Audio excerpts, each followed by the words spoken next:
This side, Madam Speaker, this side is okay.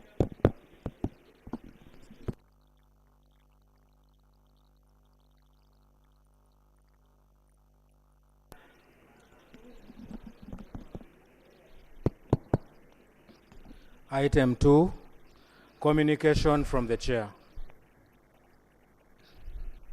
Honorable members, I don't know who was sabotaging us in prayer, but the devil is a liar. I want to welcome all of you for this afternoon sitting, and I want to commend you for your dedication for the mandate that was given to you by your people, your voters, by Ugandans. And as Parliament, we want to make sure that all the outstanding business is accomplished before we embark on the ministerial statements, which is next month. Honorable members, it came to my attention that several members and staff of Parliament and the Public Accounts Committee, that's Park Central and COSASE, were invited for an induction workshop. And when they were invited, out of the number that was invited, that's 90 members, only 50% of the members attended. And remember, you're moving from one committee to the other committee. And at the end of the day, you say we don't induct you. When we send you for an induction, you don't go. When you're interacting with the witnesses here, you may not get to know what to ask a witness. Our performance is determined on what we do at committee in the House, and whereas we want other institutions to do accountability, as Parliament we should lead by example. As Parliament we should lead by example. As Parliamentary Commission, we paid all the money for hosting all the members of Parliament who are going to be in the hotel. Unfortunately, only 50% attended. And remember, that is one of your roles as members of Parliament, and that is under Rule 112 and 113, where a member is obligated to attend both the House and committees. What was in the hotel was a committee discussion or debate, an induction. If we cannot be accountable ourselves, then why do we want to have other institutions accountable? So whatever we met as Parliament was a nugatory expenditure, which is not called for. And based on that,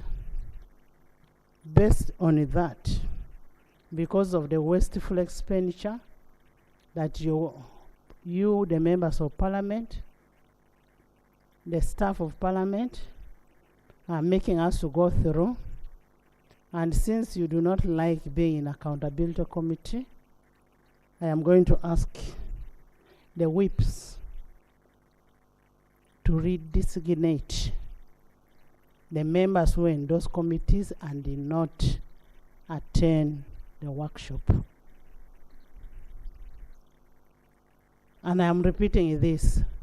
I want a redesignation of all the members who did not attend the workshop, induction workshop, and let's give those who are interested to go to those committees.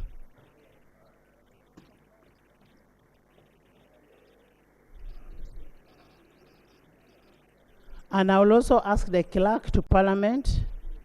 I will ask the clerk to Parliament, the staff of Parliament who are working in those committees and did not attend the workshop to be immediately transferred from those committees. Let them go to rules, to HIV, AIDS, to equal opportunities, and leave park.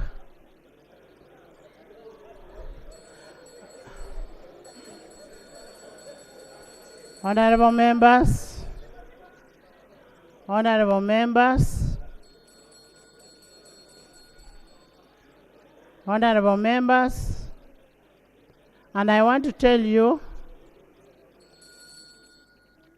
it is also prudent that if you know that you're not going to attend, please tell the speaker that I will not be able. Like I got an apology from Honorable Babiku. I got an apology from some of the members. It is out of courtesy. So based on that, can we go to the next item? Item 3. Lob.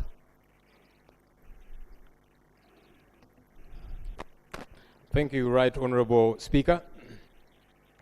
Honorable Speaker, it's a good thing that we begin to crack the whip when it comes to the work that we ought to do as an institution. For a very long time, including last week, Right Honorable Speaker, when you were away and the Deputy Speaker was presiding, we again complained about the front bench on this side, which is usually absent when we require them, including last week.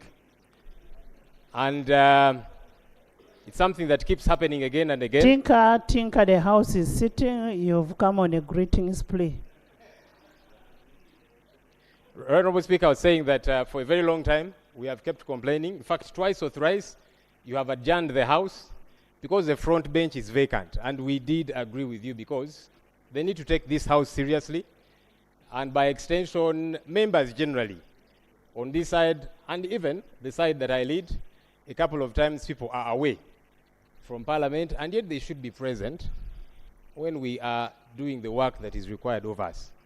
And by extension, that goes to committees. I used to chair a committee, and sometimes there were challenges. I used to engage the Right Honorable Speaker to say, but there are people who have not showed up even once for a committee meeting, which is problematic. And I want to seek your indulgence, Right Honorable Speaker, that we see how we begin to crack the whip, generally including for ministers who, when we expect them to be in the House, they are not present. And by extension, Right Honorable Speaker, for this specific matter, as I was saying in engaging you, I want to seek your indulgence that we establish the exactness. Members who did not show up for this meeting, what happened? Did they get communication and they chose to ignore it? Did they send apologies to the clerk or to the chairpersons or that kind of thing, so that we understand the exactness, even as we move to take action, but generally, that we begin to take this action to crack the whip on anybody that does not take the work of this House seriously, especially ministers who have been the biggest complaint in this House. Thank you, Right Honorable Speaker.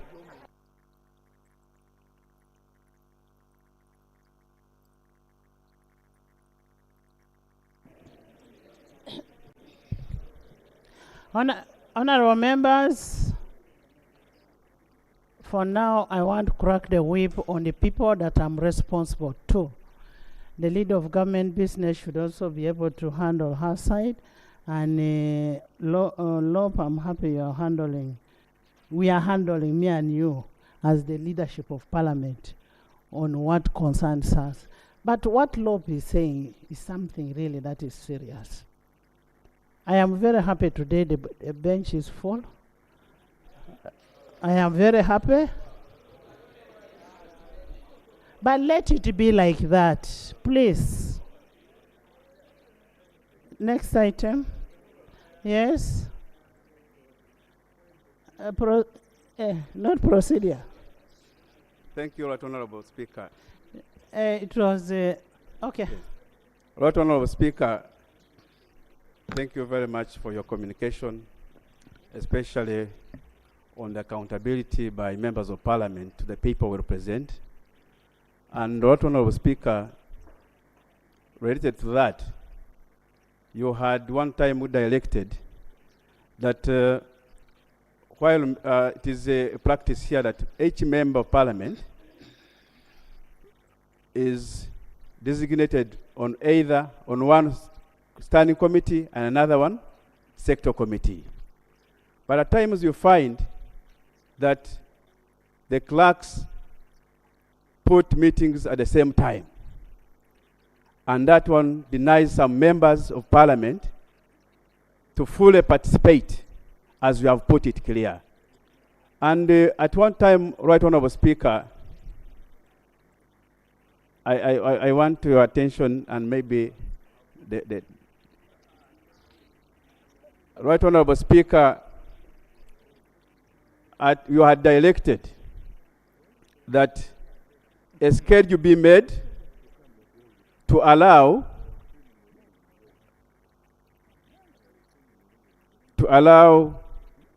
members to have time for each committee. You had made a directive some time back.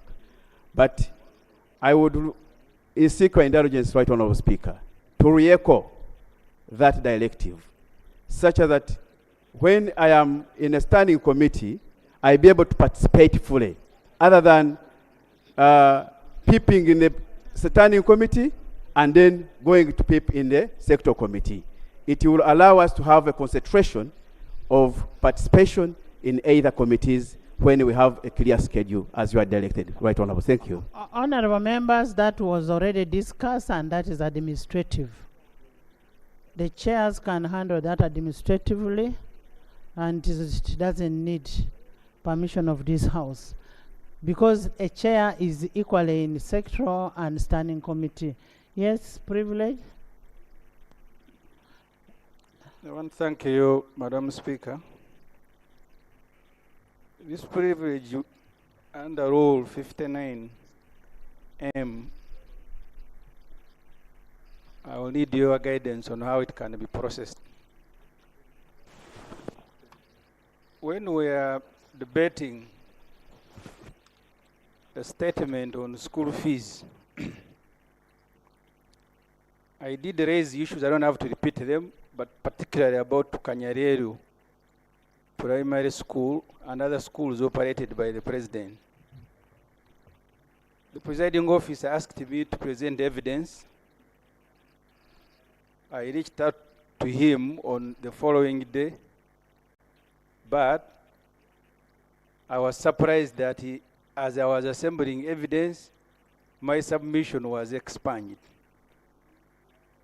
And not only was it expunged, but one of the colleagues who raised the point of order was on Twitter celebrating, actually accusing me of bigotry.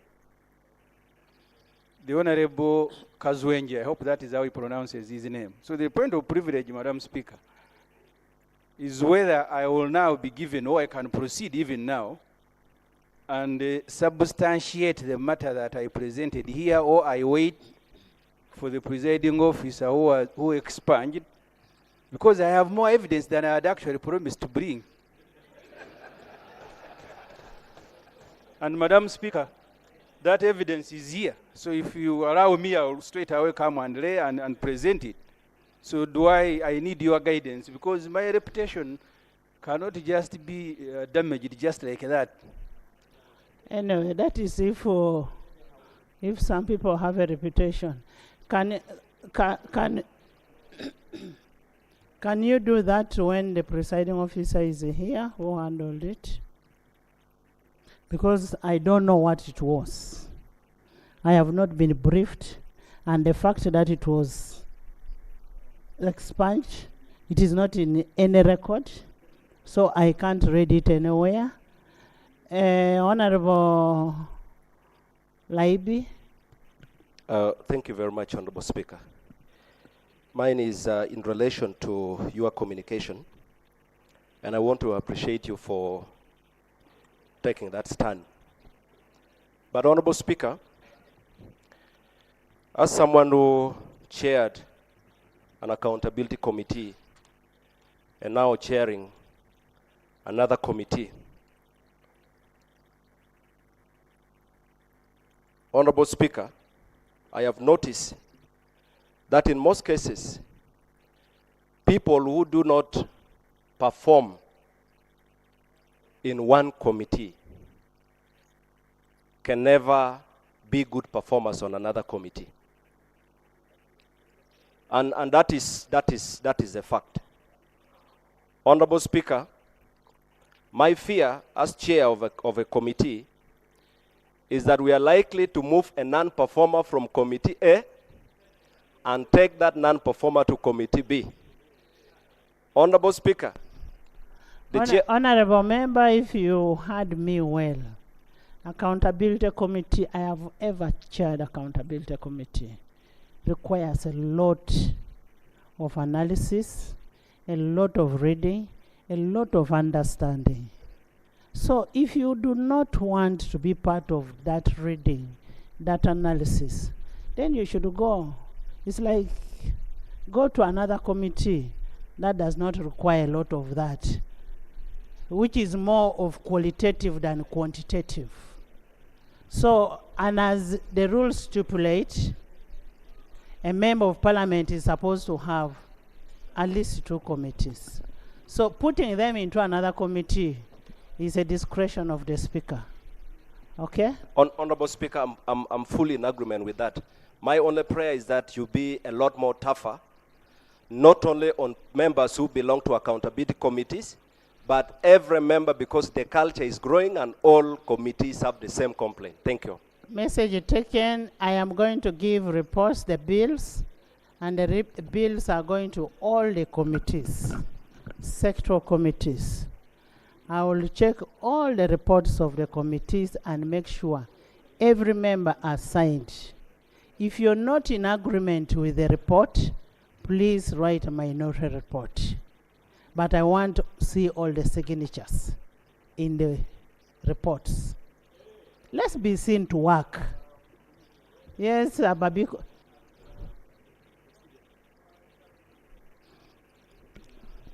Thank you so much, Right Honorable Speaker, for the consideration. But kindly allow me say this. At times, honorable members of parliament get so affected and distracted because of emergencies in their districts. For example, from last week, Monday to date, Adjumani district is mourning. People who have killed. Is it on the communication? Yes, why I could not be here. Therefore, if government could ensure there is constant peace. Honorable Jessica, I got your apology and I gave you time to raise your issue on Thursday. Yes, there was death.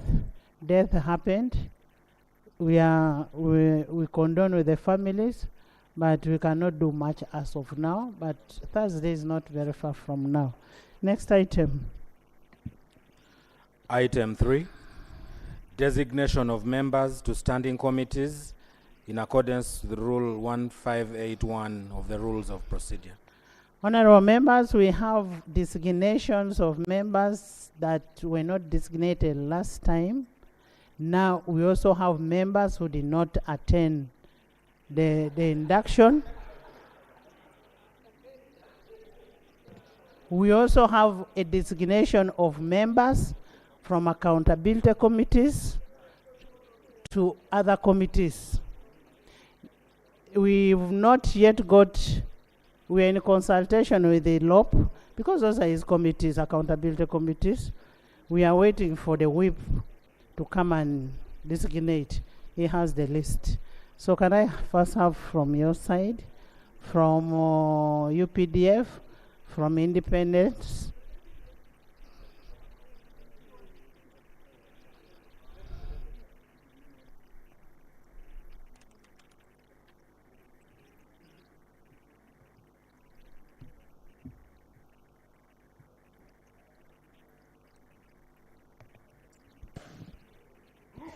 Right Honorable Speaker and honorable colleagues, in conformity to the precise and concise communication from the chair, and pursuant to Rule 15, Sub-Rule 10, Paragraph C, and Rule 158. There is a procedural matter. Madam Speaker, I am not in any way in dispute with your directive. Under the rules, and I'll cite the relevant rule, whips designate members on behalf of their political parties. You have just seconds are just given the guidance. So did the NRM sit within that second to give the honorable boy at least to come here and read? So the procedural issue I am raising, Madam Speaker, is whether the whips now have overthrown their parties and they can implement a decision without consultation. Has he told you that he did not consult his party? Or do you belong to his party for you to know that it has been consulted? Leave issues of generals to generals. Can we continue?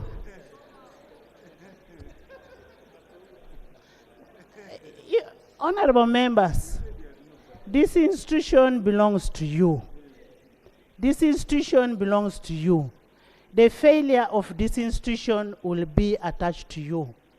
If you say you're going to leave members who are not working to be in committees that are very sensitive, then you're going to fail. And Honorable Government Chief Whip, he's reading his list from his party. Was it my list? Is it my list? I'm asking you.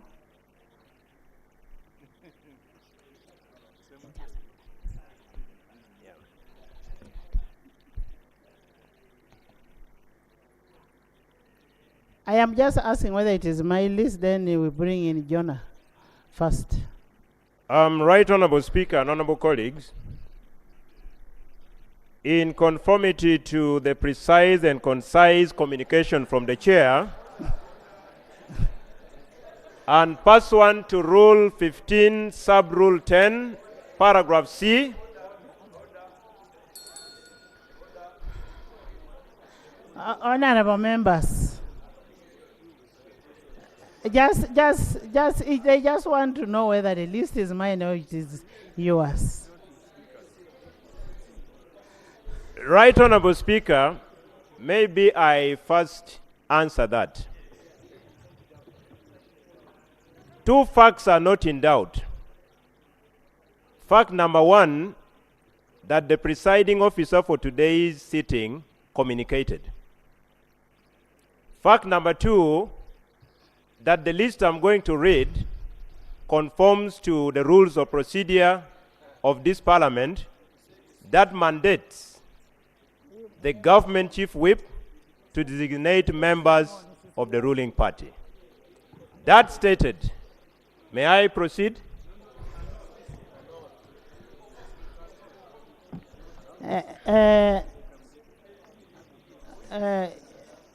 Tim Jonah. Thank you, Right Honorable Speaker. Madam Speaker, the issue I wanted to raise that the whips should actually confirm to this House. By practice before designation, the whips usually invite members to express their interest. And that perhaps explains why in some committees, after the designation without consultation with the members, members end up not appearing. Because at some point, the designation, the formulas are not clear. Some people have some expertise in particular areas and others not. So the point I wanted to raise is that when the whips come here, because I can speak that in my party, Uganda People's Congress, I have not received any invitation to express interest in this matter, although I know the UPC sits on both sides of the house.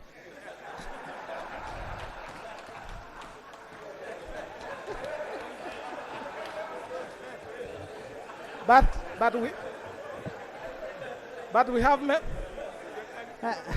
Madam Speaker. Honorable members.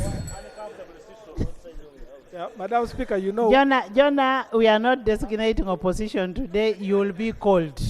Okay. You will be called. I know you belong to both sides. I still belong to this side, though there are members there. But the second point I wanted to raise is that when you look at Rule 160, is that the number of members designated to the standing committees will be as nearly as possible spread across all the committees. Now, when you look at some standing committees, Madam Speaker, we have as they are oversubscribed, like 70, and then we have others. Actually, that's why we asked for the rules to be amended, because you've kept increasing in the House without amending the rules. So wait for the rules to be amended to increase on the number of members in the committees. Can I have Honorable Bua designate your members? Honorable Council designate independents. And then Honorable Charity, UPDF.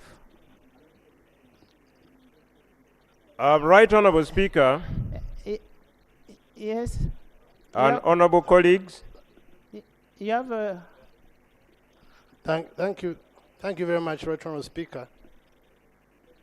I'm raising to seek a clarification from you and guidance, Right Honorable Speaker, about the issue raised by my senior colleague, Honorable Semuju, about parties and their role in designation. Not long, he had refused to leave the office after his party designated him. Does he therefore have more authority to talk about the role of parties and how they should be consulted? Until court condemned him and he still did not leave office, you had to look for an office for the designated member. Thank you very much. Honorable Dan, that was overtaken by events, and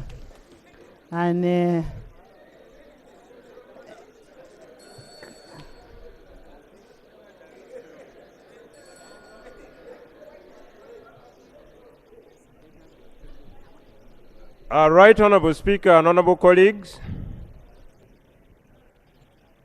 pursuant to Rule 15, Sub-Rule 10, Paragraph C, and Rule 158 of the Rules of Procedure of Parliament, I hereby designate the following honorable members of Parliament to the following committees. Those being designated under the precise and concise communication from the chair, but the designation is by the whip, are Honorable Mbabazi Pascal to the Committee of HIV, AIDS and related matters. Honorable Naigaga Mariam to the Committee of HIV and other related matters. Honorable Edakasi Alfred Elalu Olale to the Committee of HIV and related matters. Honorable Karubanga David to the Committee on HIV and related matters. Honorable Thembo Gideon Mujungu to the Committee on Equal Opportunities. Honorable Tracy J. John to the Committee on Government Assurance. Honorable Nebanda Andiro Florence to the Committee on Equal Opportunities. Honorable Lamwaka Catherine to the Committee on Human Rights. Honorable Okot Ogong Felix, Government Assurance. Honorable Mwesigwa Robert Rukari, Human Rights. Honorable Okot John Amos, Human Rights. Honorable Sechikubo Theodore, Government Assurance, Honorable Chibedi Segumire, Equal Opportunities. And those being designated to committees where they are supposed to have been designated are the Honorable Chinobere Abbott, Committee on Science, Technology and Innovation. Honorable Oseko Richard, Climate Change. Honorable Otukol Samuel, Eco Opportunities. Honorable Dr. Emily Kugonza, Park Central. Honorable Dr. Okulu Abuka Anthony, Science, Technology and Innovation. Honorable Najuma Sara, Science, Technology and Innovation. Honorable Lake Sharon Balmoy, Park, Local Government. Honorable Dr. Elisa Rutaigwa, Science, Technology and Innovation.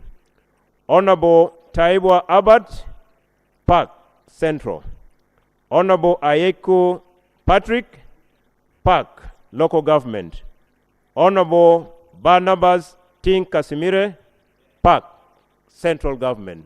Right Honorable Speaker and honorable colleagues, I beg to propose for approval of this House in form of designation. I beg to move. Thank you so much. Thank you. Madam Charity.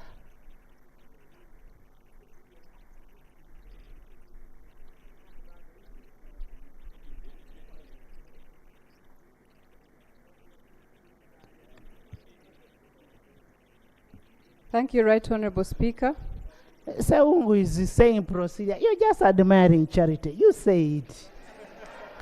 Speaker, Madam Speaker, I've not said anything. Madam Speaker, I've not said anything since I entered this House. It was Semuju. The only what I have is whether my good friend Jenombat will ever attend the committee anytime. Oh? I only pray. Oh? My good friend, he has heard his name, Madam Speaker. Okay. I wonder whether he will ever attend the committee. She's a member of ICT, and she attends. Yes. Yes. I am on designation, not on procedures.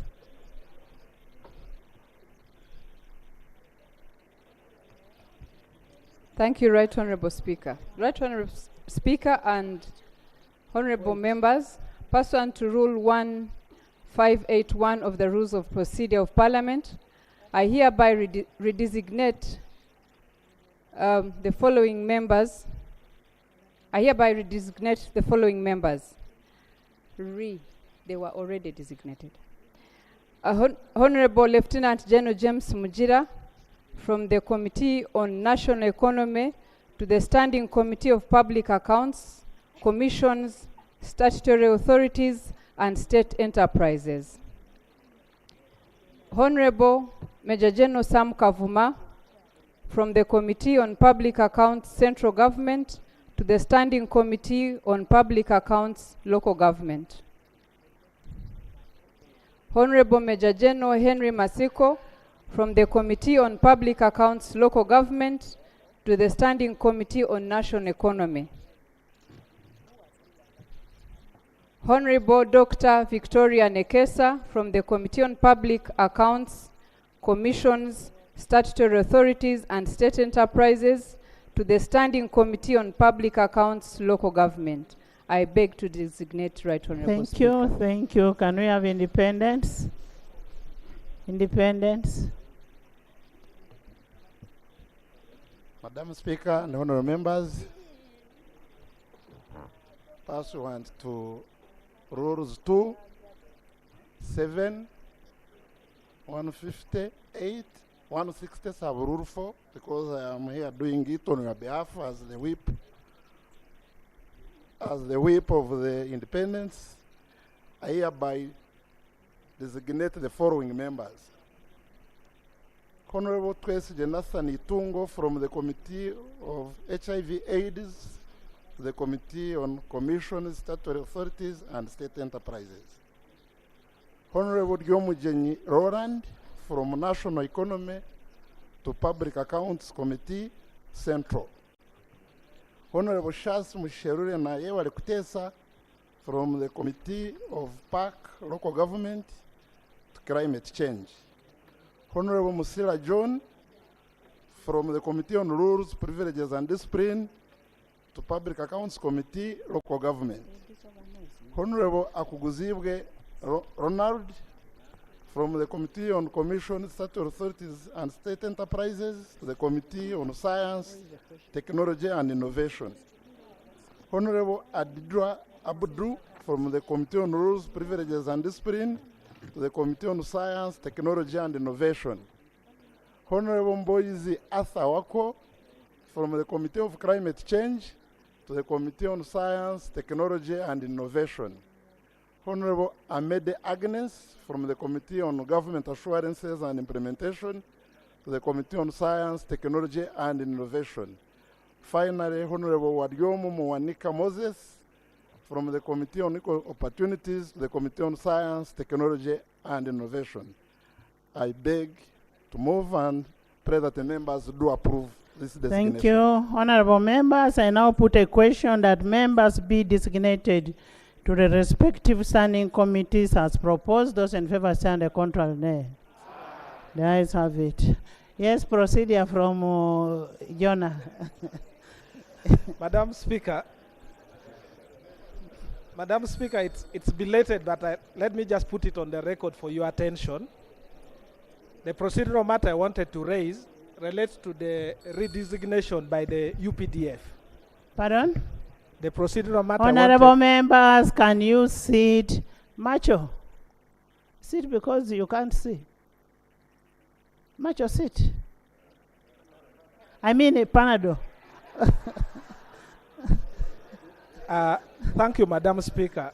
Madam Speaker, I sought to raise this procedural matter, which I think is very important for the House to consider regarding the redesignation by the UPDF. One of the members that has been redesignated is Lieutenant General James Mujira. He has been sent to the Committee on Kosase, Park Kosase. But the honorable member is also the Managing Director of National Enterprise Corporation. And the procedural matter I wanted to raise is whether him, as an MD of NEC, who would be required to go and appear and account before Kosase, would be a member of that committee. And if that happens, how would the committee process that matter? Madam Speaker, I wanted to get that guidance on that matter.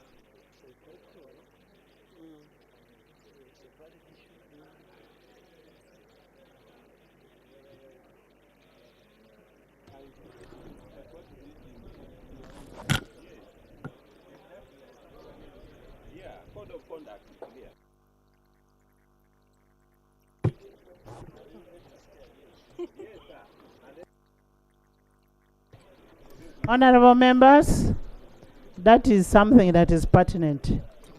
I want to ask the member to switch. But at the same time, the member can go to the committee and declare interest. He can go and declare interest. But for the sake of harmony, we can switch. Yes, Honorable Charity.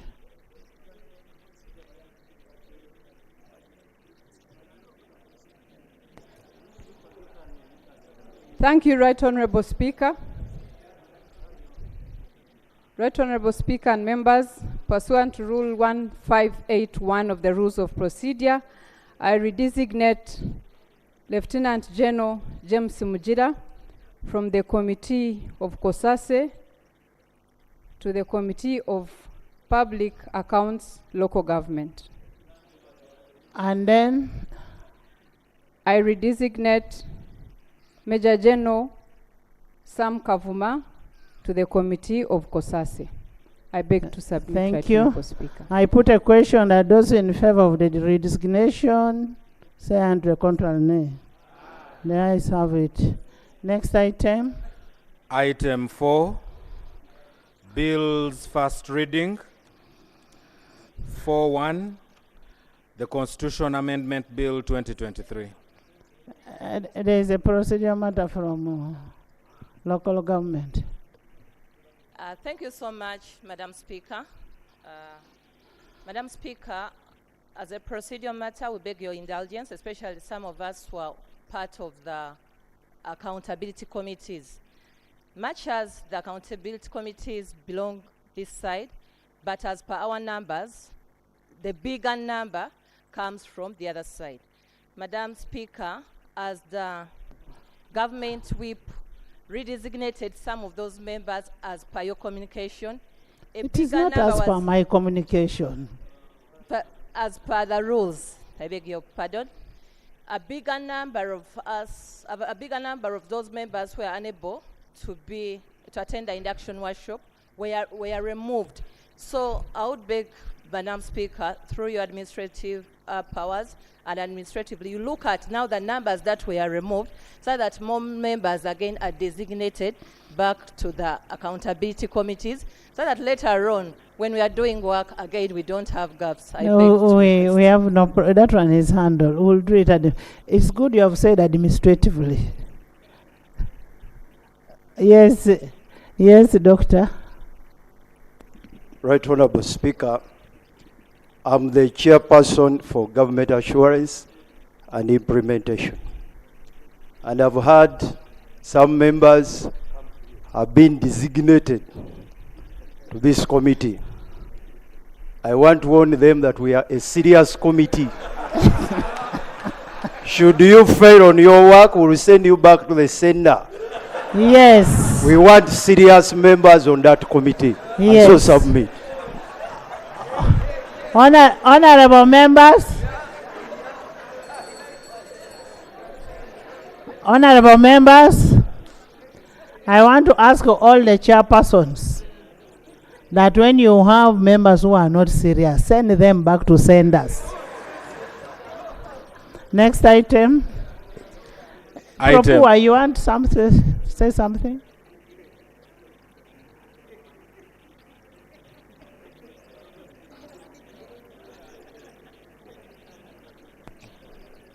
Thank you very much, Right Honorable Speaker. Right Honorable Speaker, mine is just a humble appeal. Whereas you had a setback by sending people to Public Accounts Committee and they did not attend the induction course, we equally have issues that members, instead of being designated, they are being conscripted to the committees. They have never even thought about joining. And I would, my humble appeal is that any member can serve in any committee. My humble we appeal. don't. Propua, first wait. You cannot go to a committee where you cannot even define what an asset is, what a liability is, and then you expect to be able to be there to interact with the witnesses because you feel that I should apply to be in that committee and that's how I can be there. We are not going to do that. You know, it's not in my interest to challenge your observation and ruling on the floor of the House, Right Honorable Speaker. I want to submit we have not forcefully that put even anybody. novices can have the opportunity to learn. We have not forcefully put anybody. The minimum qualification. Honorable, we have not forcefully put anybody in any committee. It is because of what members are doing. Before that, did you see us take any administrative action? This parliament has leadership, and the leadership must work. You will not allow, and I'm saying we shall not allow. Next item. Item 4, Bills first reading. 4.1, the Constitution Amendment Bill 2023. Honorable members, you recall on 14th November 2023, the House stood over the tabling of bills that sought for rationalization of specific sectors and entities pending reconciliation between Parliament and executive, and the bills are now ready. The bills were brought as omnibus. The House asked executive to bring bills one by one to unpack the bills, and to the best of my knowledge, they've unpacked. Pursuant to Rule 128.2 of the Rules of Procedure, I will now invite the respective sector ministers, to table the first reading, and the bills relate to different sectors, and they enumerate different specific pieces of legislation for either amendment, for repeal, or either. Thereafter, honorable members, thereafter, these bills will be sent to respective sectors or ministries, committees, sectoral committees, for reconsideration. Whereas Rule 1292 of the Rules of Procedure accords committees 45 days for a bill, in the interest of considering the budgeting process. We shall embark on these bills immediately and have these bills reported within 3 days. Honorable members, I want to remind you that this committee had a sectoral committee that looked at these bills. It interacted with most of the stakeholders, but I still want to encourage all the chairpersons of the committees to consult with the stakeholders. They are very small things. Consult with the stakeholders and come back and report to this House. Yes, Asuman? I want to thank you, Right Honourable Speaker. And just for your information, the first bills, because there are some small bills that need to be considered, the first bills will be here on 22nd. On Tuesday next week. Thank you very much. Next week. Thank you very much, Right Honourable Speaker. Right Honourable Speaker, this item relates to constitutional amendment. This Parliament here has in the past stayed all matters related to constitutional amendment and asked the executive to first establish a constitutional review commission for us to comprehensively deal with matters of the Constitution. Right Honourable Speaker, if we allow this bill, Parliament would be approbating and at the same time reprobating. Right Honourable Speaker, I want to seek your indulgence on whether we should really proceed with this particular bill in the absence of the undertaking we made of a constitutional review commission to comprehensively deal with the constitutional matters. My colleague Honorable Saro Pend has brought here a constitutional amendment bill. It was shot down. My colleague here, Honorable Wilfred Rwagaba, brought a constitutional amendment bill. It was shot down. Information from Ibra here. I want to thank you, Honorable Asman. I have not allowed you to speak. Ibra, you sit. Ibra, you sit. You know who has stopped you from talking? It's not me. Therefore, Right Honourable Speaker, Right Honourable Speaker, I don't know whether we are proceeding well. When the executive comes to their issues, they okay a constitutional amendment. When it is the business of other members of Parliament, it is not allowed. How do we proceed in such a manner, Right Honourable Speaker? Solomon, you have something on the same? Right Honourable Speaker, I want to thank the Honourable Asman Basalira for raising this matter. Right Honourable Speaker, the information I wanted to add is that the Minister for Constitutional Affairs, the Honourable Norbert Mao, committed himself on the floor of this parliament that is going to bring the whole package of the constitutional amendment. It is on record of this house. Right? That's the information But you that I had wanted to, to add. you had to thank Basalira. What would you do? Because they are all from Bugiri. Yes, Ibra. Madam Speaker, Madam Speaker, I want to thank you. In the honorable members, first listen, Ibra is on. Madam Speaker, I wanted to invite you to the judgment of Constitutional Court and the Supreme Court.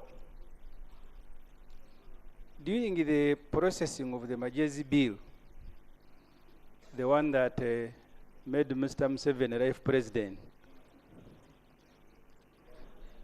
the argument by those of us who went to court was that, Madam Speaker, on matters of constitutional, there must be consultation. And not just consultation, but adequate consultation. Court ruled, and Parliament can look at the judgment, that matters of constitutional nature cannot be rushed, even if it is one sentence. I was inviting you, Madam Speaker, with humility, that you consider extending the time at least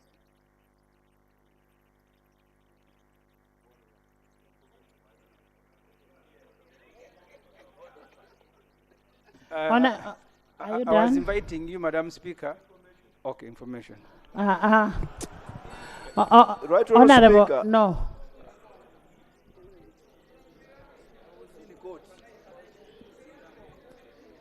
Yes. Can I conclude, Madam Speaker? Can you conclude?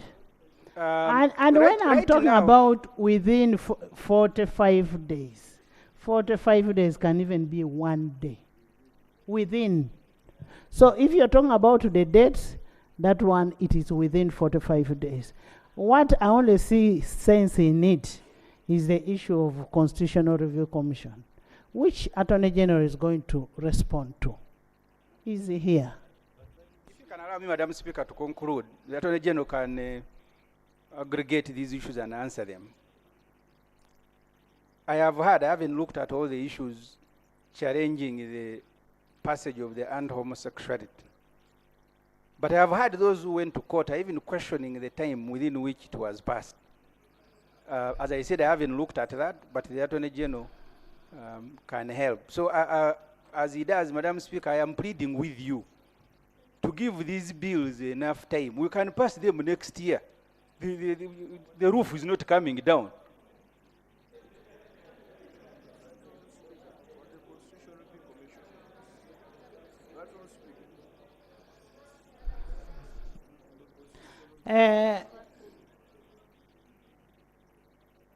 Yes, Macho, Faith, Nathan,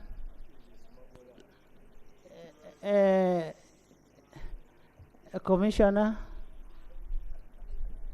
Madam Speaker, it was all the prayers of the Minister of Justice, Honorable Norbert Mau, before he joined the dining table of the National Resistance Movement, that once a time it will come, he will champion the Constitutional Review Commission process in this country. Madam Speaker, in some of his statements, his interest was Uganda as a country must have comprehensive Constitutional Review Commission. And Madam Speaker, with that, I therefore want to agree with my colleagues that we see no hurry. The dream of Norbert Mau to support the National Resistance Movement achieve, it is a dream. As a minister right now of justice, he should help Ugandans that all the Constitutional Review Commission should be carried out so that all the laws that wants to be amended in this house should be done at once and for all. Thank and you. I believe, Madam Speaker, that will even make DP one of the happiest parties since it is in bed with the NRM. Thank you. Honorable members, I want to answer the issue of the timing. Rule 1292 is talking about within 45 days. Within. And I have asked committee chairs to do comprehensive engagement with the stakeholders. And my telling them to bring the reports is not negating from the issues of consultation. They are going to consult. You'll find, just because for you are not efficient, you'll find very efficient chairpersons will bring reports very fast, because they do the work in. If you get a bed will bring it in 2 days. Honorable Lop, former Lop, sorry. Thank you, Right Honourable Speaker. Right Honourable Speaker, the sentiments raised by the honourable members here speak to the levels of trust between the executive and parliament. I have listened variously to the passionate submissions by the Honourable Opendi over her desire to submit and have space for a constitutional amendment. If you look at the Constitutional Amendment Bill and the memorandum attendant to it, it speaks to the intentions of amending particular legislations that have roots from the Constitution. And if you go constitutional strictly, I'm very sure the Land Attorney General would agree with me that these constitutional amendments actually shake the core of the form of governance, which is decentralization. They actually go to the core of the form of government. Increasingly, the amendments actually are a migration from decentralization to centralization, which is why members are discussing the possibility of having the Constitution amended in a consolidated bill. And now that we have accepted to go piecemeal, no, I'm submitting from what the Right Honourable Speaker has guided the House about. And at the end of the day, probably a question will be put. Will the Land Attorney General give this House an indication of the intentions of government in the interim by bringing this particularly, and then what became of the plethora of promises for wide-ranging constitutional amendments via a constitutional commission? Because what the Honourable Asman was talking about is very clear. Is government intended and intentioned on causing serious amendments to overhaul the Constitution, to accommodate the wide-ranging changes in the country, in the economy, in the form of governance? Because these piecemeal amendments, for me, are shaking the form of government, with the decentralization, Right Honourable Speaker, and I'm very sure implementation will be somehow problematic. Right Honourable Speaker. Thank you. Faith? Thank you, Right Honourable Speaker. The amendment intended, as we've seen in our pigeonhole, is on rationalization. The amendment on constitutional is on merging equal opportunity commission and human rights commission. Thank you. And what is said that because they perform the same jobs, so it is a duplication. Thank you, Right Honourable Speaker. If you look at what is in the amendment, the object of the bill. Thank you, Right Honourable Speaker. In that case, it doesn't stop the Minister for Justice and Constitutional Affairs from bringing a comprehensive amendment later, while it also doesn't stop us from proceeding with this one. Right Honourable Speaker, the reason I'm saying this, yesterday, all these members, we received messages from people, anonymous people in this country, telling us to reject this constitutional amendment. No wonder we are having this kind of discussion. It is because somebody, yes, we sent messages to all of us. However, Right Honourable Speaker, I received. I can read for them for you. However, Right Honorable Speaker, on the question of timing, it is right to Honorable have at least 2 members, weeks. honorable members, can you sit? Honorable members, can you sit? Honorable members, honorable members, honorable members, we are now going into the merits of the bill. Before the bill is even presented, now you've started debating the bill. You've not allowed it to be presented, to be laid on table, and you're debating it. Nathan, what do you have? Thank you. Honorable members, can you sit? Thank you, Right Honorable Speaker. I recall, and I stand to be corrected, I recall we had a committee, which I chaired, concerning the same matter. But incidentally, the cabinet ignored it. They are saying they have a report which informed them to come to this. I would love to see Honorable Mururu Mukasa giving that report to each committee so that the committees can be informed. We have been here long, I'm sorry to say. Honorable members, once we have the reports laid on table, Honorable Mururu Mukasa must give his report that formed that decision. And actually he came to my office today and asked that he wants to meet all the chairpersons of all committees before they go into looking at the what? At the reports. So that is the time you should get the report Yes, from and Honorable Murule. Additionally, Speaker, may I must thank you for having allowed to unpack. You can imagine what would have happened here. The omnibus. We have been here longer. We sat here and we were hurried to privatize. We sat here up to midnight, privatizing. We said we should not sell UCB unanimously. Somebody said he would sell it on a Sunday, and he sold it on a Sunday. I don't want us to go back to where we were. Some of you, when we are sleeping, some of us don't sleep. We think about this nation.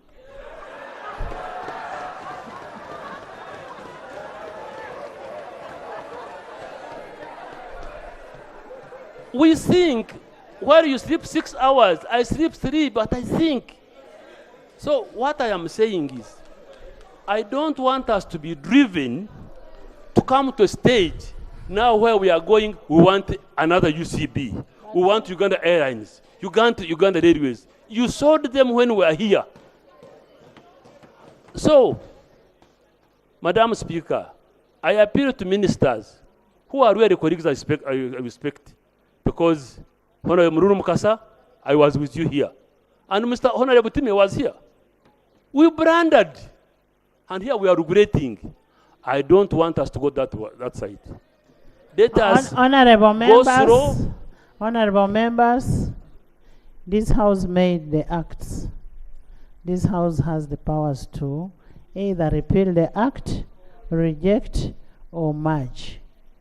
That time has not reached. We are going to reach that time. There is a procedural matter.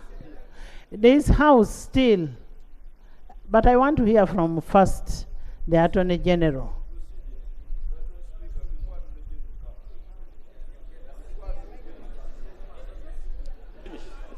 What, Madam, sorry, I am not where going. You are not finished. I'm finished. What I am saying is, You're still thinking about the country. let me, yes, let these members be given ample time to go through these, consult widely. By the time we come here, we are unanimous. Otherwise, So Madam had we said we are not going to consult? no, Madam. No, I am there is- asking you, Nathan. I am trying to say, for example, if you had not unpacked, what would have happened here? Honorable Mururu Mukasa was rushing to have this bill gone. We would want to see our workers who are laid off. Are they paid? Will they be paid? Is the money catered for? So many things have to be considered. Madam, this is not something simple. We are trying to look at these things, but I can say we need to go slow and in phases so that we can have this country moving forward. I thank you. There is a procedural matter here. Thank you, Right Honorable Speaker. Right Honorable Speaker. Now, the way you're speaking about what you don't know, what you have not received, instead of receiving the bills first, then you either accept or reject your Right Honorable Speaker, we appreciate the situation in the House today. But, Right Honorable Speaker, you agree with us and with me that the promises of government, once not respected, they will cause suspicion from the people of Uganda.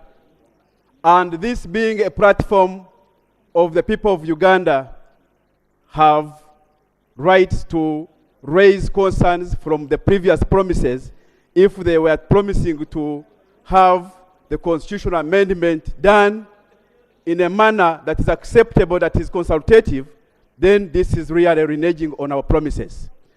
Madam Speaker, this country, some of the people, is a dining table, but some of us is our motherland. We have to make sure we tell these people that we are all in consonance to protect the interests of Ugandans. When we rush because we want to appease, there is one professor, one philosopher who said, the triumph of the evil, the only triumph of evil is when good men sit down and do nothing. Madam Speaker, you are one of the people in Uganda that have stood up to defend the people of Uganda. I want to invite the rope not to obstruct the speaker because I want the attention of the speaker. Madam Speaker,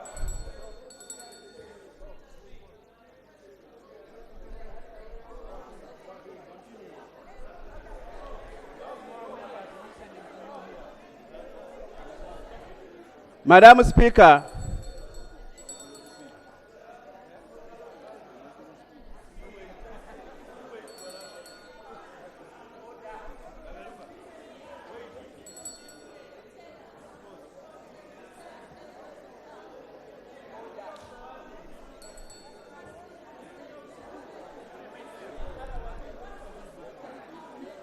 Madam Speaker, based on that premise, Madam Speaker, based on that premise,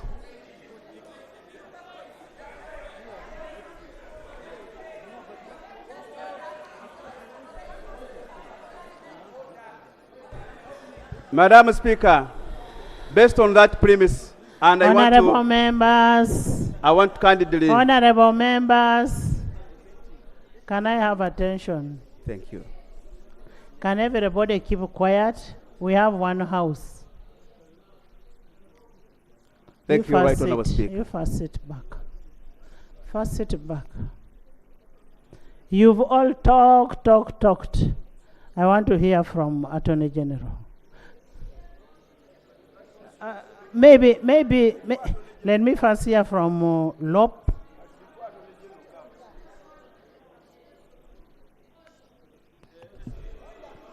Have respect for your Lop.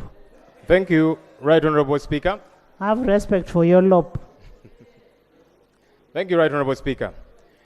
Right Honorable Speaker, the sentiments in the House, in my view, I construct them twofold. One, there are entities that we shall need to merge because we have duplicated roles along the way. There are entities that we want to give a second thought about because of their critical nature and everything therein. So members are not saying this or the other, but one, they're saying, can we have adequate time to exhaust all of these issues? That's number one. Number two, what we would like to hear from government, and it's good the Attorney General is coming, hopefully he will commit, we want something comprehensive so that we deal not with these issues piecemeal. Because once we handle them piecemeal, it becomes problematic.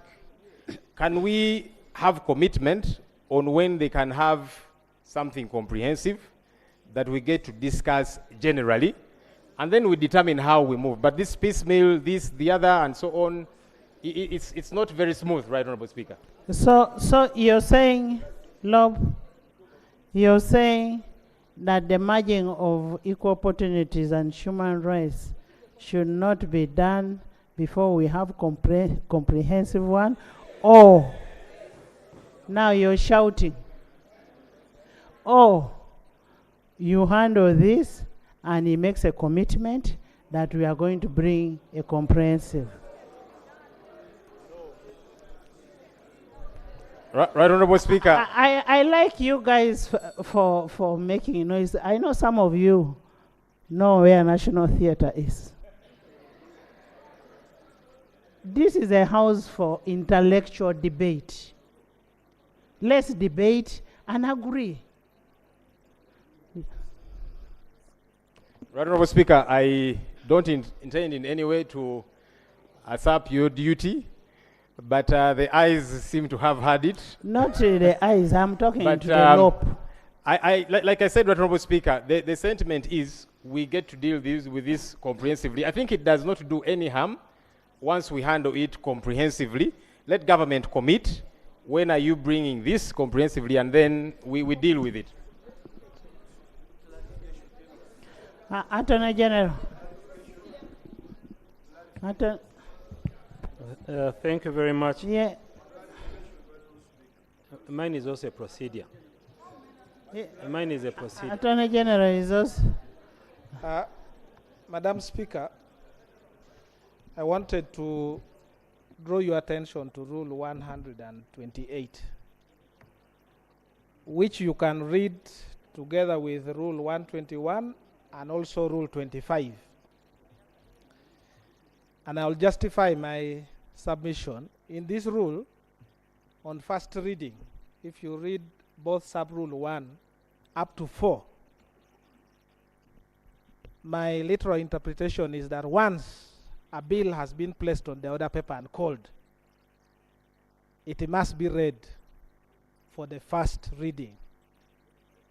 And any other discussion will come thereafter, including the committee returning the bill, rejecting it, or advising it to be modified either way. That is my interpretation.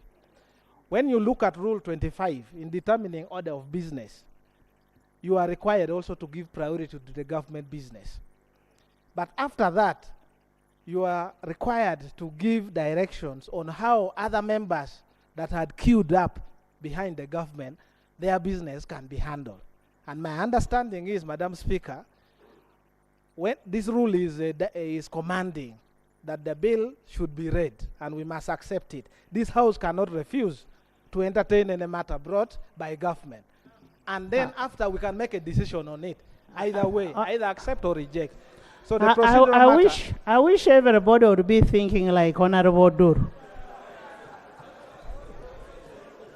So, Madam Speaker, I wanted to, the procedural matter is that, one, in Let's accordance receive the bill as the rules provide. As the rules command, not even provide command, and then you guide the members who have queued, like the Honorable Sarah and the rest, with their private, how to proceed with the guidance from the Attorney General. to go to the committees. But before we do that, we want a commitment from you on the review commission. Thank you very much, Constitutional Review Commission. Right Honorable Speaker. Right Honorable Speaker, I can report, without any fear of contradiction, that my colleague, the Honorable Minister of Justice, has collected, to date, I think, 73 proposals for amendment. I can also report that he has instructed the Law Reform Commission to collect them and look at their effect on the various other parts of the Constitution. Right Honorable Speaker and honorable colleagues, that process is ongoing. It's ongoing right now, and I know even Right Honorable Mao met some members of Parliament last week who were there discussing some of the constitutional amendments, and I know he has continued to meet several others. So, Right Honorable Speaker, what I can confirm is that the process is being undertaken, and we shall come back to the House at the earliest to report on the same. Thank you. Honorable Minister of Public Service.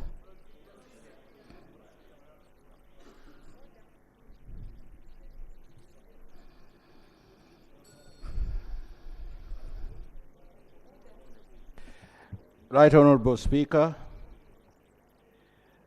in accordance with Rule 128 of the Rules of Procedure of Parliament of Uganda, I beg to move that the bill entitled the Constitution Amendment Bill 2023 be read for the first time. I beg to move. And Right Honorable Speaker, the certificate of financial implications is hereby attached to this bill.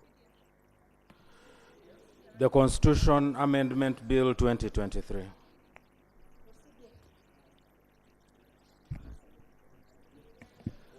Item 4. Thank you, Right Honorable Speaker. Right Honorable Speaker, the procedural issue I am bringing, this is a bill, the Constitution Amendment Act 2023. And Right Honorable Speaker, ideally we have a Minister of Justice and Constitutional Affairs, but it is the Minister of Public Service that is bringing this constitutional amendment. So Right Honorable Speaker. Honorable members, we are now bringing in trivial issues. Pursuant to Rule 129 of the Rules of Procedure, I now refer the bill to the Sectoral Committee of Legal and Parliamentary Affairs, and as earlier on guided, the rules of 45 days stands. Item 4.2, the National Tribunal Bill 2023. Right Honorable Speaker, in accordance with Rule 128 of the Rules of Procedure of Parliament of Uganda, I beg to move that the bill entitled the National Tribunal Bill 2023 be read for the first time. I beg to move. And the certificate of financial implications. Pursuant to Rule 1291 of the Rules of Procedure, I refer it to the Committee of Legal and Parliamentary Affairs, and still the rule of 45 days, within 45 days stands. Item 4.3, the Arbitration and Conciliation Amendment Bill 2024. Right Honorable Speaker. Honorable Silas, it is unfortunate that you don't have cows. It is people who look after cows who can shout that my cow come back, but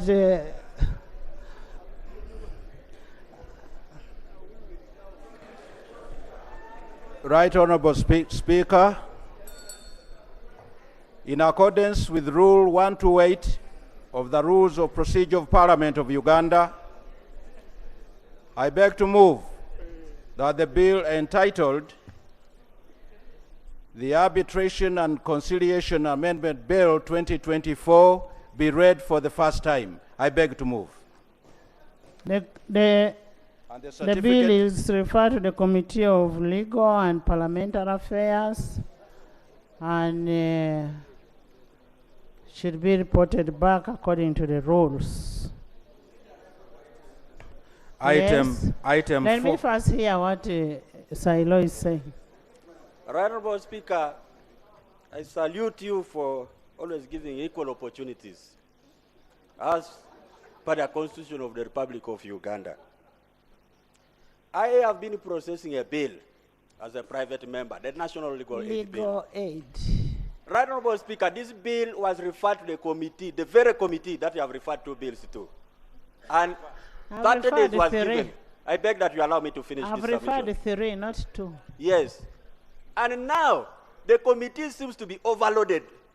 They failed to bring my wife for more than 8 months, but we are giving them more work. Is it procedurally proper that you first ask the chairperson of the committee to come and explain, because I represent the people of Uganda, what has gone wrong? Have we decided to go selective in the processing of bills in the House? I feel frustrated. Right Honorable Speaker, can the committee come live and be live and talk the truth? Honorable Silas, I appreciate your frustration, and we are with you. But can we also hear from the chair first? Maybe the chair came and asked for an extension or whichever. Chair, because I remember at one time they came and sought for an extension.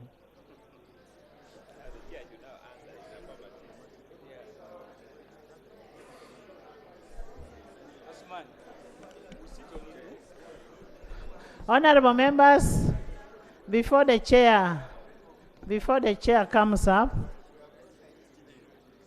in a public gallery this afternoon, we have students from Budo Secondary School, from Busiro East Wakiso. You're most welcome. They are represented by Honorable Medad Segona Lobega and Honorable Naluima Ethel Betty. Your MP is there. Honorable Medad is a chairman, is busy in the committee. Very, very good member. They are here to witness the proceedings. You're welcome and you're very smart.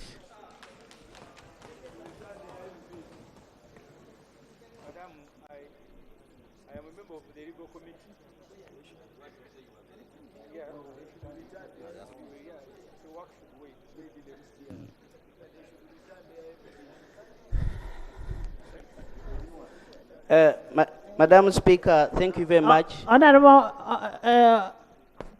these people want to see how smart you are. You stand again. You clap for them again.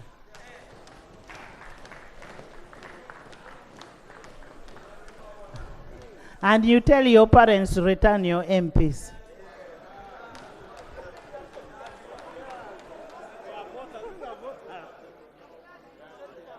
Please sit. Item Legal, 44. legal. Thank you very much, Madam Speaker. Madam Speaker, I'm also getting tired of answering this question because this is almost the fourth time that I'm responding to this. Madam Speaker, you are aware we came here and presented a report, and it was referred back to the committee to handle certain issues. And you guided that you would invite us and have a harmonization meeting with Attorney General and others.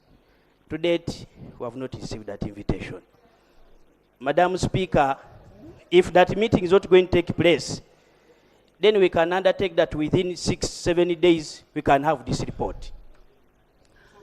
By the way, I'm not the advisor of government. That meeting was supposed to be chaired by the Attorney General.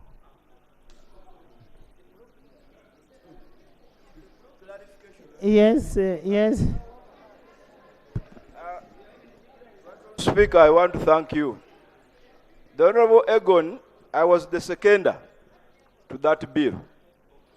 The challenge has come from the learned Attorney General.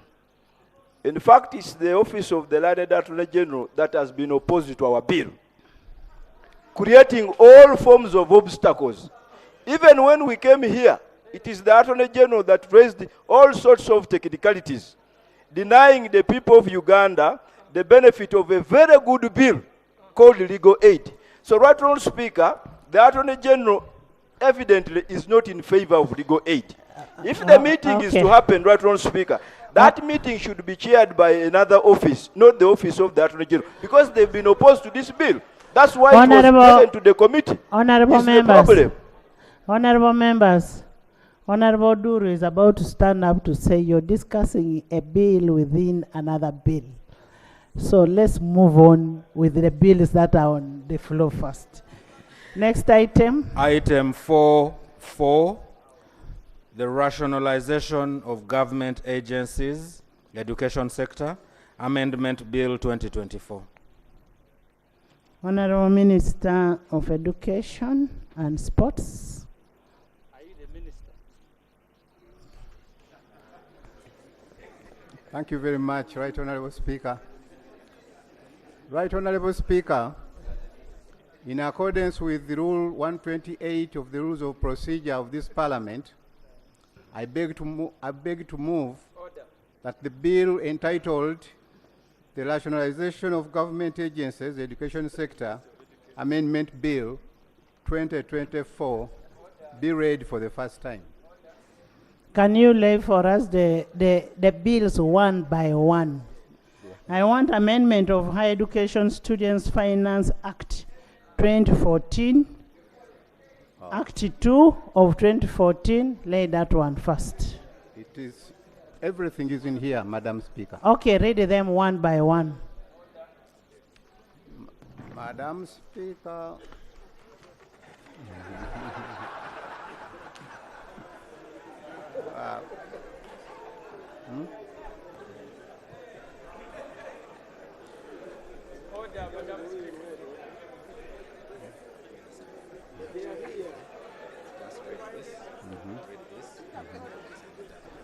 Right Honorable Speaker, I beg to lay the amendment of Higher Education Student Financing Act 2014, Act 2 of 2014.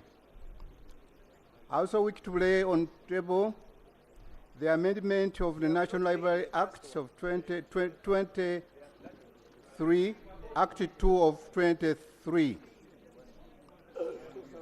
They are together. Right Honorable Speaker, I also want to I beg to lay amendment of National Curriculum Development Center Act, Cap 135.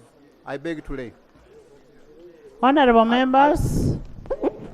The certificate of financial implications is also attached, and I want to lay it on the table. Thank you. Thank you. Madam Speaker. Honorable members, Honorable Muingo has his bills together, stapled together. He has laid the 3 bills. For me, what I wanted him to do was to read bill by bill, but they are stapled together, and he has laid them on table.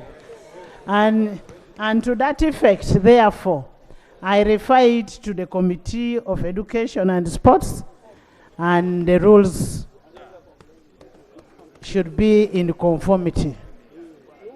Next. Item 4.5, the rationalization of government agencies, trade sector, Amendment Bill 2024. Honorable Minister of Trade, Industry and Cooperatives.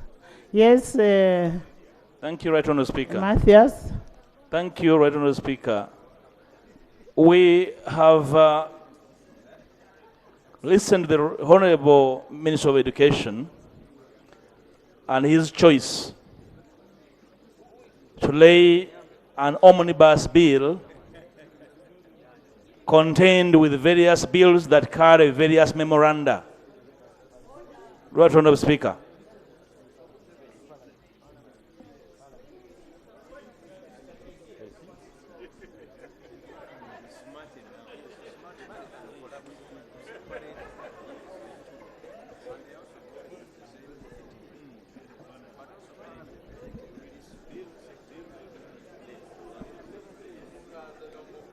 Thank you, Right Honourable Speaker.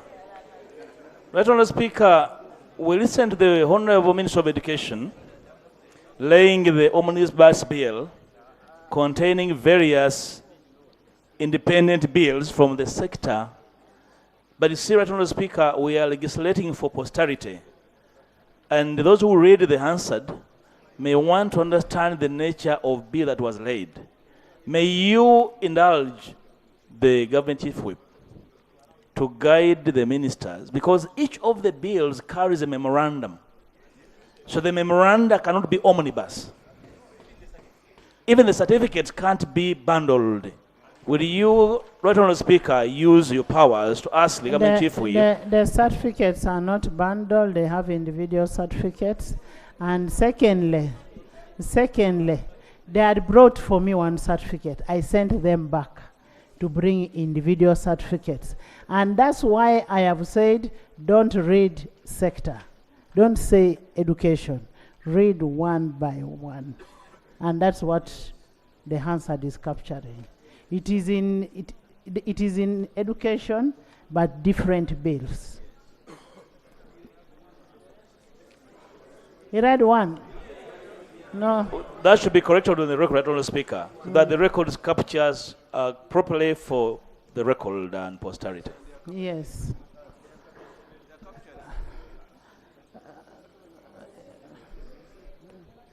Honourable members, how I wish we could hold our guns. These bills will come for the second reading. Let us consider them at committee stage. I mean, we consider them in our respective committees. Yes. But I will implore the members, scrutinize these certificates of financial implication. Ensure that money is specifically stipulated in respect of the redundancy for each one. Two, like what education has done, yes, it is an omnibus. Let's bring that point at that time, that this is an omnibus bill.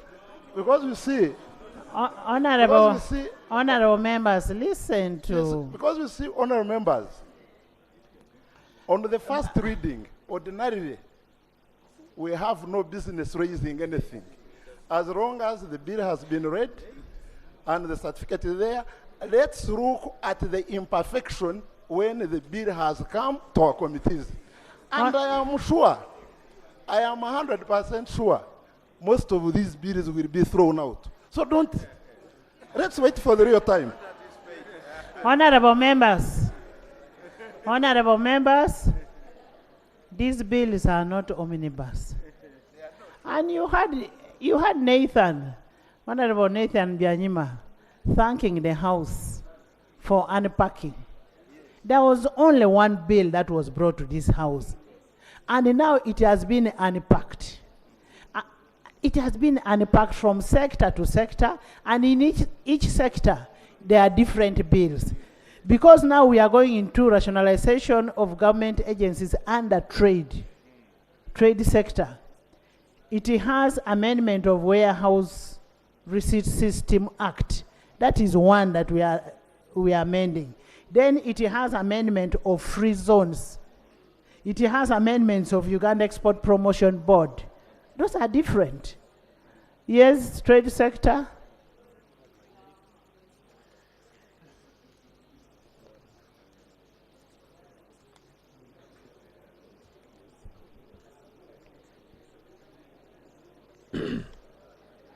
Right Honourable Speaker, in accordance with the Rule 128 of the Rules of Procedure of Parliament of Uganda, I beg to move that the bill attached, Rationalization of Government Agencies, Trade Sector Amended Bill 2024, and a certificate of financial implication be laid on table. Can I have the bills that you are laying? Amendment of the Warehouse Receipt System, amendment of the Free Zone Act 2020. Amendment of the Warehouse Receipt System Act 2006, Act 14 of 2006. Amendment of Free Zone Act 2014, Act 5 of 2014. Amendment of Uganda Export Promotion Board Act 102. 102. Thank you. And financial Thank you. This stands referred to Committee of Tourism, Trade and Industry, and the guideline on the timeline still stands. Next. Item 4.6, the rationalization of government agencies, internal affairs sector, Amendment Bill 2024. That is internal affairs. Right Honorable Speaker and Honorable Members, in accordance with Rule 128 of the Rules of Procedure of this Parliament, I beg to move that the bill entitled The Rationalization of Government Agencies, Internal Affairs Sector, Amendment Bill 2024, covering the amendment of the Registration of Persons Act 2015, Act 4 of 2015, amendment of the Non-Government Organizations Act 5 of 2016, amendment of the Uganda Registration Services Bureau Act Cap 210, and accompanied with a certificate of financial implications be read for the first time. I beg to lay. Thank you. Refer to the Committee of Defense and Internal Affairs. And my earlier guidance on timeline still stands. However, for the purpose of exhaustive consideration, the amendment of Registration of Persons Act and Ugandan Registration Services Bureau Act, I will require the committee to work hand in hand with the Committee of Legal, because URSB reports to Legal. Whereas now the amendment is to Internal Affairs. Item 4.7, the rationalization of government agencies, finance sector, Amendment Bill 2024. Honorable members, before we have finance, in the public gallery we have students and teachers from St. Edward's Secondary School, Bukumi from Kakumiro district, where the Prime Minister comes from. They are represented by the Right Honorable Robin Anavanja and Honorable Trace J. Josephat. They are here to observe the proceedings. Please stand up. You're very, very smart. You're welcome. Thank you for coming, and thank you for sending us the Prime Minister of Uganda. Please send her again and send Josephat also. Thank you. Please have a seat. Finance.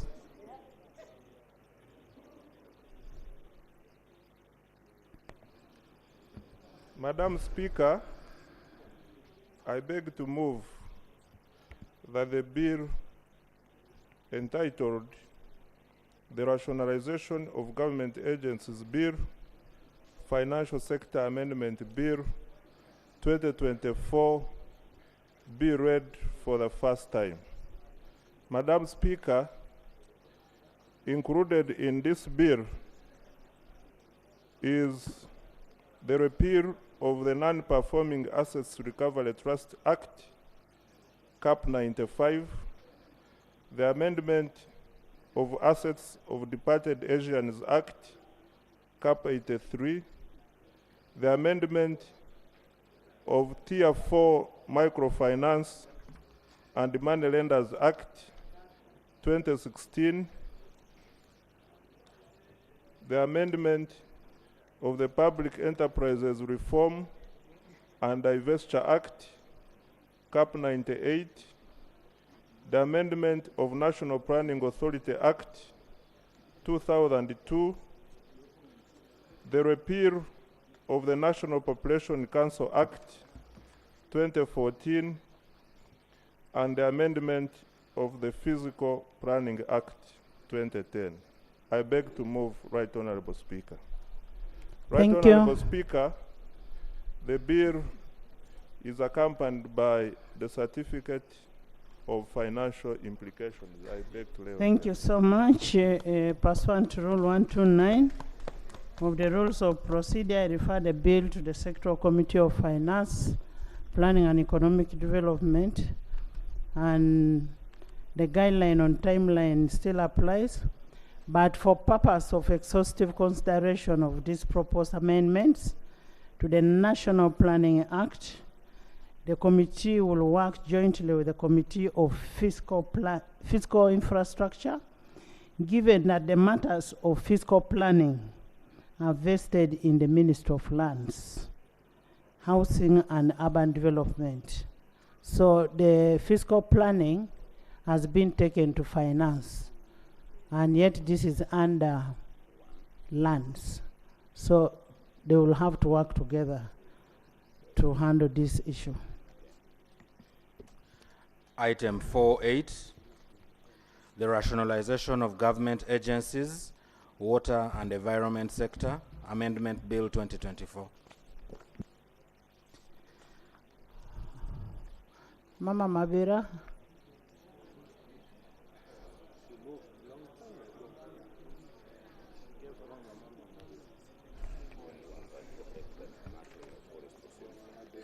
Right Honourable Speaker. Honourable members, don't go. We have a bill that we must pass. Right Honourable Speaker, according to our rules, 128 of our rules of procedure, I beg to move that the bill entitled the Rationalization of Government Agencies, Amendment Bill 2024, where amendment of Uganda National Meteorological Authority Act 2012, Act 11 of 2012, 2, amendment of National Forest and Tree Planting Act 2023, Act of 8 of 2003, be considered for the first reading. Right Honourable Speaker, the certificate of financial implication. Thank you so much. Pursuant to Rule 129 of the Rules of Procedure, I refer the bill to Sectoral Committee on Environment and Natural Resources, and the timeline as guided still stands. Item 4.9, the rationalization of government agencies, agriculture sector, Amendment Bill 2024. Honourable Minister of Agriculture.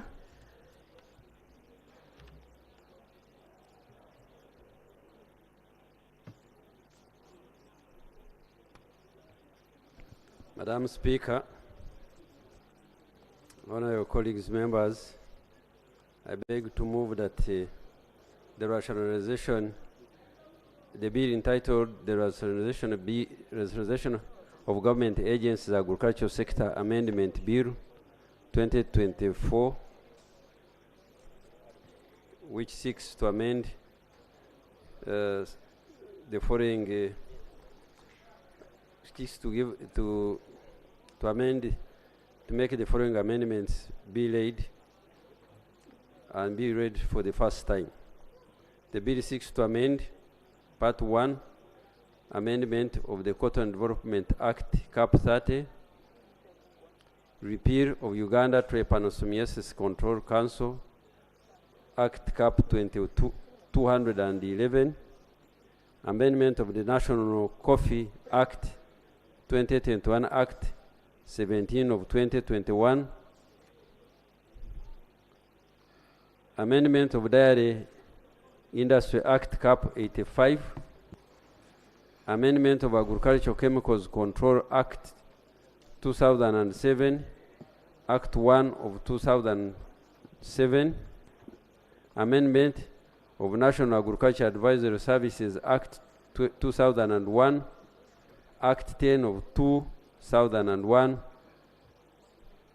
be laid to table and be read for the first time.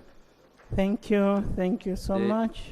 The The bill is accompanied by the certificate of financial implication, and I also beg to lay the same on the table.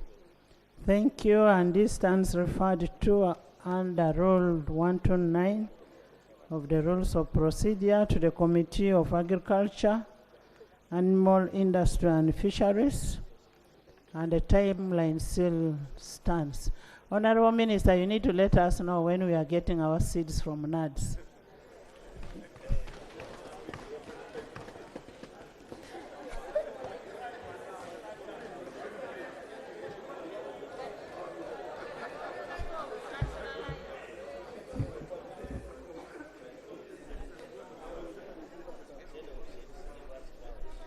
Next item.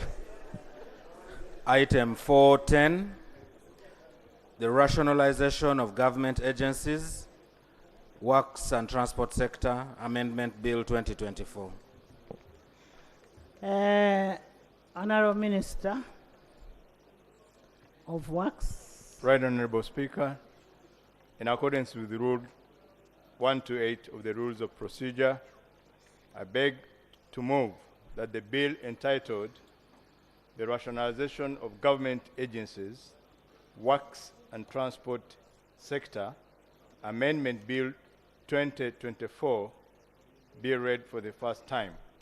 The bill contains repeal of the Uganda National Roads Authority Act 2006, Act 15 of 2006, and 2, amendment of the Uganda National Roads Act 2008, Act 15 of 2008. I beg to lay the bill Thank you. on the table, and it's accompanied by a certificate of financial implication. Thank you so much, and this is referred to the committee, Secretarial Committee of Fiscal Infrastructure, and the timeline still applies. And Honorable Minister of Works, don't forget when you're going to the next item to give us an update of Kampala Ginger Express Highway.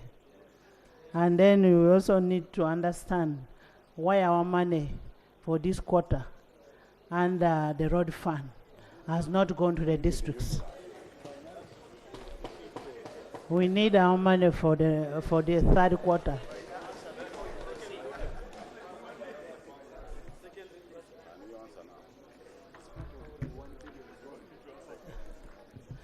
Next item. Item 411, the rationalization of government agencies, social development sector, Amendment Bill 2024. Honorable Minister of Gender, Labor and Social Development.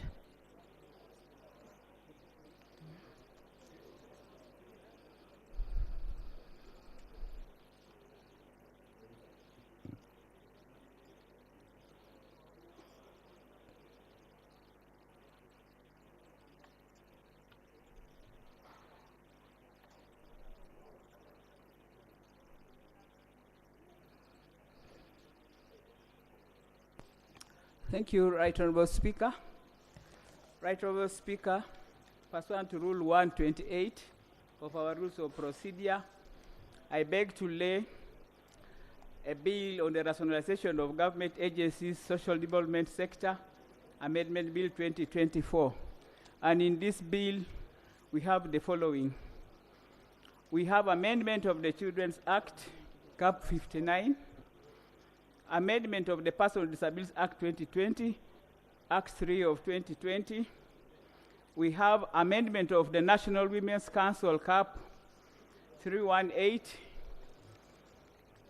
And we have amendment of the National Youth Council Cap 319, and amendment of the National Council for Older Persons Act. Herein, we have attached the certificate of financial implication. Right Honourable Speaker, I beg to lay. Thank you so much. And this is referred to the Committee of Gender, Labor and Social Development.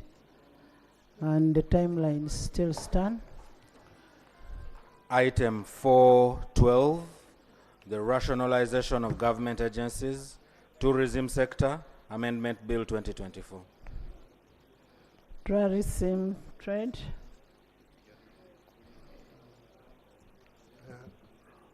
Right Honorable Speaker, according to Rule 128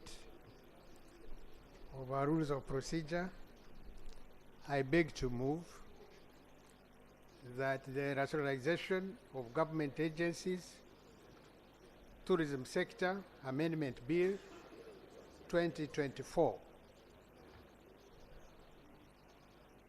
which includes the amendment of Uganda Wildlife Act 2019, Act 17 of 2019, and the repeal of Uganda Wildlife Conservation Education Center 2015. Be read the first time. Madam Speaker, I have a certificate of financial implications and of course the bill. I Thank beg you. to move. Thank you. This is referred to the Committee of Tourism, Trade and Industry as per Rule 129(1) of the Rules of Procedure, and the timeline still stand. Item 413, 413. The Karamoja Development Agency Repeal Bill 2024.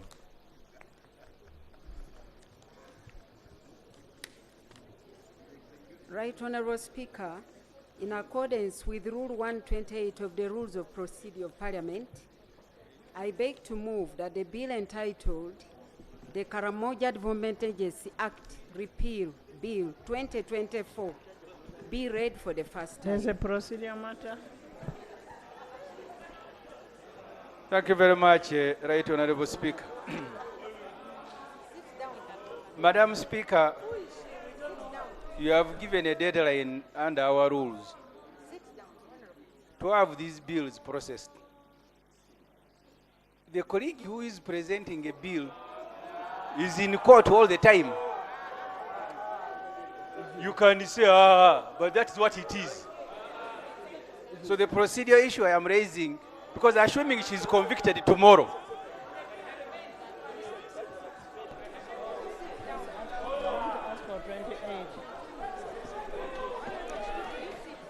Right Honourable Speaker, I have attached the certificate of there is a financial procedure issue to implication. answer for you. I beg to move.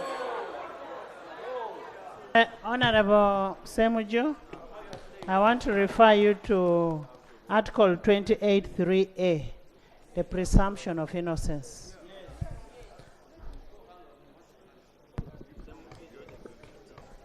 Please, can you present? You are finished.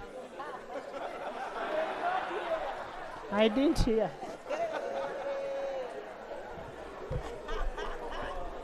Which means she's not innocent. Guilt is killing people. Honorable members, me, I didn't hear. You present. I can't refer what I didn't hear.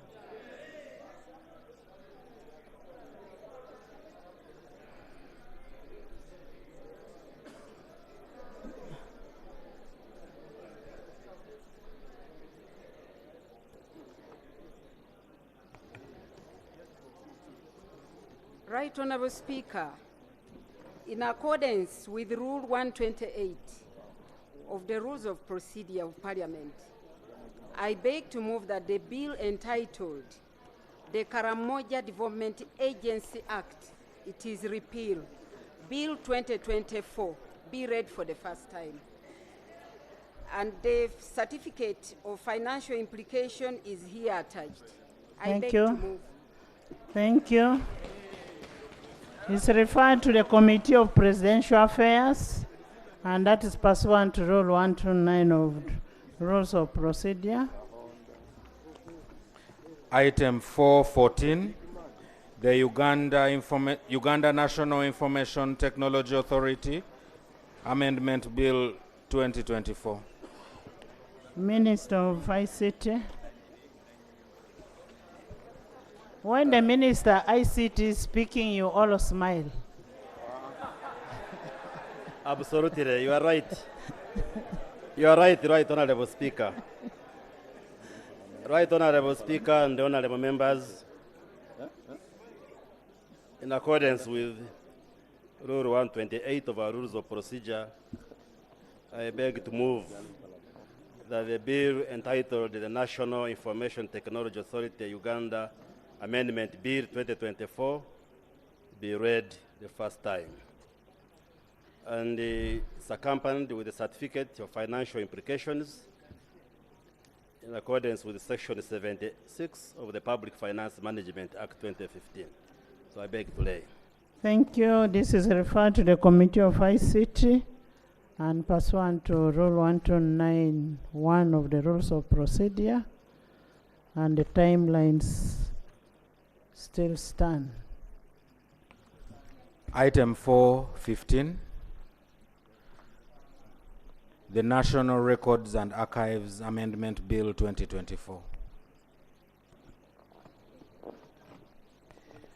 Right Honorable Speaker, in accordance with Rule 128 of the Rules of Procedure of Parliament of Uganda, I beg to move that the bill entitled the National Records and Archives Amendment Bill 2024 be read for the first time, and it is accompanied by a certificate of financial implications. I beg to move. Thank you. It's referred to the Sectoral Committee of Public Service and Local Government in accordance to Rule 1291 of the Rules of Procedure.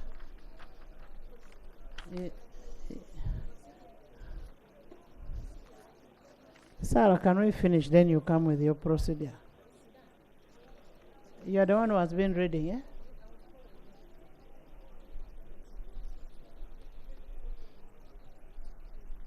Yes.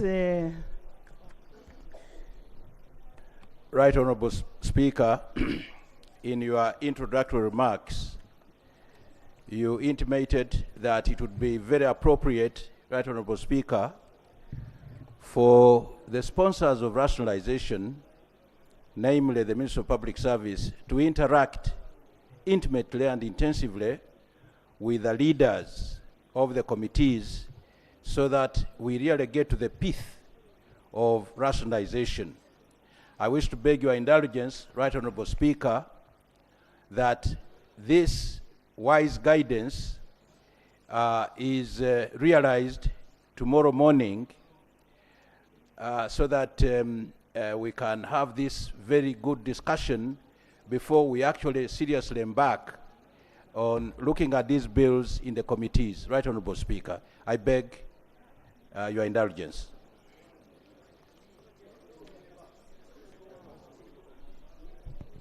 Yes, Honorable. Thank you very much. Thank you very much, Right Honorable Speaker. I am requesting that you allow me give this information as you bring in your ruling on that matter.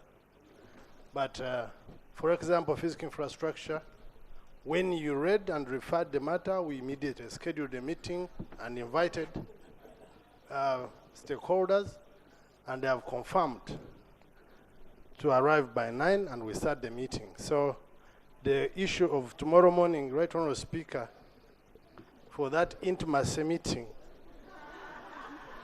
we may need your guidance. Honorable Dan, when it comes to an intimacy meeting, morning is from midnight to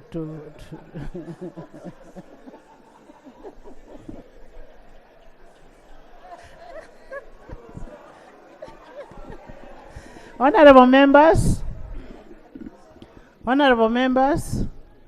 I know you've invited the stakeholders by 9, but I would plead with you that you have a consultative, not intimacy, consultative meeting between 8 and 9. It doesn't take long. It doesn't take long. But I also want you to have meetings. Don't cancel my meetings, but you must have a meeting from 8 to 9, and I want government chief whip to ensure that your chairpersons are in the conference hall from 8 to 9 to have a meeting with the public service.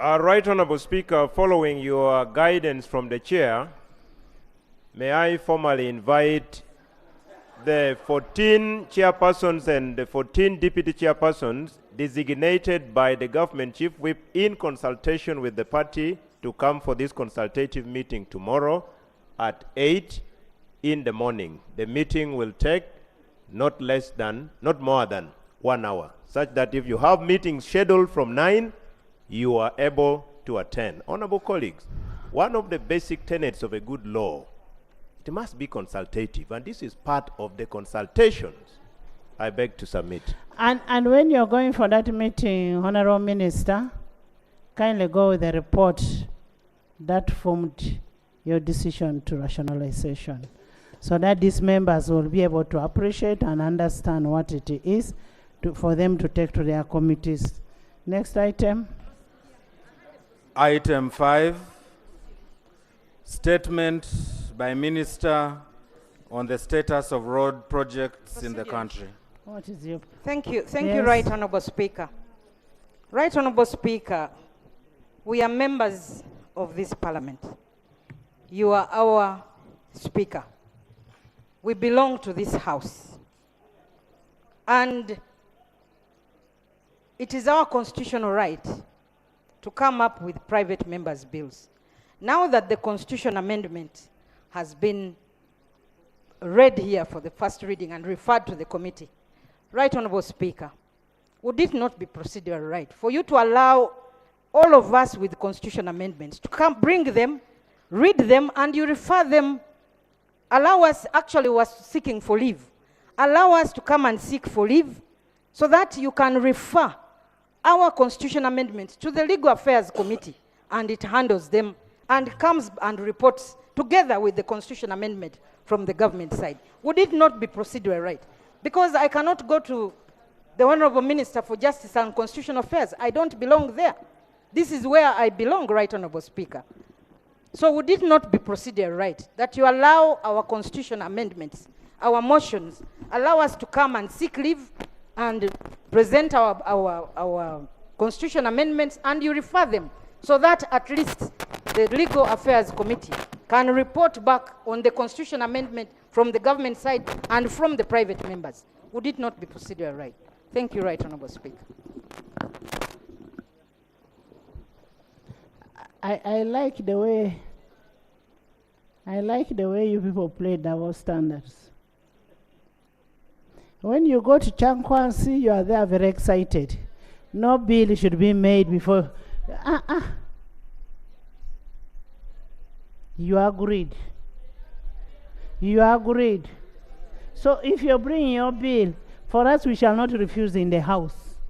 We will not refuse the bill in the House, but you agreed yourselves that it must go through a process. Don't play double standards. Next item. Procedure. Item 5. For me, I will not refuse any bill here. Article 94 is very clear. You have a right to bring your bill. Bring it, and most of the bills that we have passed in this House are from private members. Next item. Item 5, statement by Minister on the status of roads projects in the country. Right Honorable Speaker. Thank you, Right Honorable Speaker, for that.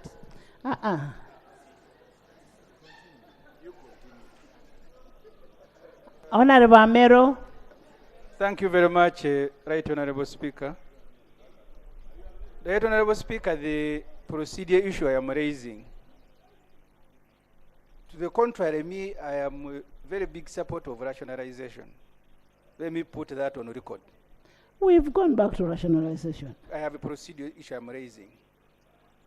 This is the first time in the history of this parliament, Madam Speaker, that meetings of committees for consultation are being convened by those that are going to be consulted. And they are putting it on the record of parliament. So the procedure is, because you see, we have made laws here, we spend a lot of time, they are nullified in court.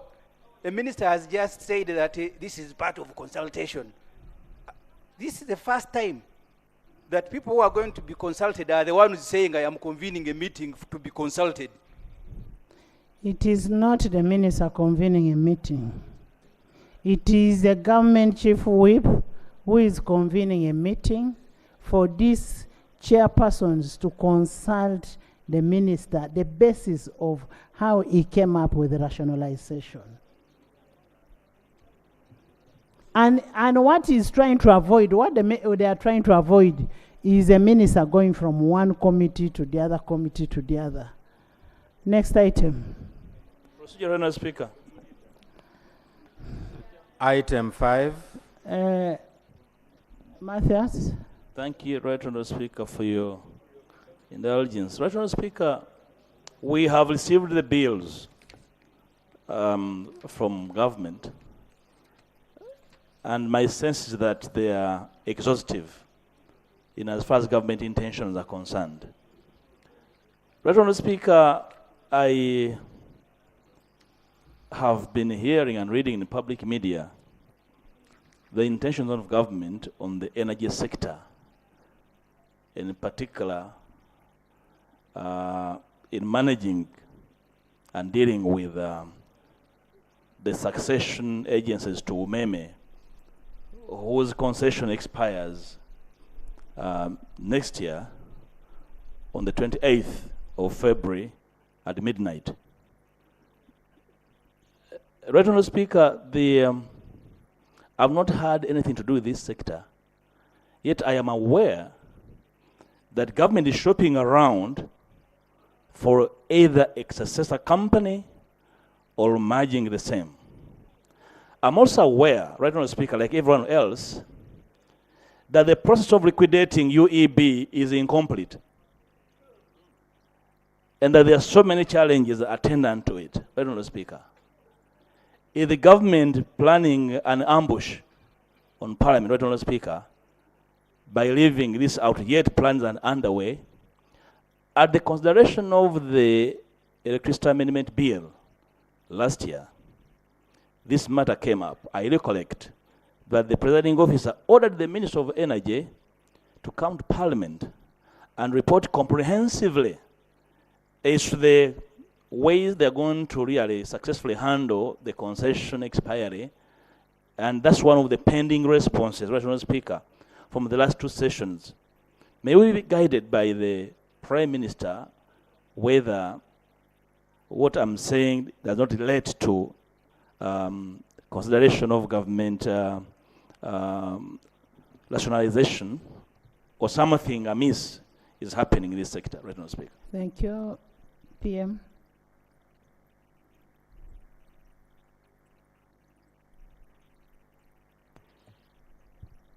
Right Honourable Speaker, you guided very well. And I wanted to inform the member that Cabinet is dealing with the issue. We shall report appropriately.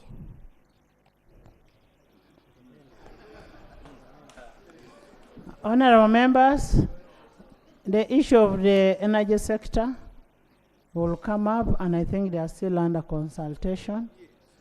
And that's what the Prime Minister is saying. Right Honourable Speaker. They are still consulting. You first wait.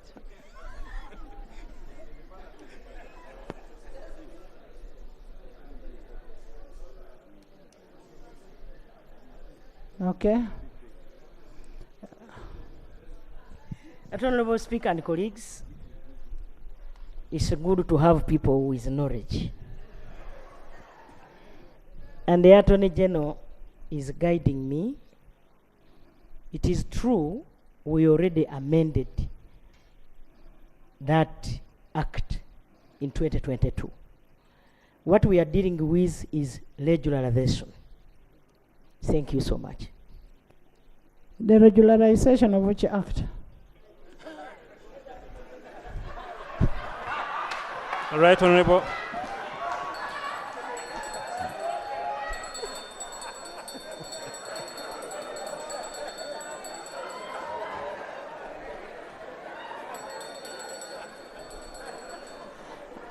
Attorney General. Right Honorable Speaker.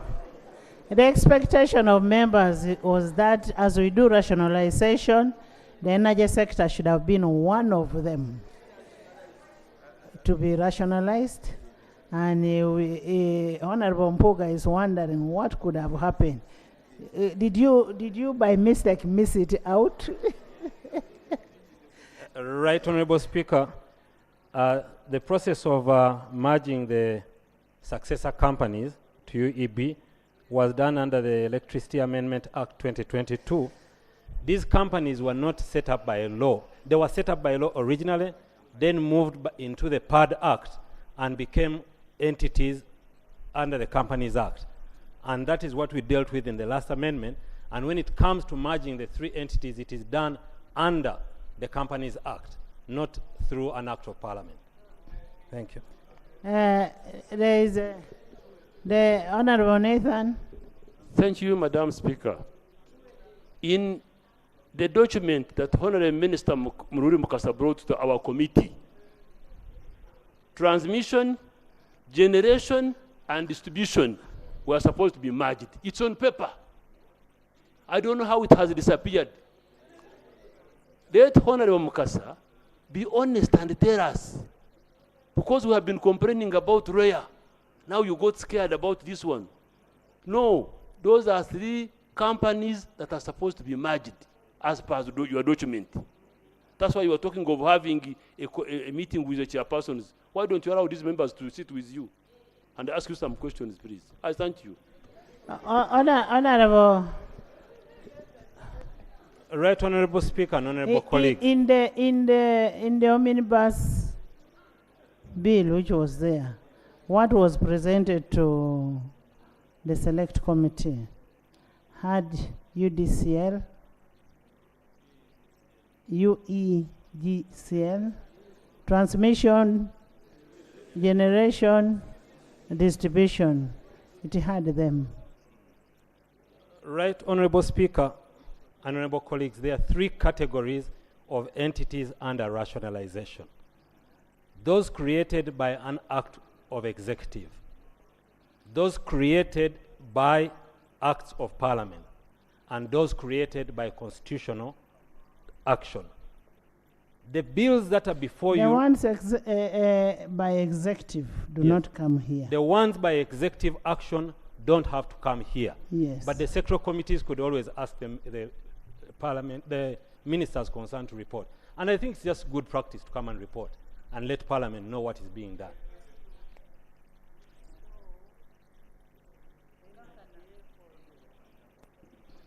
Madam Speaker, I agree with the guidance of the Attorney General. But you will comfort us if you said this particular issue being raised is at this stage is actually about to be finished because it doesn't even need Parliament, other than outlining the procedure that it will follow. Because there is the suspicion that maybe you have now changed your mind. Right Honorable Speaker, I was just adding on to what the Right Honorable Prime Minister reported here and said the process of merging UETCL, UEGCL, and UEDCL is ongoing. It's currently ongoing. And like Honorable Mpuga said, there are so many things happening in the energy sector right now that that cabinet is actually handling. So it is ongoing. It is currently ongoing, but we are just telling you that we could ask the Prime Minister to report back at an appropriate time. Right Honourable Speaker, with your indulgence, I hear the Land Attorney General, and I did ask this for a purpose because he's aware that whereas the process is on, UEB as a body corporate is still alive 23 years after the formation of UMEME. And the minister is alive to Section 29 of the Party Act. that obliges the minister to form a successor company to UEB after 23 years. And you're so aware of the dictates of the Electricity Act, Section 29. So the process, right, Honourable Speaker, is not transparent. Will you use your powers to instruct the minister to come and update Parliament on the processes? Because, right, Honourable Speaker, you are aware that over 30% of UMEME is owned by Ugandans. And in the 9th Parliament, I personally opposed the listing of UMEME because I know it had problems. And now here we are, nobody has tabled an audit as to what they have put into the company before reverting to the country, whether returning liabilities or assets. Right, Honourable Speaker, will you compel the minister, the Prime Minister, to ask her minister to report to Parliament on the progress of what the Land Attorney General is reporting? Because it is shrouded in controversy and darkness, right, Honourable Speaker. You know what the Prime Minister said? This is still under Cabinet review. So when Cabinet finishes to review, then they will report. They will report. Since this was even an administrative executive action that formed those entities.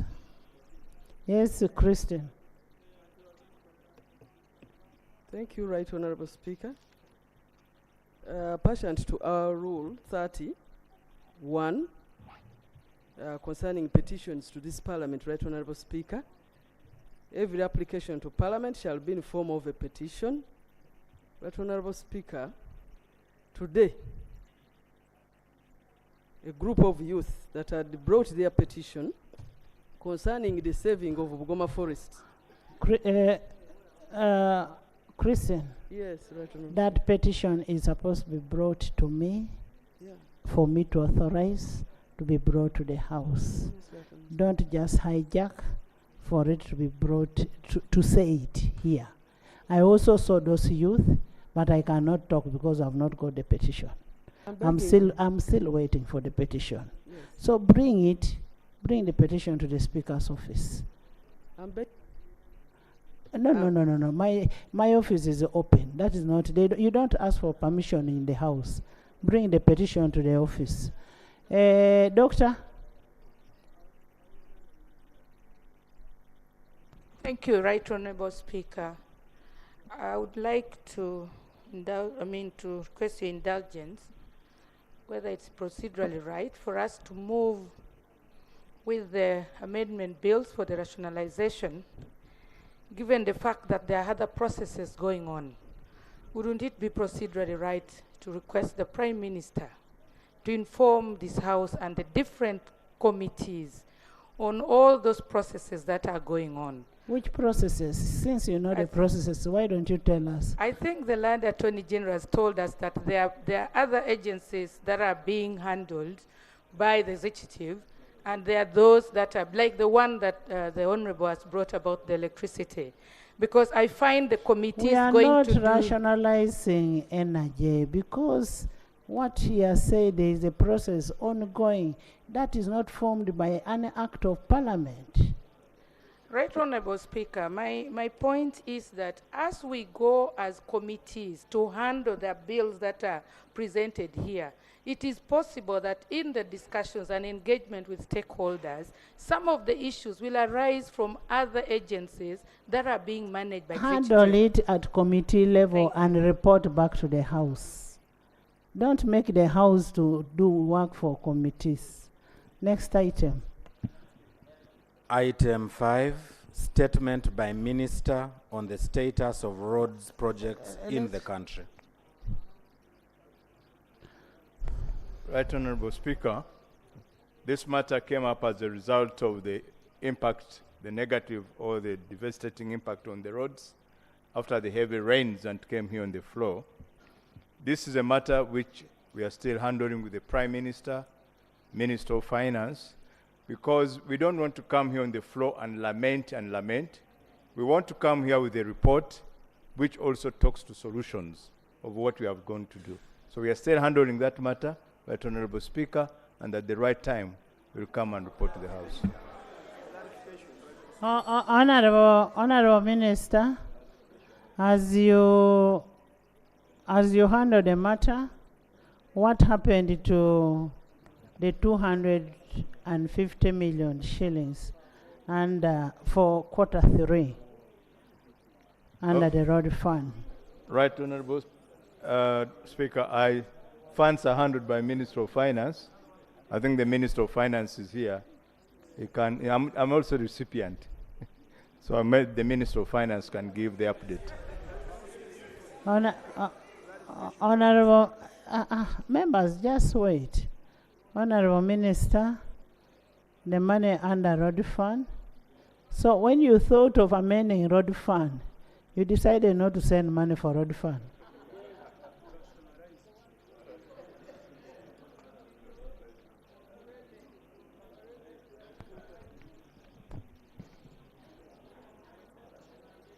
Thank you, Madam Speaker.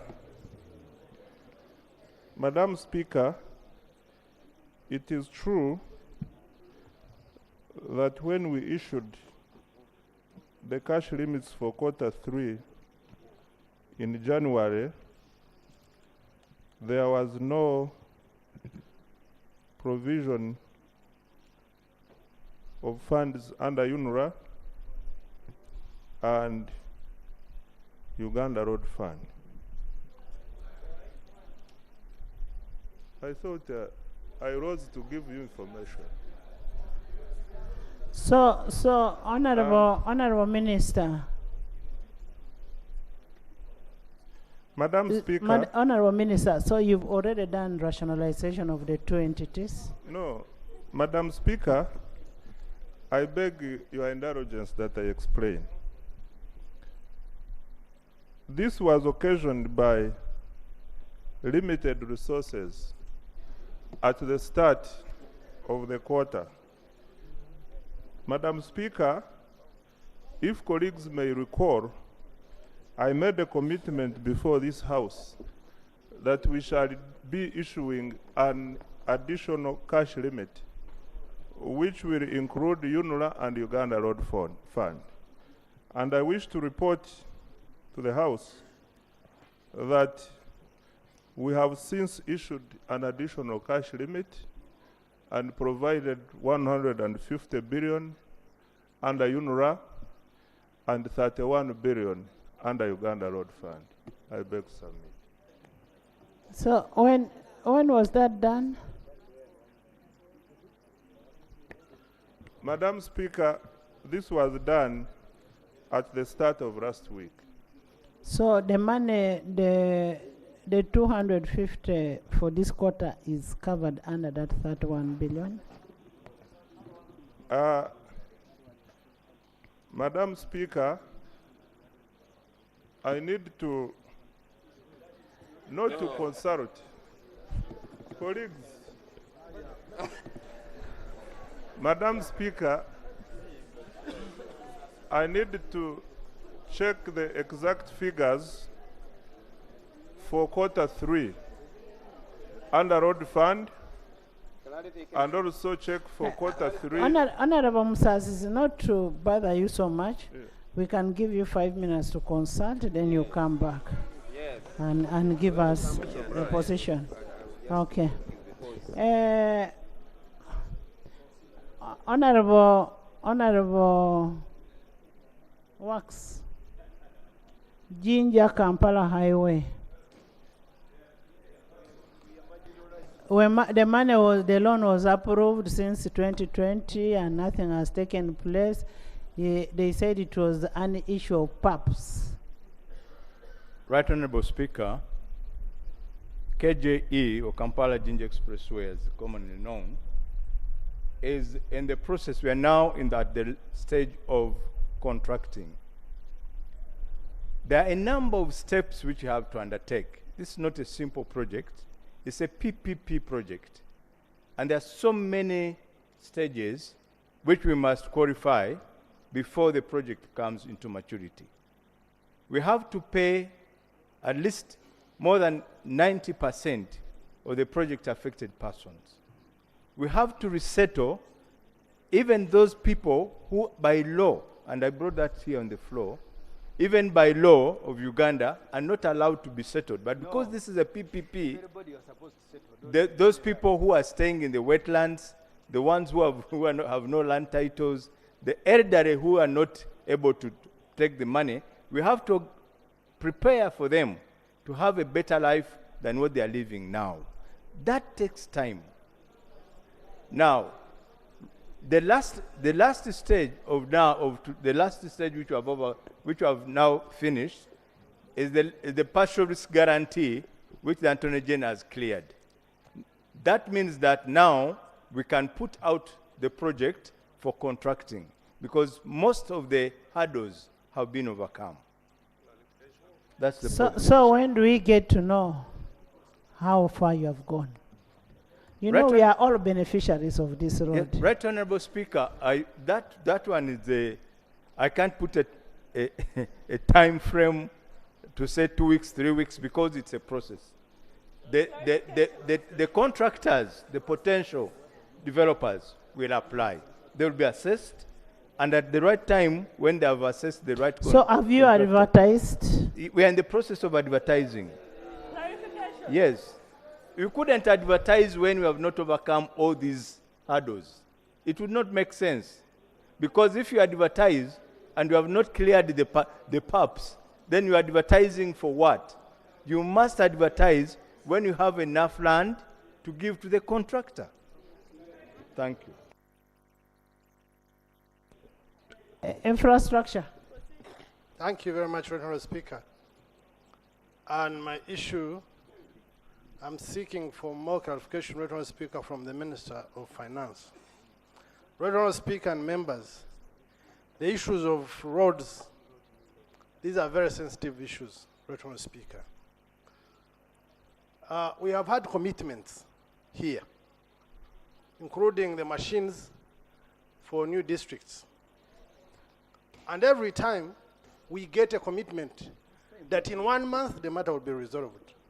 It has been 2 years with that commitment, right, Honourable Speaker. When I was engaging one of the ministers, the last commitment here from Honourable Musasizi was that they had instructed Ministry of Works to via 6 billion that is required so that those machines can be distributed.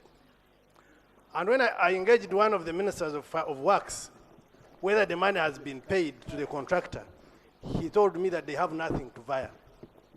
Right, Honourable Speaker, on the issue of how much was released, Right, Honourable Speaker, I would beg that Minister of Finance, if they have failed to get the money as expected and appropriated, they go on local radios and explain to Ugandans, because this is Ugandan taxpayers' money.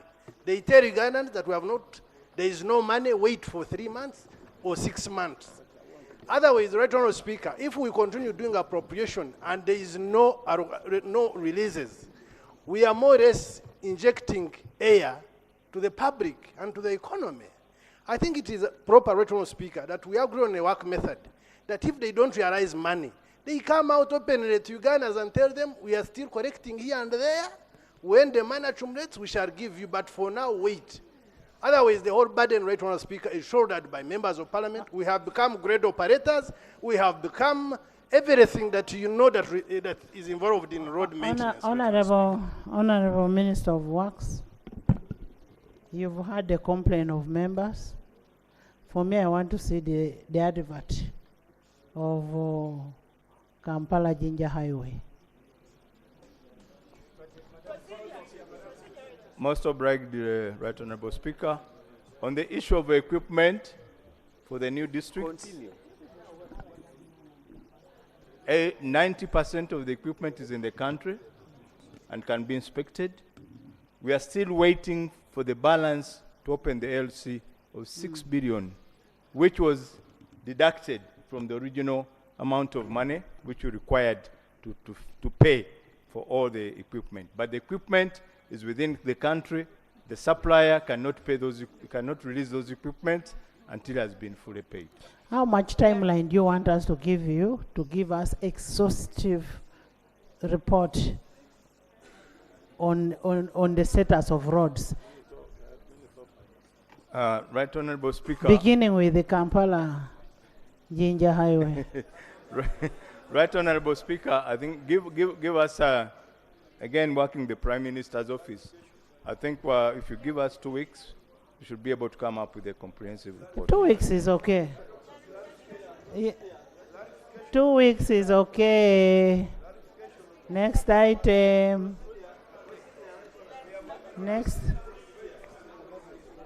Next item. No, he's going to bring for us the status of all the roads.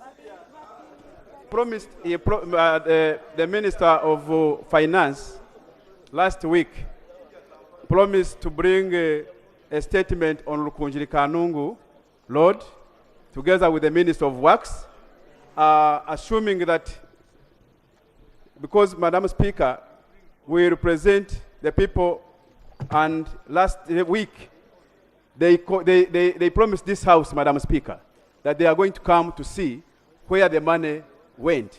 I want to know through you, Madam Speaker, whether it is not really procedural right for the ministers who are here now to tell us whether they have abandoned the project and where the money could have gone, because that money is a loan. It is a loan. Madam Speaker,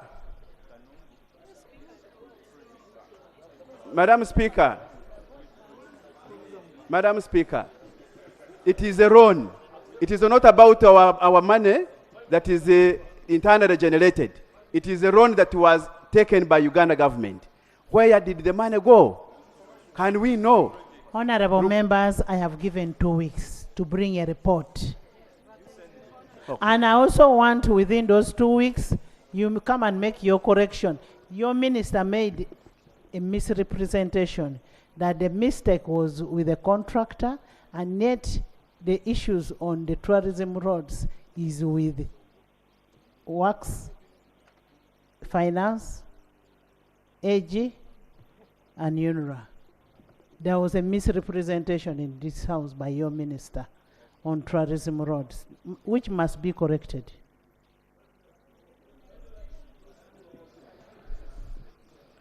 Next item. Item 6. Bill second reading. Honorable Musasisi, our money. Our money.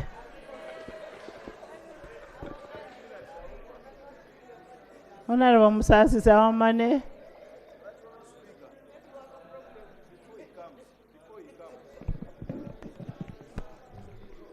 Madam Speaker, we execute the budget as and when resources permit. And we are always optimistic. Henry. Yes. Henry, you went out that you're going to confirm whether the 31 billion was part of the road fund. No, Madam Speaker, on the 31 billion, I'm firm. We have released 31 billion to Uganda Road Fund to spread across all the districts in Uganda for the roads. Does that include a 250 million per quarter, which forms the 1 billion per year? Madam Speaker, the 31 billion is part of the 250 billion. In total, listen, I beg your indulgence. In total, under that arrangement, we provided 176 billion. We have so far released half of that. So the 31 is now the second leg. Madam Speaker, by end of this financial year, we shall have released the entire 1 billion.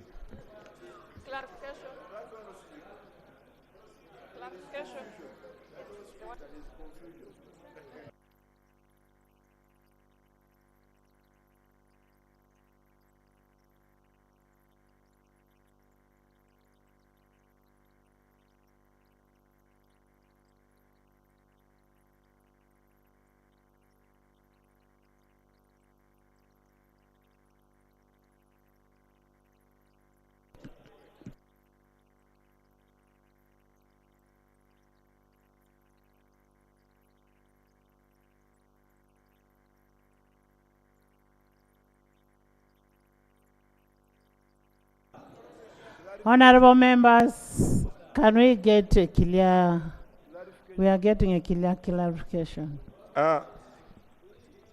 Madam Speaker, I wish to inform the House. Honorable Zijan, can you please, I beg your indulgence. You are lying. Madam Speaker, we have issued additional cash limit amounting to 31 billion to Uganda Road Fund. Once Uganda Road Fund gets this information, it asks the spending agencies to warrant, and as a result of warrant, money will go to the districts for spending. So if I say we have released and your district is saying we have not yet received the money, it means the warranting process is still going on. Honorable Musasisi, Honorable Musasisi, I need evidence that the money, the 250 for Q3 on the road fund should be brought to me. Madam Speaker, I undertake to bring to you the evidence and also lay before the House. Thank you. Tomorrow. Thank you. Next item. Item 6, Bill second reading, the Animal Feeds Bill 2023.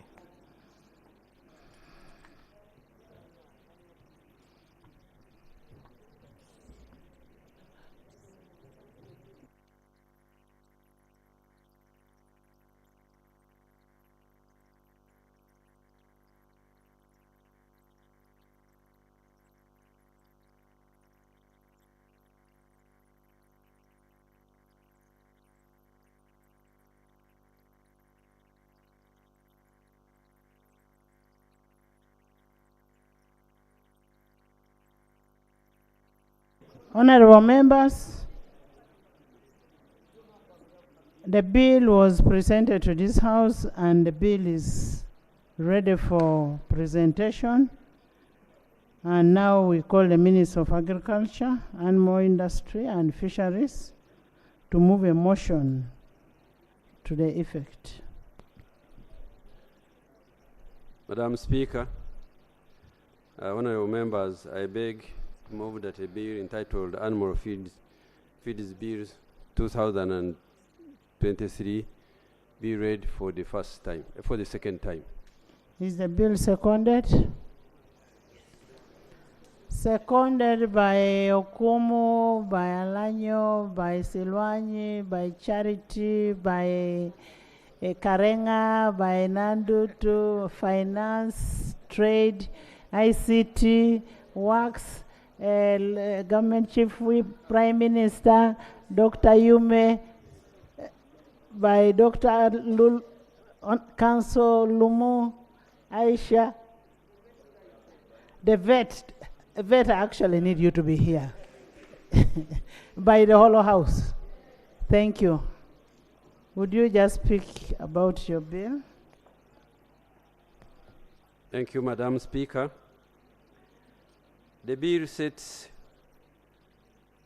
to provide the legislation framework for the operationalization of the animal feeds policy by regulating the production, importation, exportation, and marketing of animal feeds, and by establishing the Animal Feeds Committee to regulate the production, importation, exportation, and making of the animal feeds. Justification: the productivity of livestock industry in Uganda is low due to prevalence of animal diseases, inadequate nutrition for animals, especially raw regimes and protein content, the scarcity of water in some arid areas, the lack of facilities for the storage and processing of animal feeds, the lack of laboratory facilities, and the lack of information, knowledge, and skills on animal feeds production, among other factors. Inadequate animal feed nutrition was identified as one of the factors that limit Uganda's production of livestock products. Animal feeds account for 70% of the production of cost, therefore have significant effect of the production cost and the profits. The level of nutrition influences the infection rates and disease resistance in animal, and low levels of nutrition is therefore part of the reasons for low livestock and poultry performance in Uganda. It is therefore necessary to upgrade the animal industry and to give priority to agricultural development in general within the framework of the private sector, promotion and development. The Animal Feed Policy 1 and the Animal Feeds Bill will promote the animal industry in general and lead to the increase in Uganda's production of livestock products. I beg to move, Madam Speaker. Thank you so much, Honorable Minister. Honorable Chair, can you now present your brief report on the bill? And remember, the report is informative.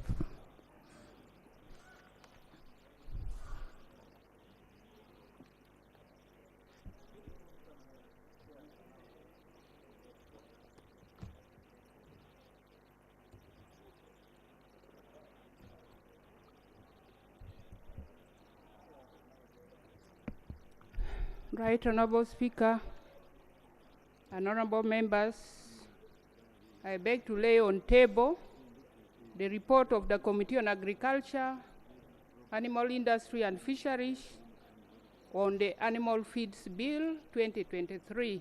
I beg to lay. Right Honorable Speaker, I also beg to lay the minutes of meetings that were held while the committee was considering the Animal Feeds Bill. I beg to lay. Right Honorable Please Speaker and honorable members, I now beg to present the report of the committee on the Animal Feeds Bill 2023. Right Honorable Speaker, the Animal Feeds Bill was read for the first time and referred to the Committee of Agriculture. This report is therefore being presented in accordance with Rules 129, 3, 4 of the Rules of Procedure and in compliance with Rule 1302 of the Rules of Procedure. Right Honorable Speaker and honorable members, the livestock subsector plays a crucial role in Uganda's economy, contributing 8.3% to the gross domestic product. And the livestock subsector contributes 6.456 billion, which is equivalent to 17.4% annually. In addition, about 77.9% of agricultural households rear livestock as a source of livelihood, and it contributes significantly to the welfare of the population at both household and national levels. Right Honorable Speaker, in recognition of the pivotal role of the animal industry in Uganda's development, there is need for comprehensive legislation to foster regulated and standardized practices in animal nutrition, promote animal health, food safety, and sustainable agricultural development.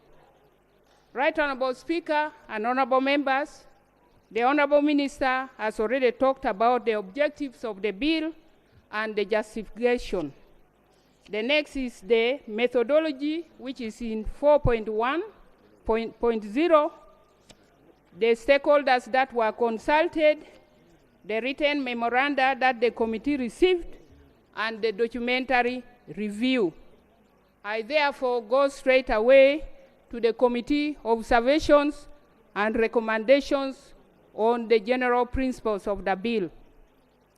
Right Honorable Speaker, on application of the Act, which is in Clause 1, the committee observed that whereas a person may make animal feeds for their animals' consumption, the animal products eventually end up in the public food chain and may have an impact on other people's lives if they are contaminated. The committee therefore recommends that the scope of the bill should widen to include people who make their own animal feeds to feed animals kept for commercial purposes. Right Honorable Speaker, on Clause 3 of the bill that stipulates the procedure to be followed for registration of premises for production, storage, or sale of animal feeds, the committee observed that buildings and equipment used to process feed and feed ingredients or store animal feeds and raw materials for processing animal feeds should meet the required standards in order to minimize feed contamination, and that registering premises for a single specific use is not practical since some premises are used for more than one purpose. The committee therefore recommends that the premises for production, storage, or sale of animal feeds be approved but not registered. The committee also recommends that the requirements for approval of the premises be provided in the schedules. On licensing of production, storage, transportation, and sale of animal feeds, which is in Clause 8 of the bill, the committee observed that the production, processing, storage, transportation, and distribution of sale and suitable feed and feed ingredients is the responsibility of all participants in the feed chain, including farmers, feed ingredient manufacturers, feed compounders, and transporters, and that each participant in the feed chain is responsible for all activities that are under their direct control, including compliance with any applicable statutory requirements. The committee also observed that there is need to minimize deterioration and spoilage at all stages of handling, manufacturing, storage, and transportation of feed and feed ingredients. Special precautions should be taken to limit fungal and bacterial growth in moist and semi-moist feed. Condensation should be minimized in feed and feed ingredient manufacturing and processing facilities, and all means of transport, whether privately owned or contracted, bulk or packed, and by water, rail, or land, should be regulated to control and minimize the risks of contamination. The committee therefore recommends that the means of transport be regulated to avoid contamination of animal feeds. The committee further recommends that the requirements for issuing a license for production, storage, and sale of animal feeds be clearly spelled out in the law, and that the ministry responsible for animal husbandry should develop regulations for issuing, revocation, denial, or operating without a license. Right Honorable Speaker, on exportation of animal feeds, which is in Clause 12 of the bill, the committee observed that exporting animal feeds requires an export certificate in addition to sanitary certificate issued by the Animal Feeds Committee. The committee also observed that the time provided for in the bill for notification within 24 hours of change in the circumstances relating to the exportation is too short. The committee recommends that the time of notification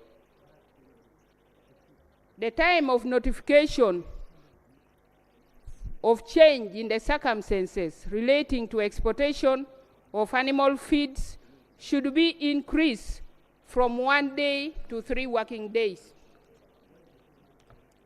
on prohibited substances in animal feeds, which is in clause 16 of the bill, Right Honourable Speaker, the committee observed that a user of a prohibited substance is limited technically in terms of assessing the contents of a product which may include prohibited substances.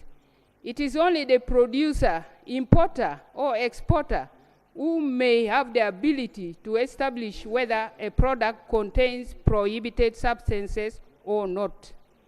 The committee therefore recommends that users of prohibited substances should not be penalized unless they use the substances knowingly. This is subject to proof by the courts of law. On animal feeds quality control laboratory, Right Honourable Speaker and Honourable Members, which is in clause 18 of the bill, the committee observed that all animal feeds produced need to meet standards formulated by Uganda National Bureau of Standards. The committee therefore recommends that all producers of animal feeds should ensure that their products adhere to standards set by Uganda National Bureau of Standards, and that the list of approved quality control laboratories should be published in the Gazette and a newspaper of nationwide circulation. On establishment of an animal feeds committee, which is in clause 23 of the bill, the committee observed that when you look at that list, the mandates of some of the proposed committee members are not directly related to the animal feeds value chain or industry. The committee also observed that the provision on representatives, especially of animal farmers, is not clear since it does not specify the categories of animal farmers. The committee therefore recommends that the composition of the Animal Feeds Committee should be modified by eliminating officials whose mandates are not related to the animal feeds industry. The committee also recommends that the 3 animal farmers should be representatives of commercial livestock farmers, commercial poultry farmers, and commercial fish farmers. The committee further recommends that the criteria of selection of animal farmers' representatives to the committee should be clearly specified. On adulterated or contaminated animal feeds, which is contained in clause 29 of the bill, which prohibits sale of animal feeds that are adulterated or contaminated, the committee observed that while contamination is not intentional and may be caused by carelessness, negligence, or failure to adhere to good management practices, adulteration is intentional and involves introduction of foreign substances in order to increase the quantity while lowering the quality of animal feeds. The committee also observed that clause 29 and clause 15 of the bill are related, and the committee recommends that the 2 clauses be merged. The committee also recommends that the law should provide for a mechanism through which a person who believes that animal feeds being produced or sold are contaminated may file a complaint to the animal feeds inspector. The committee further recommends that 2 separate provisions be made to differentiate the implications of adulteration from contamination. On issues of appeal, that is in clause 34(2), the committee observed that the proposed 10 working days is a short time for the minister to review the committee's decision and respond to the applicant accordingly. The committee therefore recommends that the minister is given 21 working days to review the committee's decision and give feedback to the applicant. Right Honourable Speaker and honorable members, in conclusion, the committee was alive to the need for a comprehensive and responsive law that addresses production, processing, storage, and sale of animal feeds. The production, processing, storage, transportation, and distribution of safe and suitable feed and feed ingredients is the responsibility of all participants in the feed value chain, including farmers, feed ingredient manufacturers, and feed compounders, among others. Each participant in the feed value chain is responsible for all activities that are under their direct control, including compliance with any applicable statutory requirements. Right Honorable Speaker and honorable members, the committee therefore recommends that the bill be considered for the second reading, subject to the proposed amendments attached hereto and any other modifications that the House may propose and approve. Right Honorable Speaker and honorable members, I beg to report. Thank you so much, Honorable Chair. You've heard the report is very direct, and I now open the floor for debate. But if you feel that you have a clause you're specific to, then go straight to the clause when we are at committee level. Remember, this is just informative. Yes? Where is Dr. Bed? Okay. Hajat. Thank you so much, Right Honorable Speaker. I thank the committee for this report and the minister for the proposal.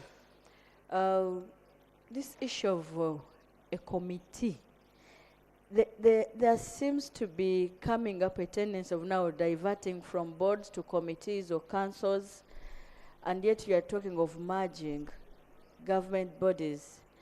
Can I know from the chairperson, what is National Bureau of Standards short of to ensure compliance? Because the National Bureau of Standards is supposed to ensure standards of all the supplies we have. What are they short of? My other second issue is the tendency to distinguish between adulteration and contamination. If one is a supplier of animal feeds, should take total responsibility to protect these feeds from being contaminated. I see a danger of someone hiding under contamination, yet actually the person deliberately did adulteration of these products. That's my submission onto the general principles. I seek clarification that why do they want to lessen the burden of the person that is producing these products, to lessen his burden of ensuring that the products supplied to the people are actually good by inventing in issues of adulteration and contamination. They should take total responsibility that we have good products. Thank you. Thank you. Chair, take note of the questions, and then Alan. Thank you, Madam Speaker, for the opportunity. My question, Minister, can clarify on this. Like for our local farmers, they go to these grain millers and they buy maize brandy, they buy silverfish. So according to this law, how are these people going to how this law is going to affect like such people who are in villages, who are in Chisenyi, who are involving in this kind of selling maize brand, just normal maize brand? That's what I wanted clearly. So according to this law, which clauses, which is going directly to affect these people? Thank you. Thank you, Stephen. Rose. Thank you, Right Honorable Speaker. It is on the issue relatedly about contamination and adulteration. I suppose that those are clear demarcations and they are distinct. Because, for example, if somebody found a fly in a bottle of soda, that can't be adulteration, it can be contamination. So I suppose that the committee report is important, that there should be a difference. Because even the distribution chain, contamination can be done just in the distribution chain, which is not adulteration. So I think I'm just trying to support the chair that I think that is clearly demarcated. I thank you. Honorable members, when you read what the chair said, Clause 29 of the bill prohibits sale of animal feeds that are adulterated or contaminated.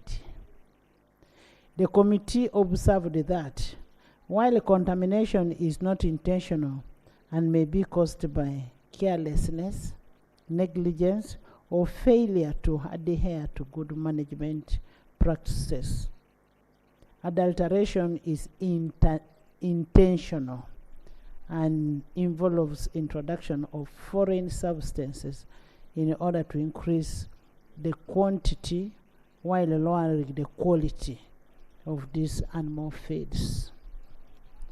Yes, Ross? Yeah. Thank you so much, Right Honorable Speaker. Right Honorable Speaker, I didn't get the level of proof, whether it's in a balance of probabilities or it's a strict proof. In the case of Kalili versus Carbolic smoke ball, definitely the one who packages, assuming you find this item in my shop but being packaged by another person, what level of responsibility do I bear? I seem not to have got it so clearly on that. The Thank responsibility you so much. you bear is on the case law. Yes. Right Honourable Speaker, this being a very important bill, Right Honourable Speaker, the procedural matter I'm raising that would need to be procedural right, that we go to the committee stage, so that we look at article by article and we look at them critically. Clause by clause? I mean clause by clause, I beg your pardon. So that we look at them critically and then take decisions at that level, Right Honourable Faith, Speaker. you're seconding that?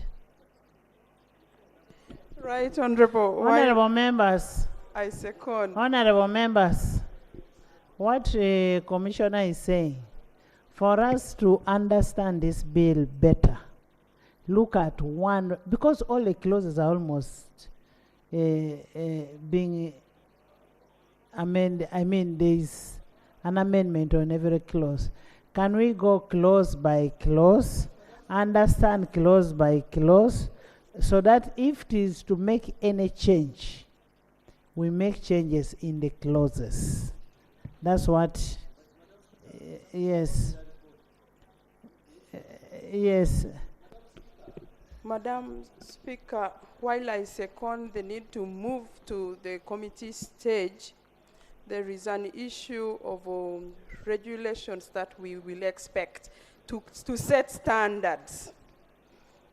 Madam Speaker, you are aware that some bills are passed here and even approved by the President, and the regulations never come. Even the fisheries up to today has not come. And they never come. So, and yet the bill is good. It's intended to protect our livestock so that nobody can destroy them. So, in the Attorney General, you're hearing?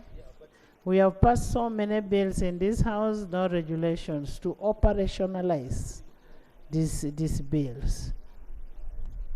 It's like we sit here to waste time. Right Honourable Speaker, actually the leader of government business, through the leader of government business, we have communicated to the various line ministries where rules have not been made. The Attorney General's chambers at times is also, their hands are tied because the rules must be originated somewhere in the sector ministry. But Right Honourable Speaker, we are going to continue following up on it and ensure that all these rules are brought and completed. Yes. Madam Speaker, to the Attorney General, but I had my other issue.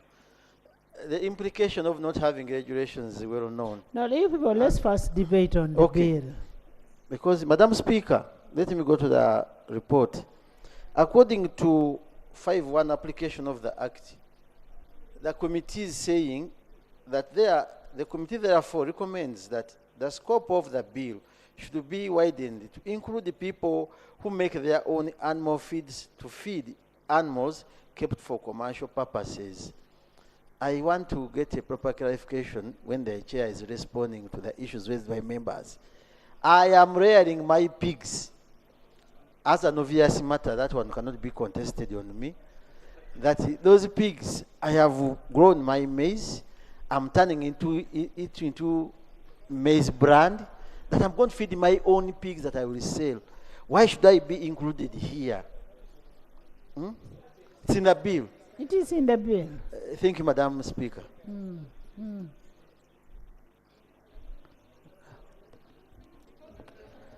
Thank you, Right Honorable Speaker.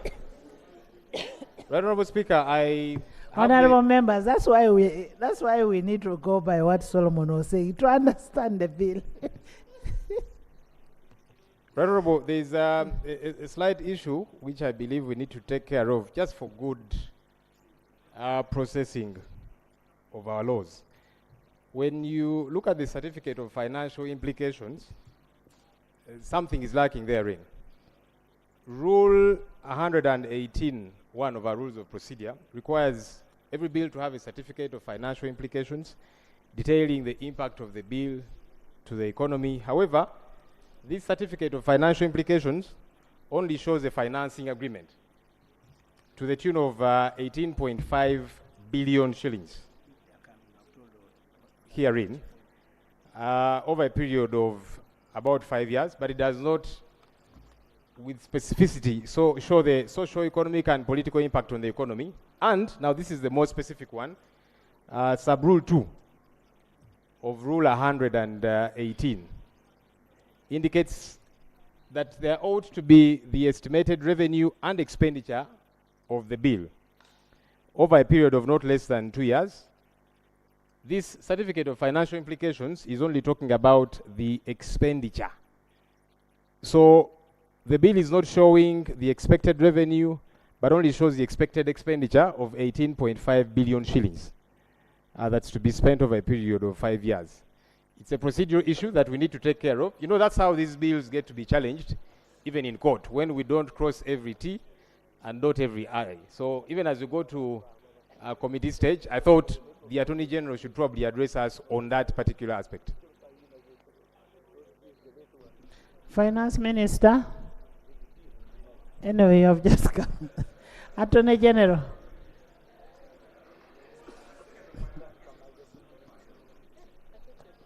Right Honorable Speaker, I think what Lop is saying is interesting, but I think it's a question of form.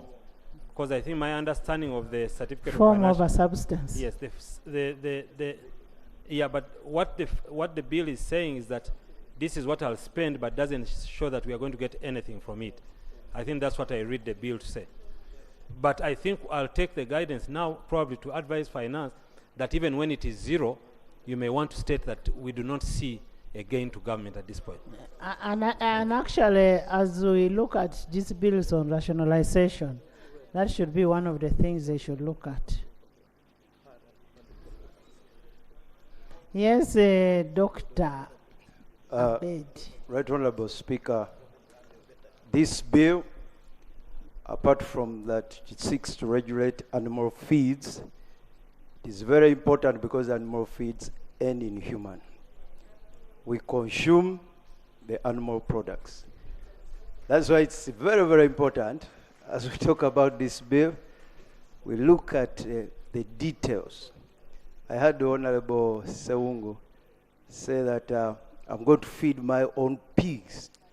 Your pigs are going to end in With the the people. Speaker's life. No. The Speaker. For me, I don't eat pigs. Yes. Let me use another one. Even me, I don't. Actually, I when don't eat pork. there was a story about chicken, how they were putting ARVs. Exactly. Yes. Yes. Right, Olaf, I retract that because I've remembered. Let me use Seung himself. This the pork that you eat. For example, if you consume feeds, if an animal consumes feeds where there are aflatoxins, be rest assured the aflatoxins will end in your body when you consume that feed, that meat or milk. That's why it is very, very important that we look at the details. So when you are considering this bill, don't only think about animals, think about the humans. And lastly, as Honorable talked about, Honorable Aisha, about the standards, the UNBS. The UNBS, their work is to set standards. Set the standards. When you set them, you hand them over. So you don't regulate the standards that you have set. So that is their work. They are going to set standards for feeds, and then this law is going to regulate what they have set. That is the work. They stop at that. They don't go beyond setting standards. Doctor, Honorable Aisha, you're talking to a veterinary doctor. Thank you, Right Honorable Speaker. Yes, the matter I was speaking to is not a matter of veterinary professionals. It's about... The bill is about veterinary. No. I seek to know, after UNBS sets standards, who ensures that the standards are enforced? Is it not UNBS that enforces? And that's the question I put to the chairperson of the committee to inform us, where did they find UNBS lacking that informed their need of a committee? Does Honorable Bwanika want to inform us that this committee will be empowered to enforce? Certainly no, they don't have a mechanism. Somebody wants to give you information. Right Honourable Speaker, I thank you. I am glad that the Honourable Member is trying to clarify, but in the course of raising the question, she's talking about enforcement of standards, at the same time talking about regulations. Those are two different things. Standards belong to the bureau that is responsible for setting them and certifying them. The regulations are within the mandate of the implementing agency. I thank you. Doctor, you may. Thank you, Right Honourable Speaker. In addition, there are sometimes super specialties may require standard bodies. Like, for example, if you looked at cancer, you'll have the Atomic Energy Council, and clearly UNBS can't go near there. You'll hand that over to Uganda Atomic Energy Council to ensure they set the standards and look at compliance. Thank you. Thank you, honorable members. Now I put a question that the Uganda Feeds Bill 2023 be read for the second time. Those in favor say and the contrary nay. The ayes have it. The Animal Feeds Bill 2023, Bills Committee stage.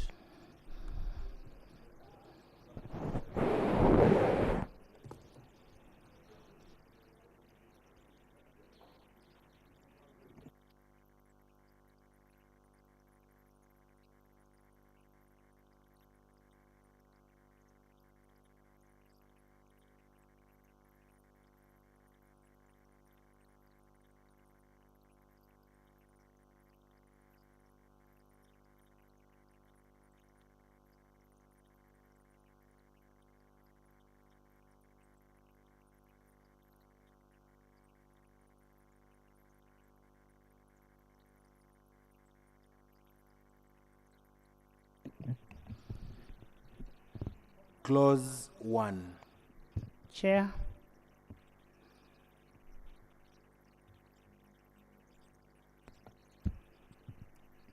Right Honorable Chair, the proposal is that clause 1 is amended in sub-clause 1 by substituting for paragraph A the following: animal feeds produced or stored for commercial purposes. In paragraph B, by deleting the words or exported from Uganda, and by substituting in subclause 2 the following: this act shall not apply to animal feeds produced or stored for consumption by the animals of a person who rears the animals for subsistence purposes. The justification: the act shall apply to all animal feeds produced, stored, or sold in Uganda. Importation of animal feeds is taken care of in paragraph A. Then, to exempt a farmer who produces animal feeds to feed them to his or her animals in his or own farm from applying for a license to produce such animal feeds. I beg to move. Honorable Minister. I have no objection, Madam Speaker. Dr. Chair. Bedi. No objection, Chair. I put a question that clause 1 be amended as proposed. Those in favor say on the contrary nay. Yes, the ayes have it. Clause 1 as amended. I put a question that clause 1 as amended stands part of the bill. Those in favor say on the contrary nay. The ayes have it. Clause 2. Chair. Now, Chair, clause 2 will have interpretation last time. Yep. Madam Chair, before clause 2, I wanted to ask either the Attorney General or the Chairperson or even the Minister to explain why we don't have a commencement date. If there is any reasonable explanation why the bill does not have the options provided for a commencement date. And if there is no reasonable explanation, then we insert a new clause before clause 1 saying commencement, and then we choose between date of assent, date of publication in the Gazette, or by statutory instrument by the Minister, so that we take care of it. Yes. Thank you very much. Right Honorable Chair, under the Interpretation Act, a bill comes into force on the day it is gazetted after assent. Any other exceptions that are made in bills is for purposes of specifically bringing certain bills because you anticipate certain actions to be done even after the bill has been passed. Say the bill has been assented to, but you anticipate that there are some actions you need to put in place before the bill comes into force. We have not found any such requirement in this bill, and we want to go by the Interpretation Act that the moment the President has assented to the bill and it has been gazetted, it comes into force without any other action. I entirely agree, but there are actions required. For example, you are supposed to constitute a committee. Yes, but you Just cannot. as an example, yes, from the many things. But you cannot constitute the committee unless the law has come into force. Into force. So the law, for you to constitute the committee, the law must be in force. So everything in this act can only be action when the law is in force. Thank you. Clause 3. Clause 3. We have stood over clause 2.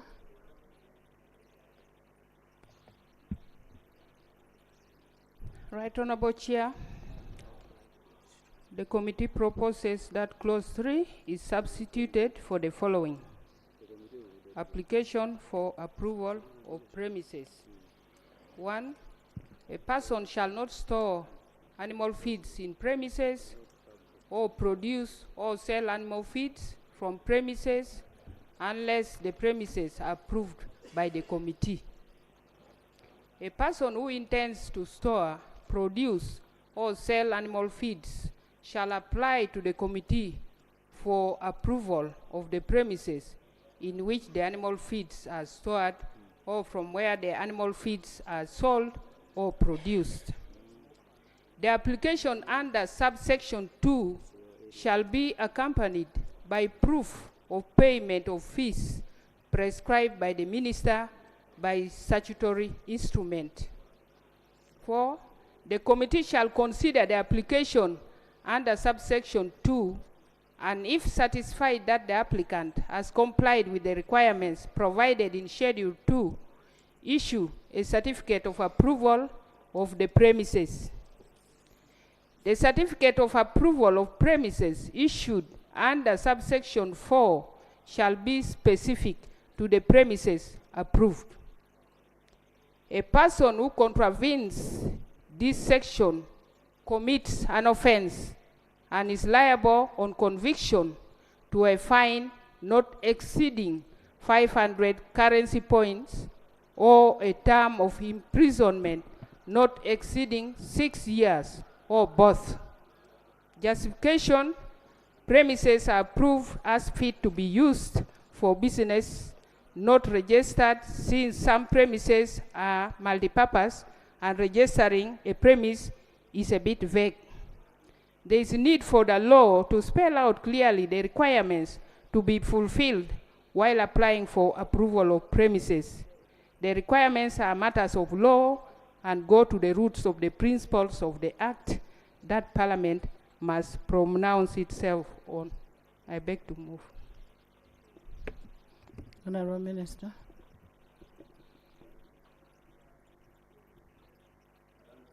Madam Chair, we agree. AG.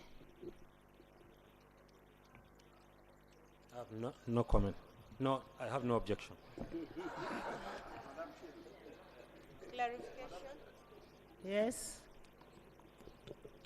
I wanted the minister to assure the country how accessible this committee would be for a villager, because I'm aware there are production officers who could be able to help with this kind of function if they were empowered. So can you show us how this committee will work so that our villagers do not have to suffer? In addition. Thank you, Chair. Honor your colleagues. The way government works is that even at local government, we have a representative. And we can delegate this function to extension workers, subject matter specialists. Jonah? Chair, for my clarification is on the duration. My clarification is on the duration. Under the of the license. No, on application, because clause 3(2) says that when you apply, so how long do I wait as an applicant for the committee to process my application? And in the amendment where they have proposed under 3(4), it is better that we put at least 3 months, because you cannot apply and then it takes forever without getting a feedback. And that will apply to, I think, even clause 8, 9, 11, and 12. So I'm proposing that Madam Chair and the Minister looks at that. And the justification for the 3 months is that when you are renewing, you have provided already that on expiry, you must apply 3 months before expiry. So if I apply 3 months before, it means you need 3 months probably to consider my application and give me feedback.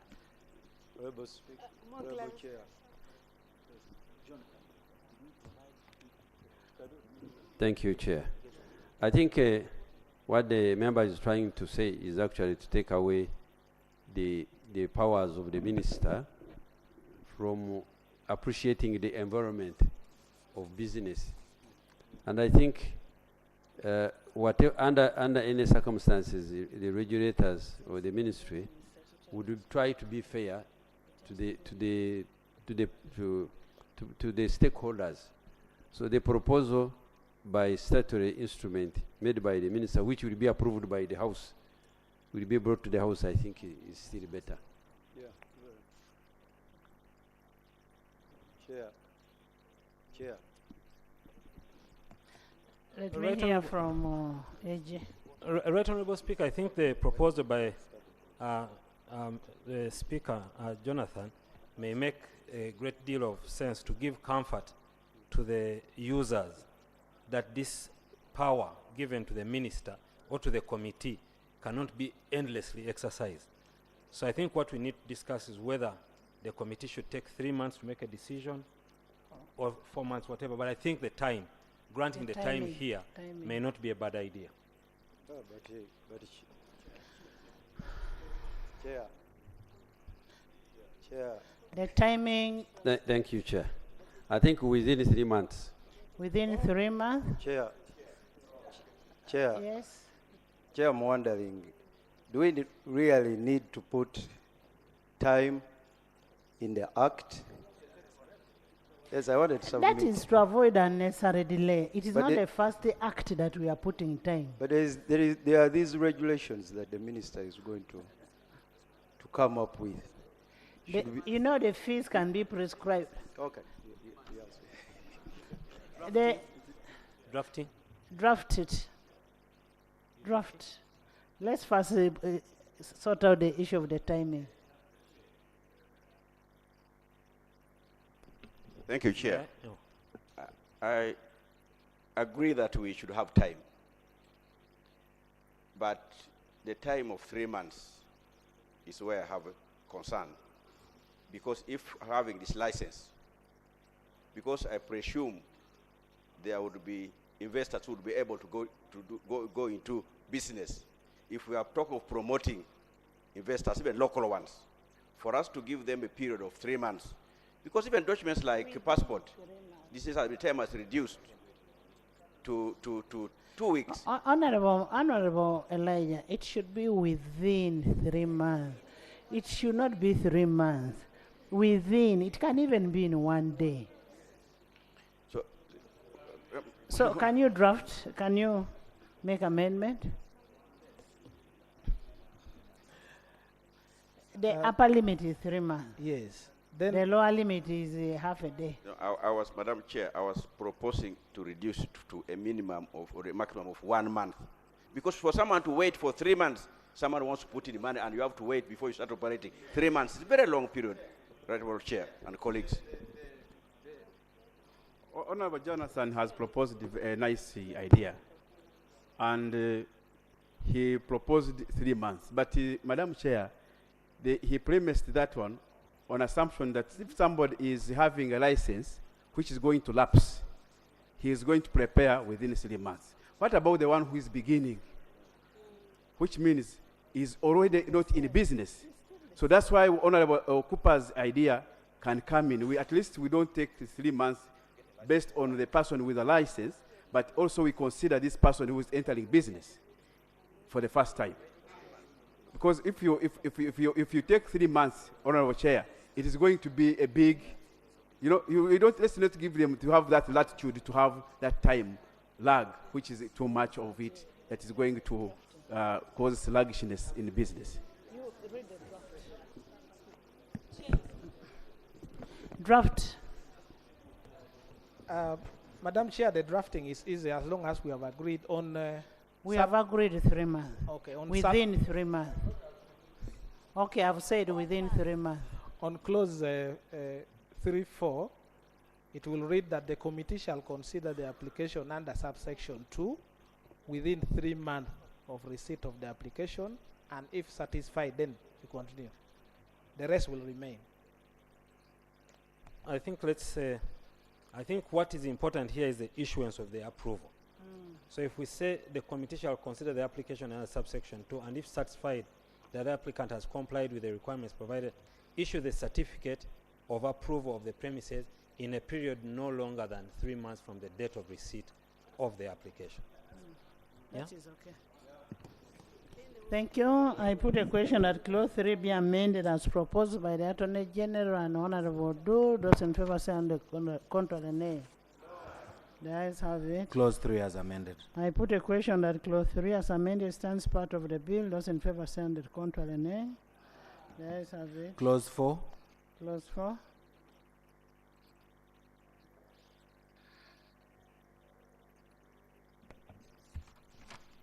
Right Honourable Chair, the proposal is for is that clause 4 is substituted for the following: display of certificate of approval of premises. The certificate of approval of premises issued under section 3.4 shall be placed in a conspicuous place in the approved premises.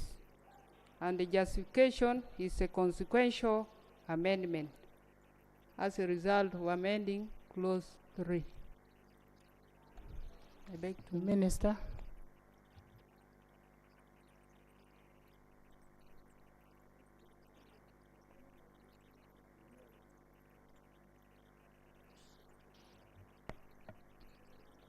Madam Chair and honorable members, we agree. AG. My understanding is that the clause is now going to read as follows: that a certificate of registration issued, a certificate of registration of premise, a certificate of approval of premises issued under subsection 4 of this Act shall be placed in a conspicuous place in the approved premises. Most obliged. I have no objection. Under section 3, subsection 4. Yes, under section 3, subsection 4 Yes. of this Act shall be placed in a conspicuous place in the approved premises. Okay. I put a question that clause 4 be amended as proposed. Those in favor say under control and nay. The ayes have it. Clause 4 as amended. I put a question that clause 4 as amended stands part of the bill. Those in favor say under control and nay. The ayes have it. Clause 5. 5. Right Honorable Chair, clause 5 is amended by substituting for the word registered the word approved, and by inserting a subsection as follows: a person who intends to alter the approved premises shall comply with the Building Control Act 2013 or any other applicable law. This is also a consequential amendment. I beg to move. Honorable Minister, Attorney General. Right Honorable Chair, honorable colleagues, I have no objection to the first proposal to replace the word registered with approved, and also to as a consequential amendment. However, the introduction of the Business Control Act in this bill is problematic. The bill, because the proposal is to Building Control Act of 2013 and any other applicable law. This is not as sophisticated. Some of these places are not as sophisticated as we may think, because the animal feed is not necessarily set up in a factory setting, and therefore to introduce these controls, you may actually interfere with a very nascent industry. I beg members that we leave the proposal that the place, if they want to make alteration, go back to the committee. Why? This committee, as you've seen, is comprised of people who are specifically addressed in the space of agriculture. And therefore, they will be helpful in understanding whether those premises actually fit for the purpose for which we are putting them up. Now, it doesn't mean that there will not be other laws that people may comply with. If, for example, they are building a big building, they must comply with the Building Control Act. Okay. So I beg that we drop the second part and let the provision read: a person whose premises are approved under subsection 3.4, who intends to make alterations premises, shall prior to the alterations apply to the committee for approval of the alterations of the premises. I beg to submit. Yes, Doctor. Chair, this bill, this law is not about buildings. It's about feeds. I want to concur with the Attorney General, the AG, that we do away with the issues of building control. The professionals within the committee, they have capacity to see a space and see that it is good enough for it to be a premise. And it's approved by the committee. Yeah, and they approve it. Yes, Honorable. But Chair, maybe before we dismiss... So the bill stays as it was. But Chair, before we dismiss the proposal by the committee, could we benefit possibly from the justification for the introduction of the Building Control Act in the bill. What is the rationale? Maybe you should put us to speed, because perhaps there is something that we've not been informed.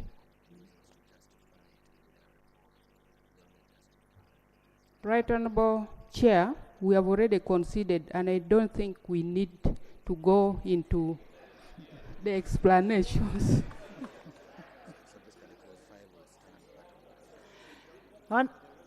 No, it is stands part of the bill. Right Honorable, there's some amendment Okay. which is consequential, and I want to read for the record.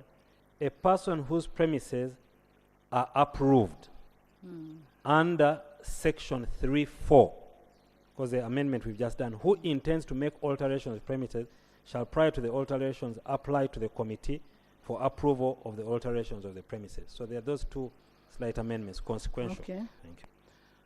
I put a question that clause 3 be clause 5 be amended as proposed by the AG. Those in favor say and the contrary nay.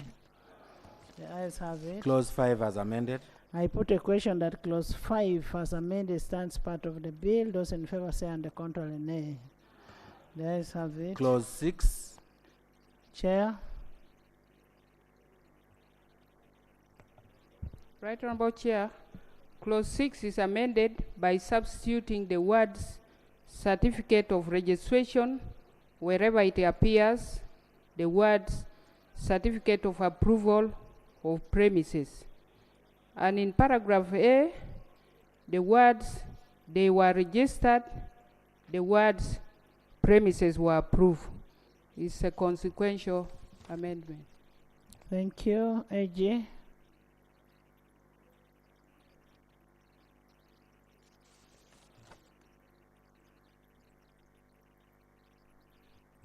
No objection, Right Honorable Chair. Minister.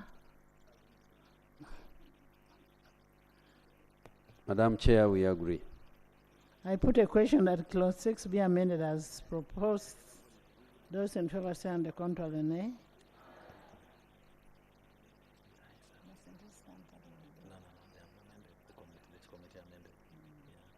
Clause 6 as amended. I put a question that clause 6 as amended stands part of the bill. Those in favor say and the contrary nay. The ayes have it. Clause 7. Chair. Right Honorable Chair, clause 7 is amended by substituting for the words certificate of registration wherever they appear in the provision, the word certificate of approval of premises.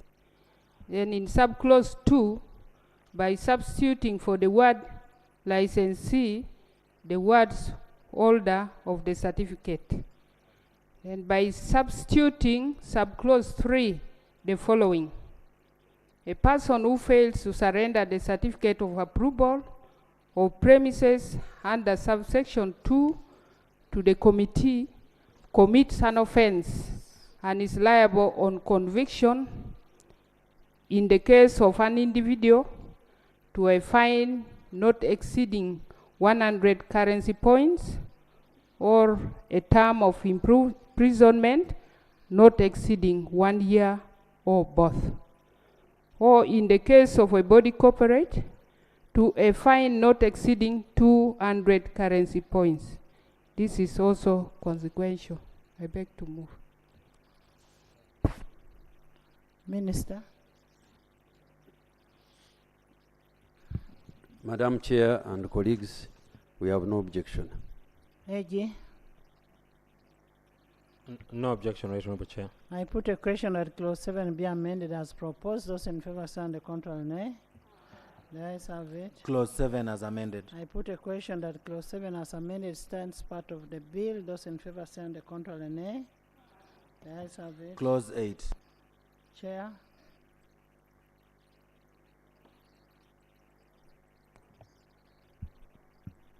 Right Honorable Chair, clause 8 is amended in the head note by deleting the word transportation.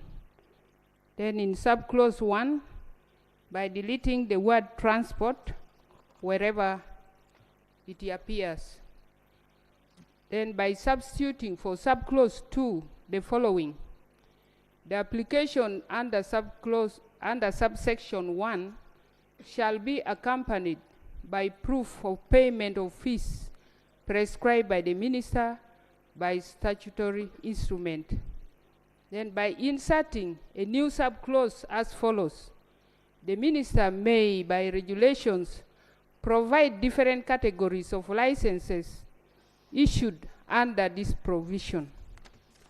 In subclause 4, by substituting the words of this act, the words prescribed in the third schedule. In subclause 5, by substituting the following. A license issued under this section shall be valid for 1 year from the date of issue of the license. In subclause 6, by deleting the word transports. In paragraph A, by substituting for the word 1 with the word 2 wherever it appears. And in paragraph B, by substituting for the word 2 with the word 5. Justification is below. Transporting animal feeds does not require a license. And there is no need to indicate qualifications of personnel at the time of applying for a license. And also to make the penal provision more deterrent. That is why the proposal is being made. I beg to move. Minister. Right Honorable Chair, we have looked at the proposals. We are okay with much of it except for clause 4, subclause 4, where they are requiring that substituting the word this act with the third schedule. Right Honorable Speaker, Right Honorable Chair, and Honorable colleagues, when you require someone to comply with the act, it's more inclusive than requiring them only to comply with the schedule. So a person dealing with the provision with a requirement to deal with feeds needs to comply with the act, not only the schedule. So I'll just propose that, and the schedule is part of the act. So we are saying let's require them to deal with the entire act, comply with the act, not only the schedule. Beg to submit. Actually, the schedule is part of the act. So, redraft. The proposal is that clause 4 remains part of the bill as it is. 8 subclause 4 remains part of the bill, and the other amendments proposed by the committee be adopted.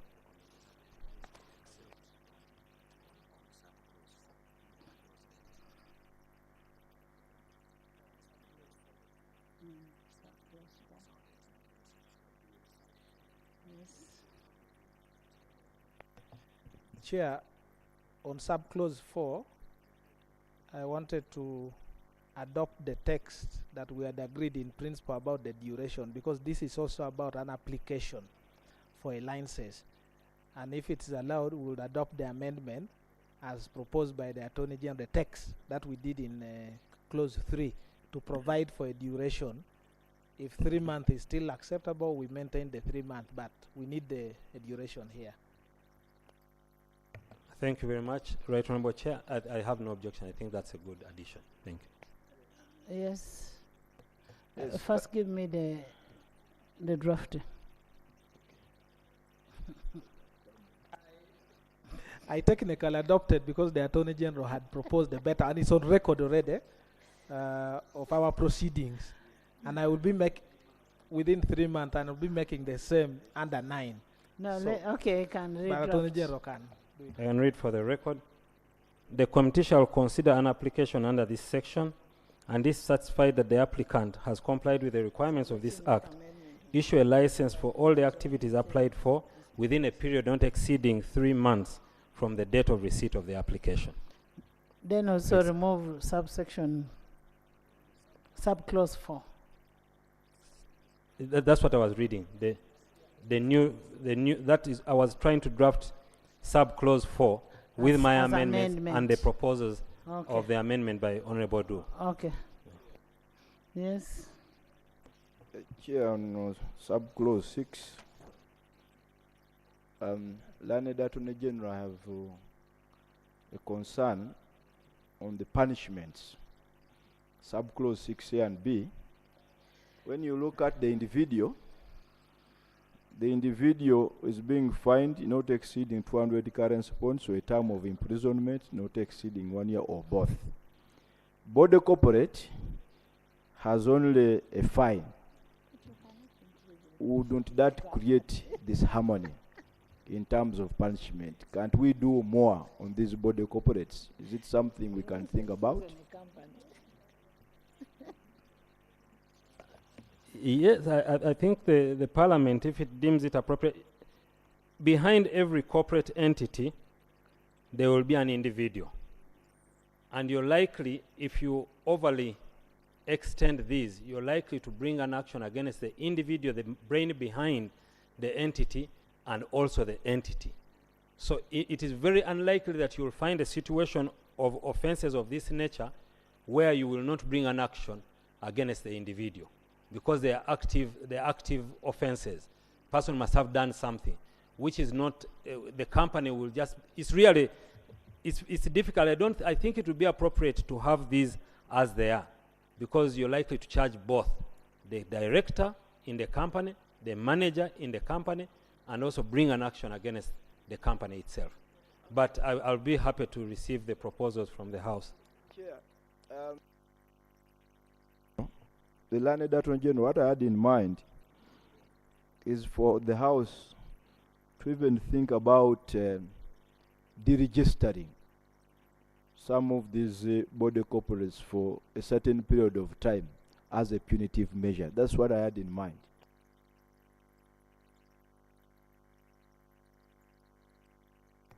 I think there are other things that can be done administratively, but I must caution members here. We are just about to start regulating an extreme. But you look at clause 10D. Yes. It is on revocation of the license. Yes. But I'm saying deregistration. I was saying that we are just about to regulate an extremely new and rudimentary space, and very sensitive. So we are going to spend a lot of time teaching even.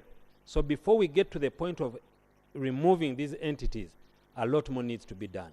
So I think the act as it is, you can revoke the license and stop them, but deregistration may be a bit extreme. Beg to submit. Yes. Thank you, Chair.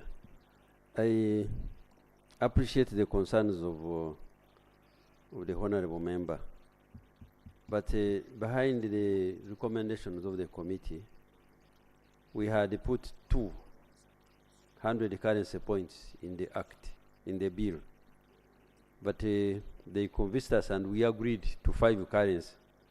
The other one individual is 2 currency points, 200. And this one is 500. I think I tend to agree with the Attorney General. I would request that we move along this line.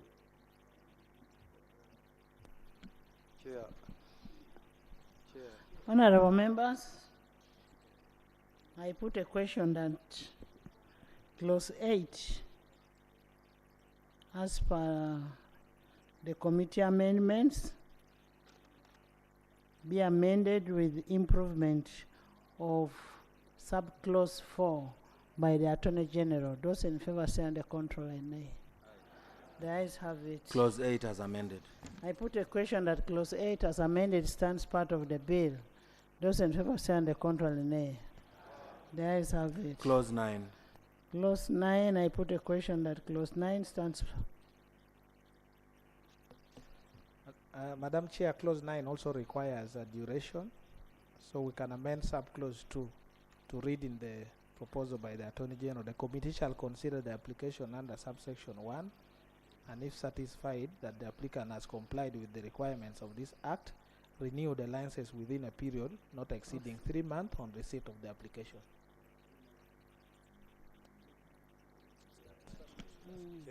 No, they're applying 3 months before expiry. Yes, Chair, they are applying 3 months before. Expiry. But if someone has a running business and you are renewing, you cannot tell them again 3 months. Should be maximum 1 month because it's an ongoing business.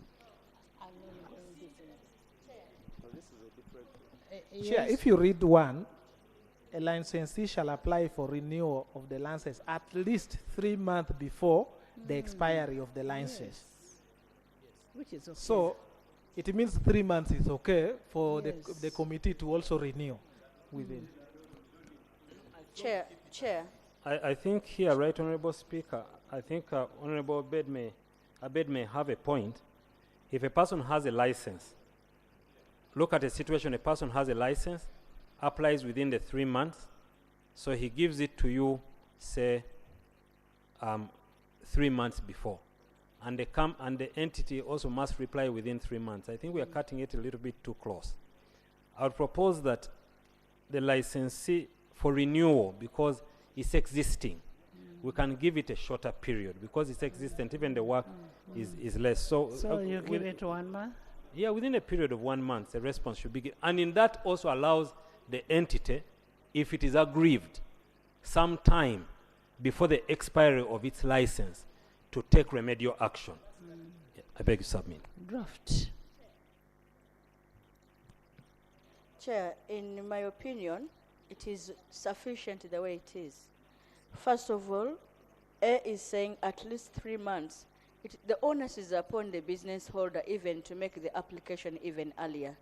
But the mood in which we've been saying at least it was that it wouldn't be made at the verge of 3 months. It can even be made within 1 month or 2 months, unless we are defeating our earlier arguments. Because the earlier argument was saying that 3 months is the maximum limit. It can even come 1 month or 2 weeks. Now, by changing this, because of the argument the Attorney General is giving, we are defeating the argument we gave earlier. You see, the application and granting of license are two different things. That's one thing you should know. Now, this one that we are talking about is renewal. So the renewal, as what Honorable Abedi says, should be a shorter time.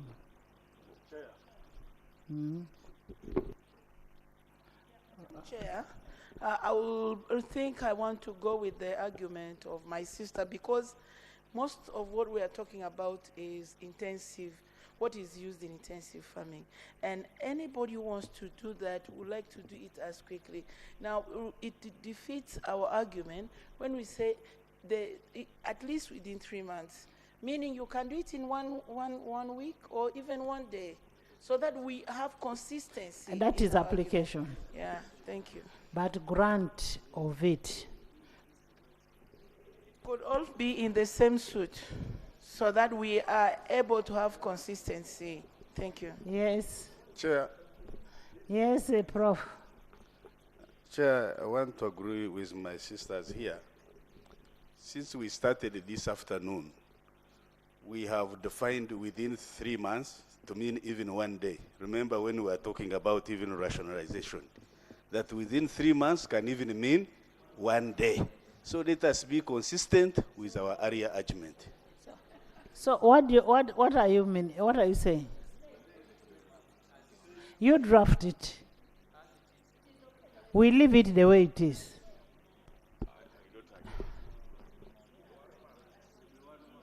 Right Honorable Chair, the at least in granting is different from this one. This presupposes that if you do not apply 3 months prior, then you don't. There is a difference between at least and at most. So for this one, it should be within 1 month.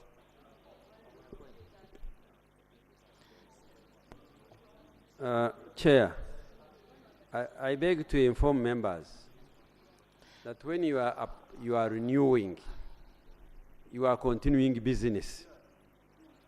when you are continuing business, if you are where you are continuing, you apply. You give time for the inspectors to come and evaluate you. If you give it 1 month, we shall have a problem of clogging applications, and it can be nasty. So I think we keep it as it is. If you are continuing with business, you apply early.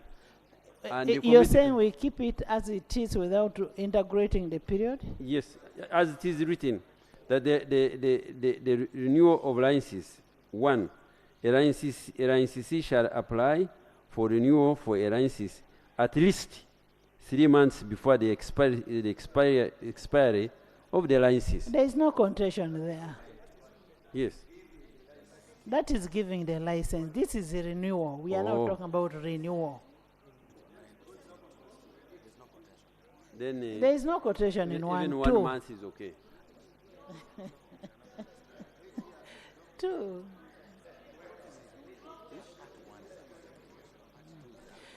Honorable members, part 1 is about application, part 2 is about the grant of renewal.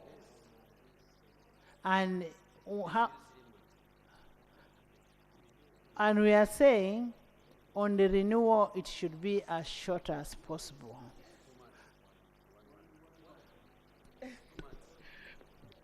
Right, Honorable Chair, we completely agree with you. But remember, Not with me, I'm just telling you yeah, what with the people are House, saying. but what we are saying is not one person is going to apply for renewal. The same people who applied to join the business are the same people who are applying for renewal. So just a matter of the consistency and a matter of time is good. Within 3 months, the 3 months can be 1 week, 1 month, or anything, so that you are not caught off guard. Thank you. Right, Honorable Minister. Thank let's you, hold. Chair. Let me first appreciate the concerns of members. You have a running business. You have applied 3 months before for renewal. The license should be given before expiry of the license. I think that is the best way. I agree. Chair. Right, Honorable Chair. Right, Honorable Chair, with your permission. Yes. Thank you so much. 9.1 has no problem. But suppose 10 businesses all apply in the month of August. The 3 months would expire in December, okay? Now, if we restrict the ministry to renew all of them, like 1,000 of them It is in not 1 the month. ministry, the The committee. committee, yes, the committee is under the ministry. If we restrict to reply to renew all of them in 1 month, it is actually being very restrictive to the ministry. When you give a latitude of 3 months, you give the ministry an opportunity to reply to some business in August, others in September, another. So 3 months is fine. It gives the committee good time to respond to Honorable various members, businesses. Honorable members, I have realized some of you don't have business mind in you. You're just speaking the English. You don't have business mind. Hmm? Let's agree on the timing. And chair, these businesses, they don't apply on the same time. Each business, they have their own time. So Yes. there is no clogging. There is no clogging. Lee, 1 month? Lee? Madam Chair, I'm moving that the committee shall consider the application under subsection 1, and if satisfied that the applicant has complied with the requirements of this act, renew the license within 1 month. Those with the 1 month, put up your hands. Right, Honorable Chair, we are here. You're there. Those are people with business minds. 1 month, right, Now Honorable the Chair. other ones are on. The other ones are on only English. Right, You dropped for me 1 month. I think Honorable Lee's drafting was superb. Superb. Superb. Okay. I now put a question that clause 8 be amended. Clause 9? I put a question that clause 9 be amended as proposed by Honorable August Lee. Those in favor say aye and the contrary nay. The ayes have it. Clause 9 as amended. I put a question that clause 9 as amended stands part of the bill. Those in favor say and the contrary nay. The ayes have it. Clause 10. Clause 10, Chair.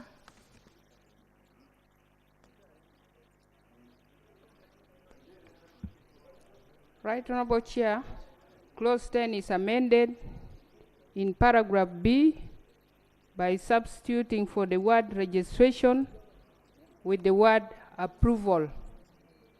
Then by substituting for paragraph C, the following. Where there is contravention of the requirements for a license. It is also a consequential amendment. I beg to move.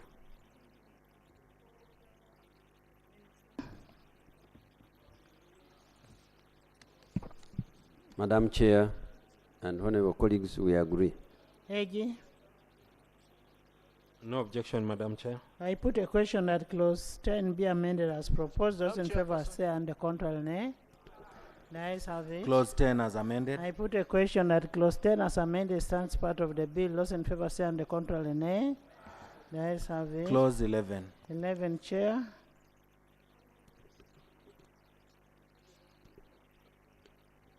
Yes. Honorable Chair, I am sorry to bring you back on clause 10. Are you recommitting? I am just suggesting, and we see whether there is need.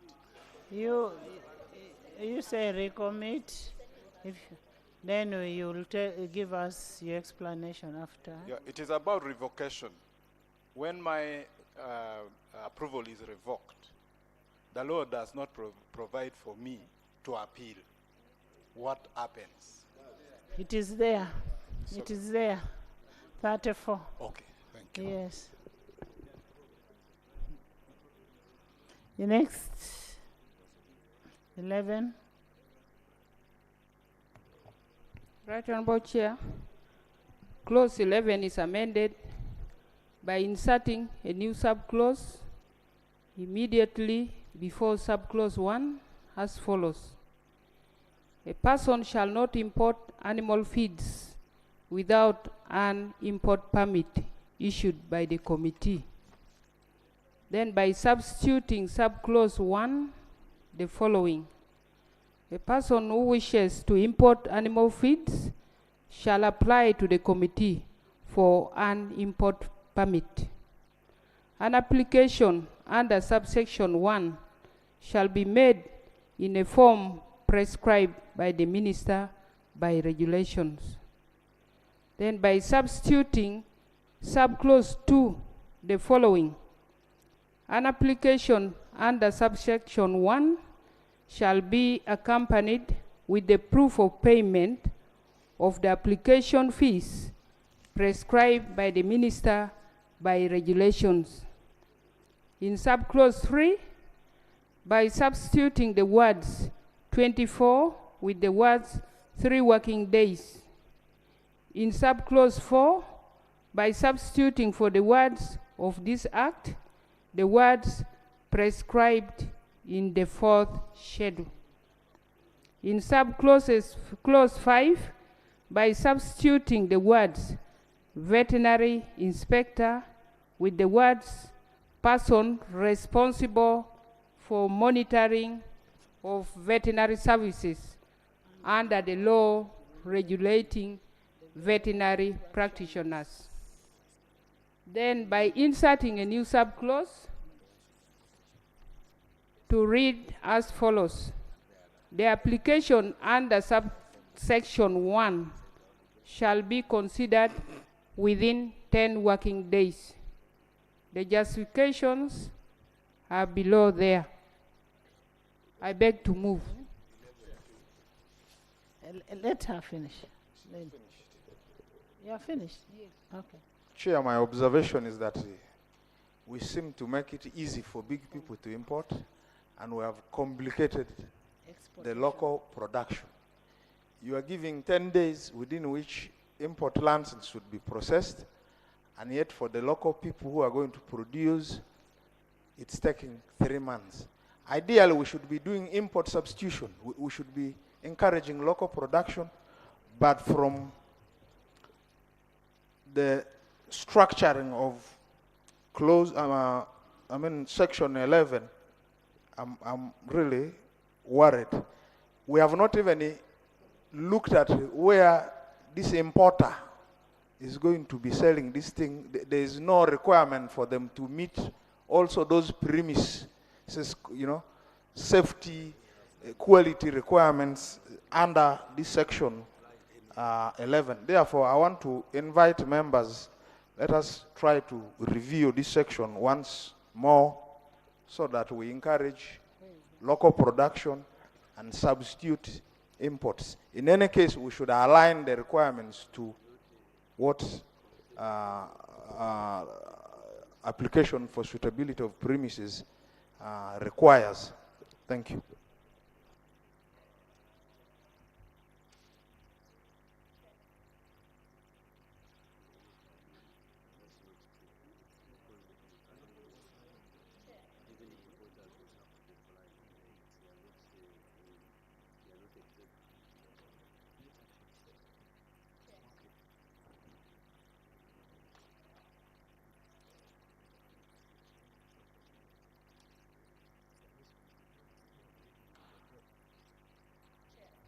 Yes, Honorable. Thank you so much, Honorable Chair. The Honorable colleague can only recommit a clause that put licensing at 3 months. But where government says we can expedite a process within 10 days, we cannot tell government make it longer time. So you can only ask to recommit the one that puts trading licensing to 3 months to make it shorter. But for this one that is 10 days, we upload them for that commitment and we go with it. Okay. Chair. Yes, Doctor.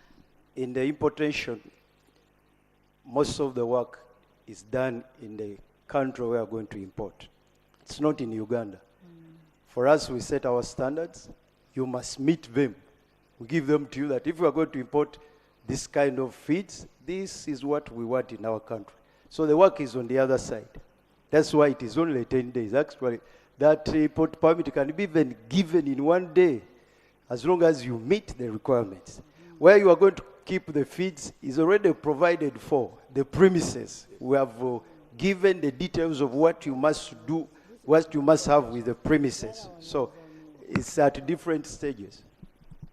Thank you, Honorable Dr. Wanika. Actually, the importation license does not exempt you from the premises certification. We shall inspect the premises before you import. AG, is that okay with you? Right, Honorable, I just wanted us to go back to the removal in the proposal of subclause 4, the schedule, and replace it with this act as per the submission I had made earlier. And actually, that is exactly what Honorable Lee is talking about. That when the requirement is to comply with the act, storage, not sale, schedule. not schedule. Yes. Beg to submit. I put a question that clause 11 be amended as proposed by the committee and further amendment by AG. Those in favor say and the control and nay. Yes, I have Clause 11 as amended. I put a question that clause 11 as amended stands part of the bill. Those in favor say and the control and nay. The ayes have it. Clause 12. Chair.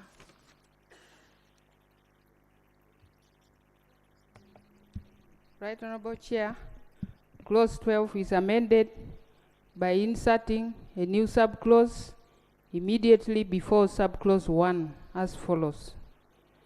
A person shall not export animal feeds without an export permit issued by the committee. Then by substituting for subclause 1 the following. A person who wishes to export animal feeds shall apply to the committee for an export permit.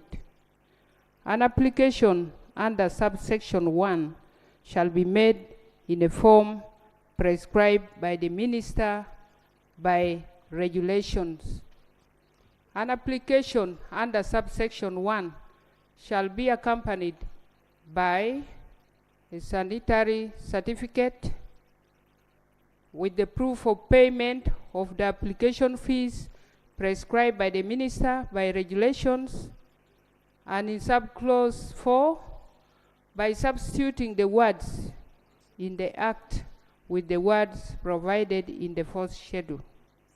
Then by inserting a new subclause immediately after subclause 1 to read as follows. The application under subclause 1 shall be considered within 10 working days. Then by substituting in subclause 3 the words 24 hours with the words 3 working days. The justifications are below there, and it is exporting animal feeds require export certificate rather than the sanitary certificate issued by the committee. And the clause in subclause 4 mentions the requirements, yet they are not stated anywhere in the bill. I beg to move. Honourable Minister. Madam Chair, I have a problem with the proposal that the committee has made.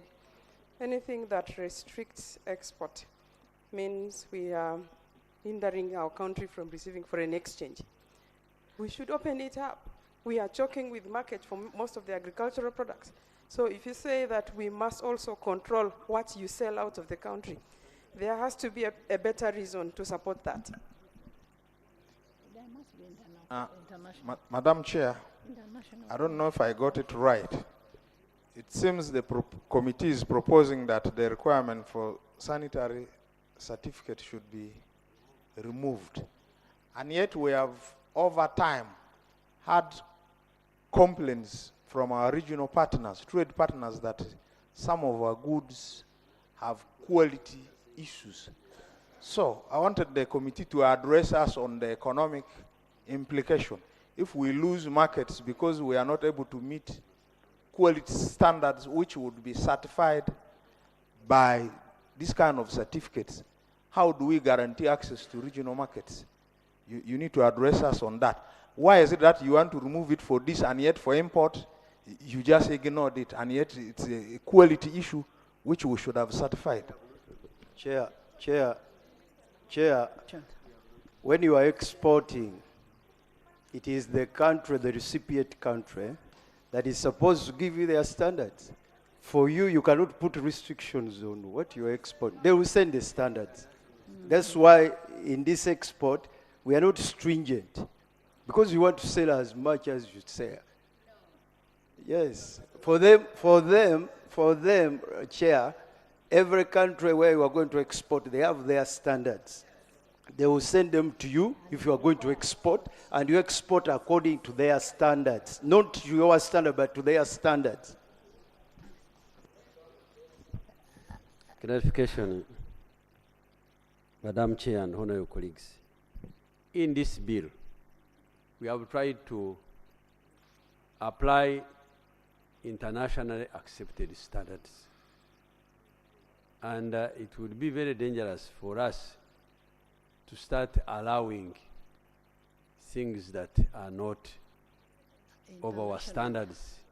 That means you will adulterate the market and contaminate your local consumers. So I would suggest that we keep it within the framework of the required standards as it is in the bill. As per the committee's recommendation? Yes. Right, Honorable Chair. First. No, as per the committee's recommendation. Yes. Yes. We are not removing the sanitary certificate. It's a requirement. The committee has only redrafted that and set it out better, which we have no objection to. But so it shall be accompanied by a sanitary certificate. So whatever you're taking out must be accompanied by a sanitary certificate. Honorable colleagues and members, Right Honorable Chair, if products are said to originate from Uganda, which are substandard, the only thing, like Honorable Abed Wanika said, if you export bad animal feed, then that means your animals are feeding on bad animal feed. So while you think you will be exporting animal feed, they will eventually stop your animals and your products from going there. So it's extremely important that we protect the market from Uganda to show that the product getting out of Uganda is actually fit and proper. I beg to submit that the proposal of the committee be adopted, colleagues. However, clause 4 to be replaced to be kept as it is, so that we are required to meet the requirements of the Act and not the schedule. I beg to submit. Madam Chair. Madam Chair. Honorable members, I put a question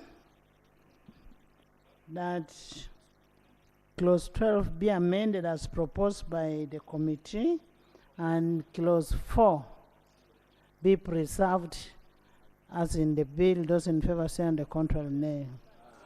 The ayes have it. Clause 12 as amended.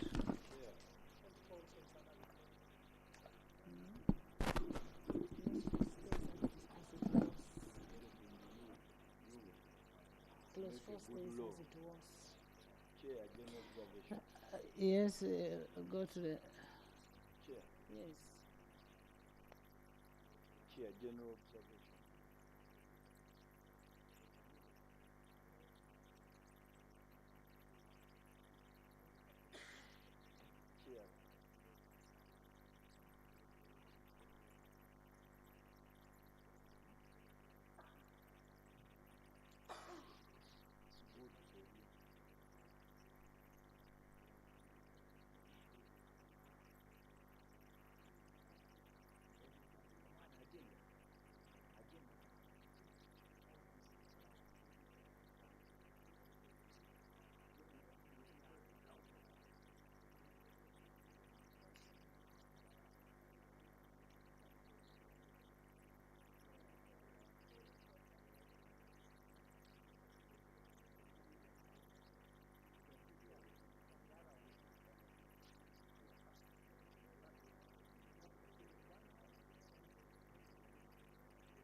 Madam Chair, we concede that exportation of licenses should be given within 3 months.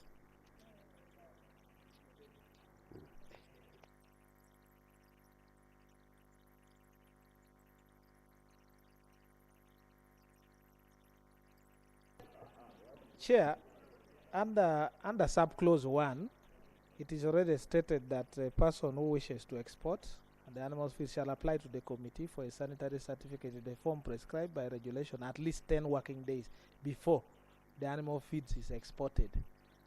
And if we put 3 months now, I've applied 10 days, so it should be less actually, either the same or even less a day. Honorable Chair, I had earlier communicated that it's very bad to make exporting difficult. So when you increase from 10 to 3, I beg you for your correction. Madam Chair, we concede for 10 days.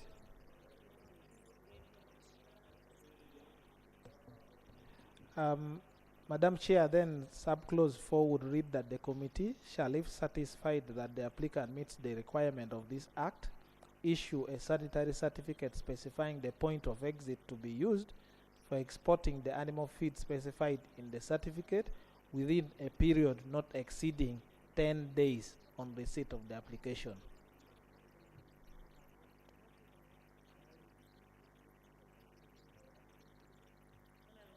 Honorable members, I put a question that clause 12 be amended as proposed by the committee and improvement by Honorable Dur on subclause 4. Those in favor say, and the contrary nay.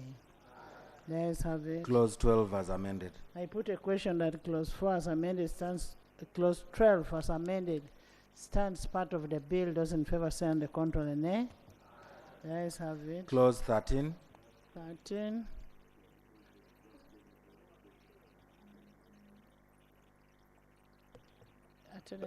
Learned Attorney General, when you look at this bill,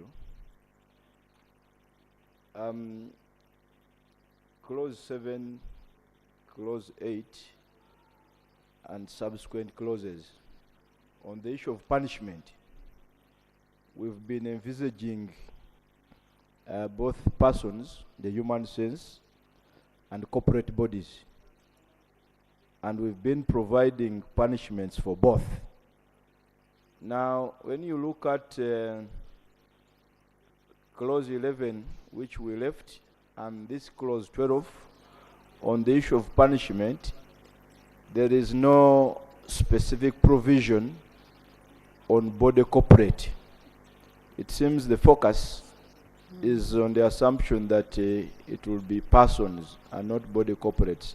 And I see it flowing through other provisions. I just wanted to bring it to your attention whether it wouldn't be proper to have that distinction in terms of punishment across.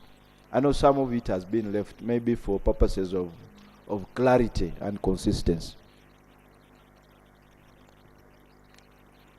I think when we get to the interpretation clause, we shall define both person and corporate entity. When you look at the offenses for which the corporate entity was being taken up, the law, my reading of it, and I think it may have been an oversight on our part in drafting, person meant both person and corporate entity. But for offenses where we wanted to separate a penalty for both a person and then also the corporate entity, we did that. So I think we shall clean it up. Let me go and try to draft the definition of person and corporate entity so that we can be clear when we come back to clause 2. Thank you. 13.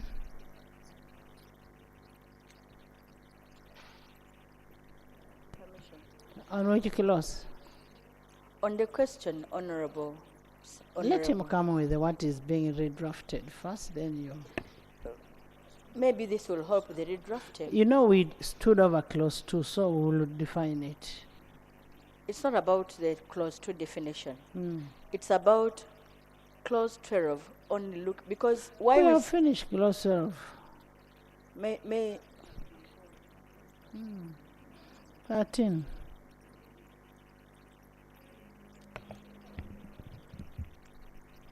No, we'll put it on 2. Right, Honorable Chair. It's a definition. Clause 13 is amended by inserting immediately after the words other substances the words derived from animals or carcasses. This is to specifically qualify the other substances referred to in the law. I beg to move.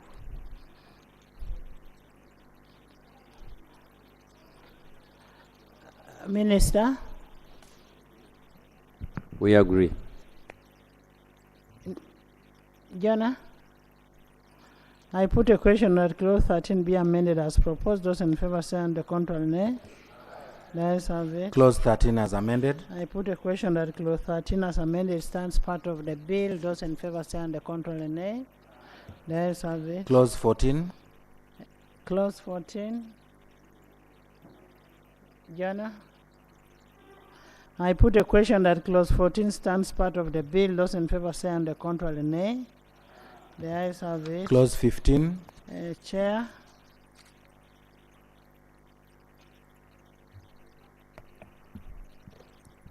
Right, Honorable Chair. Clause 15 is substituted for the following. A person shall not produce or sell animal feeds which contains a contaminant beyond the prescribed limits.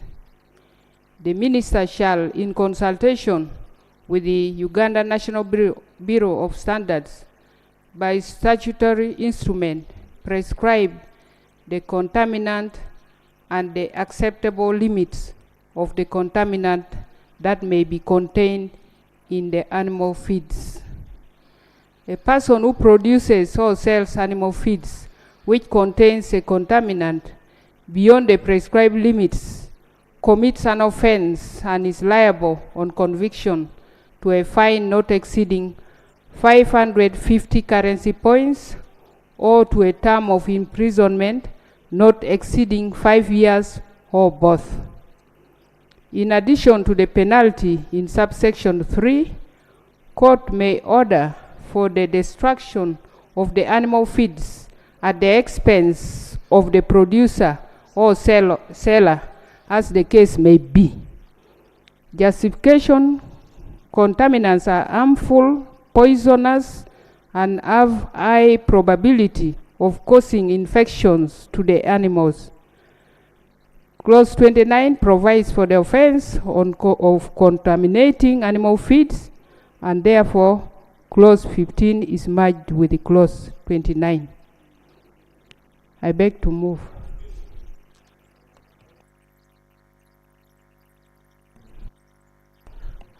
Yes, Professor, you have all the energy. Yes.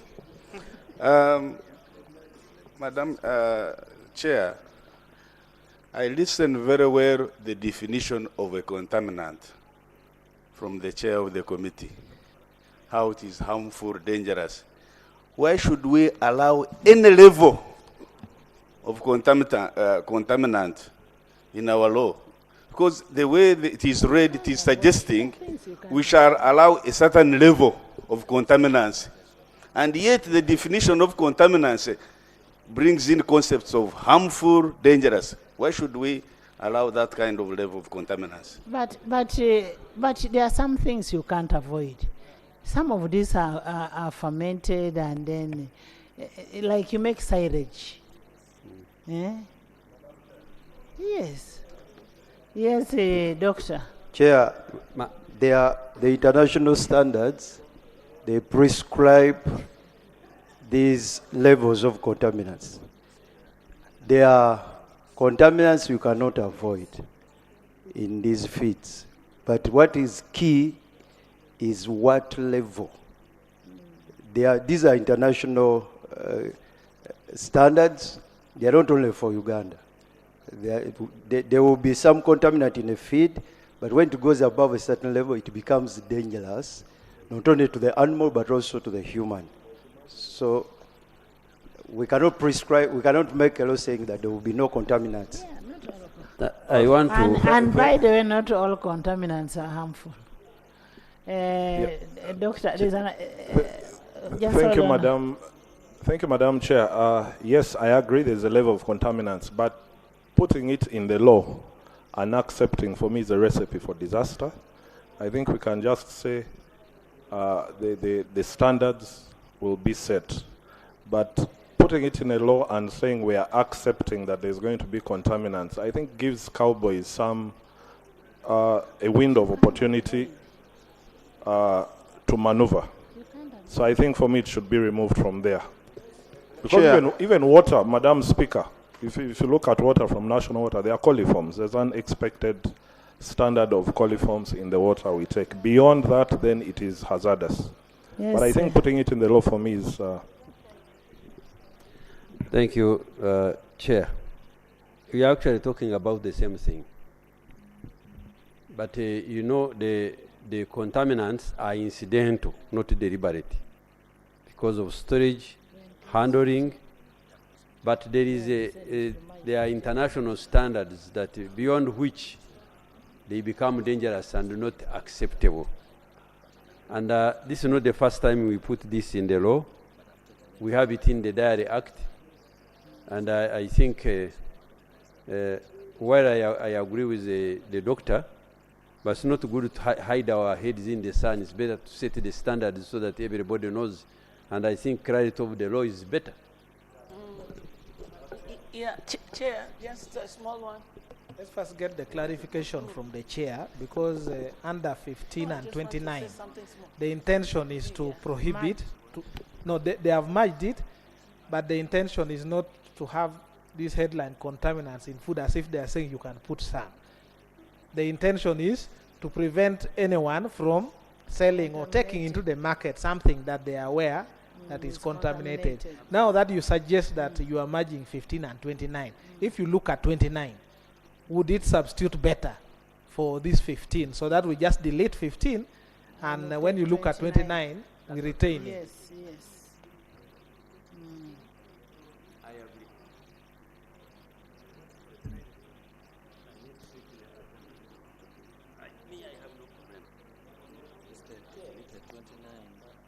Thank you, Chair. Actually, I agree with the proposal of the member. When we agreed with the committee, that's what we had in mind.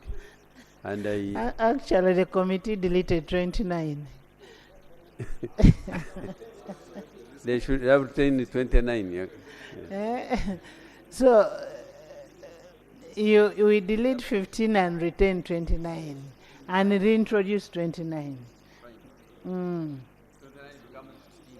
Yes.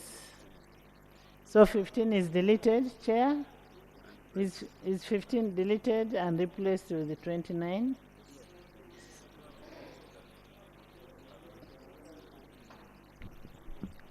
We agree, Right Honorable Chair, that 15 is deleted. Eji, have you been following? So we delete 15.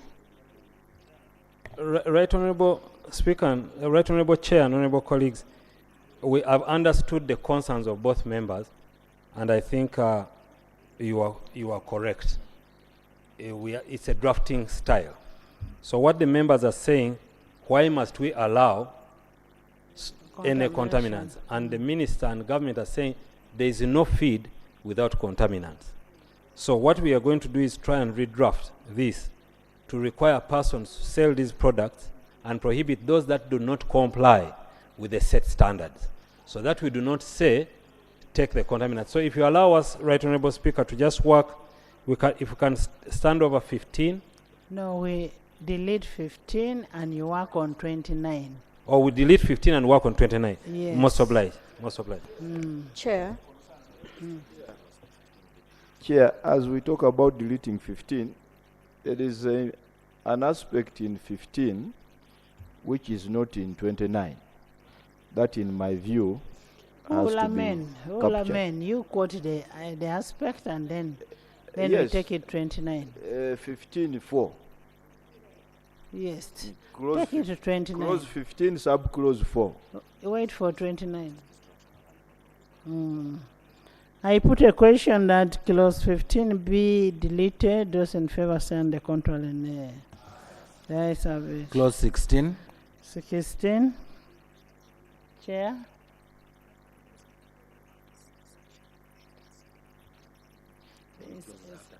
After 29.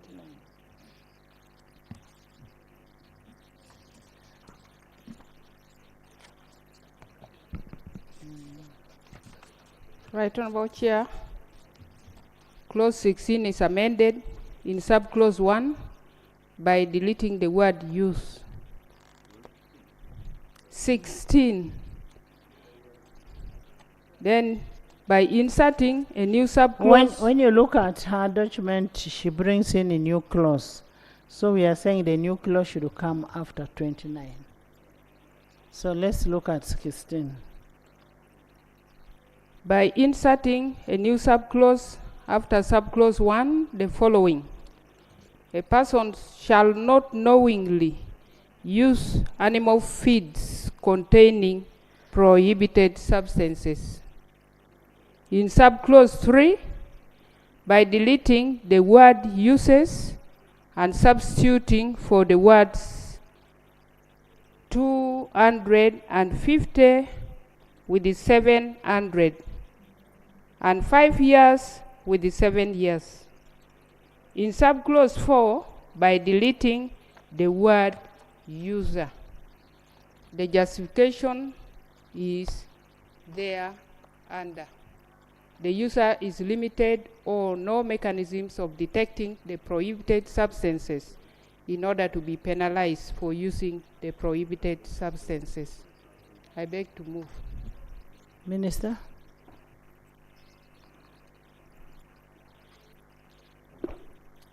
Right Honorable Chair, we agree.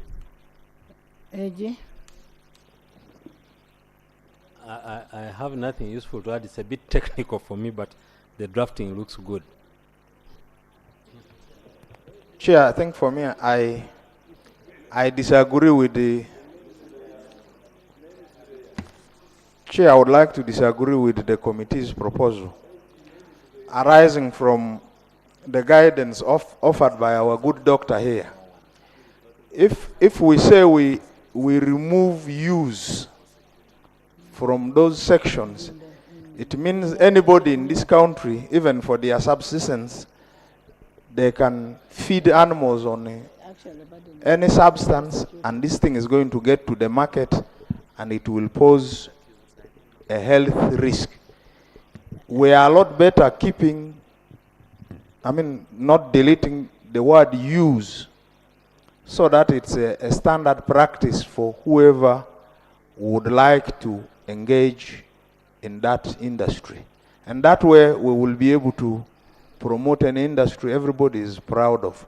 But if we say, okay, the subsistence passion can feed things on it, we know all the subsistence products get to the market, and we are consumers. So why should we be able to encourage practices that cannot support the industry in long run? I think the bill, the way it is, for me, is perfect. Then AG, there is this aspect of a person shall not knowingly use animal feeds containing prohibited substance. Now the burden of proof of person who will say I didn't know. So the prosecutor must prove.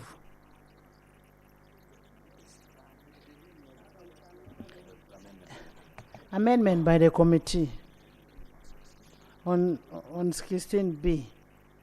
Yeah, I think here, Right Honorable, I think that's where the issue is. It's difficult to have a person commit an offense when he didn't know he was committing the offense. I have bought a product, I have got the certification, it is here, it has been imported, I have sold it. And then I am found to have sold a product which is adulterated. Now, this can expose our people to a great degree of risk. So the knowingly, I think, is a good addition. Knowingly, because this is now criminal. You have purposefully gone out to do it. And that will then address the issue of uses.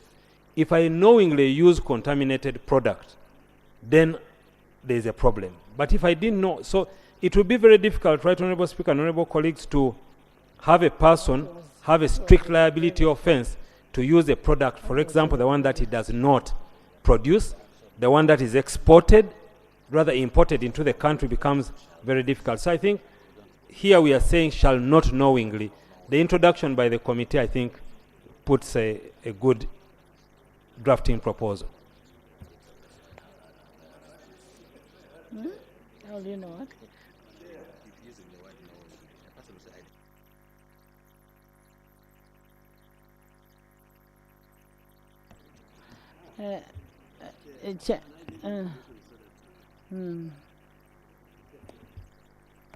Now, Chair, we are dealing with an infant industry. And why we consider to the committee, I'm a livestock farmer myself. I make silage on my farm. But somehow it can go wrong. It's not that I've done it knowingly. And the people argued. Yes. And we said maybe the advice of the Attorney General would be middle ground. But otherwise, you not in the bill, we actually agree with you. But because we are dealing with an infant industry, I think we can tighten the nuts later as we move on. That's why we. So, close question.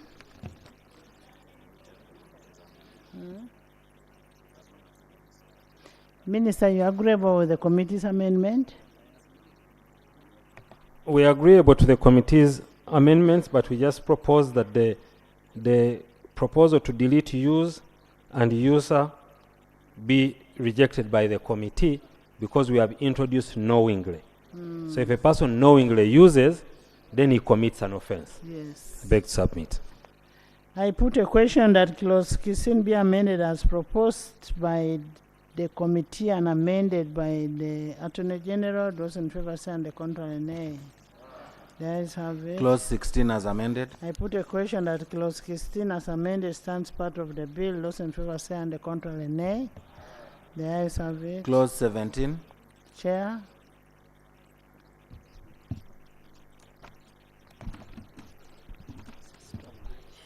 Right, Honorable Chair. Clause 17 is amended in subclause 1 by substituting for the words or produce locally, and wherever those words appear in this clause, with the words produce or package. In subclause 5, by inserting immediately after the words importer or producer, the words person who packages. By inserting a new subclause after subclause 5, the following. For purposes of this section, veterinary drugs means substances or compounds, including medicinal products, vaccines, biopreparations, microorganisms, and chemicals that are permitted for use in animals for prevention, treatment, diagnosis, rehabilitation, and or improvement of growing and reproductive functions of animals.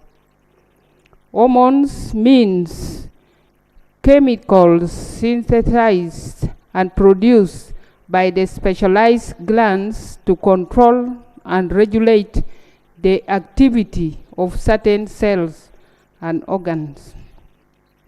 Justification: use of the word produce locally is vague and redundant. Veterinary drugs or hormones can be mixed with animal feeds at the time of production, manufacture, or packing, and thus require to be approved by the National Drug Authority. I beg to move.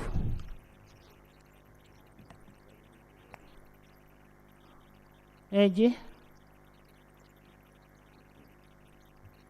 I have no objection to that amendment. They are very technical as well. Thank you, Right Honorable Chair and colleagues. We agree, and we discussed this with the scientists. I put a question that clause 17 be amended as proposed. Those in favor say and the contrary nay. The ayes have it. Clause 17 as amended. I put a question that clause 17 as amended stands part of the bill. Those in favor say and the contrary nay. The ayes have it. Clause 18. Clause 18, Chair.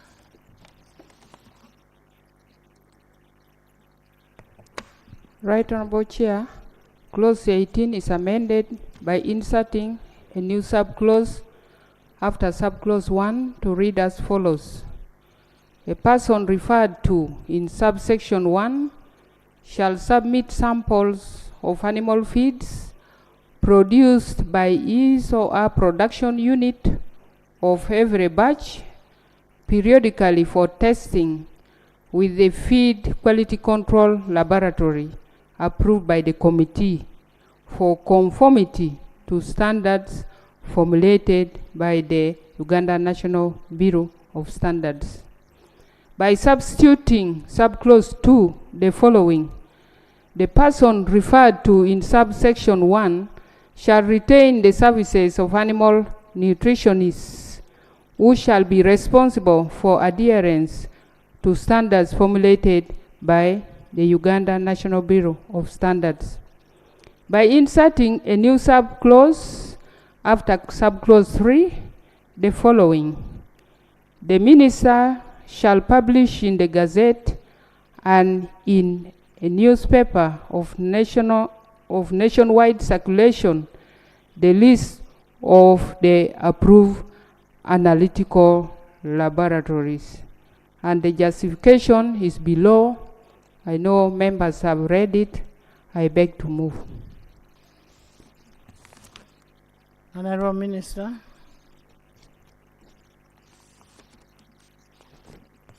Right Honorable Chair, we agree. AG, With the committee. I have no objection.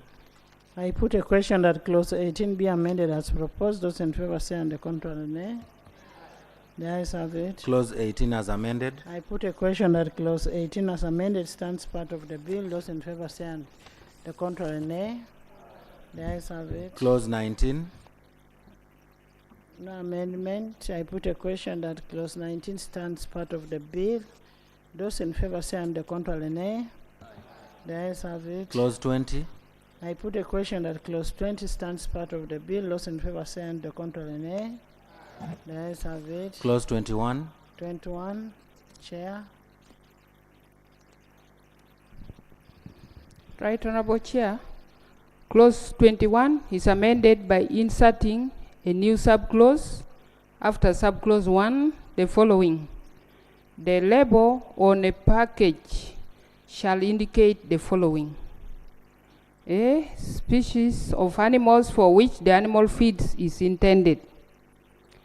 Constituents and proportional percentages of the ingredients. Additives, if any. Production, manufacture, and expiry date, and any other information as the Minister may prescribe by regulations. I beg to move, and the justifications are there. What are the justifications? Right Honorable Chair.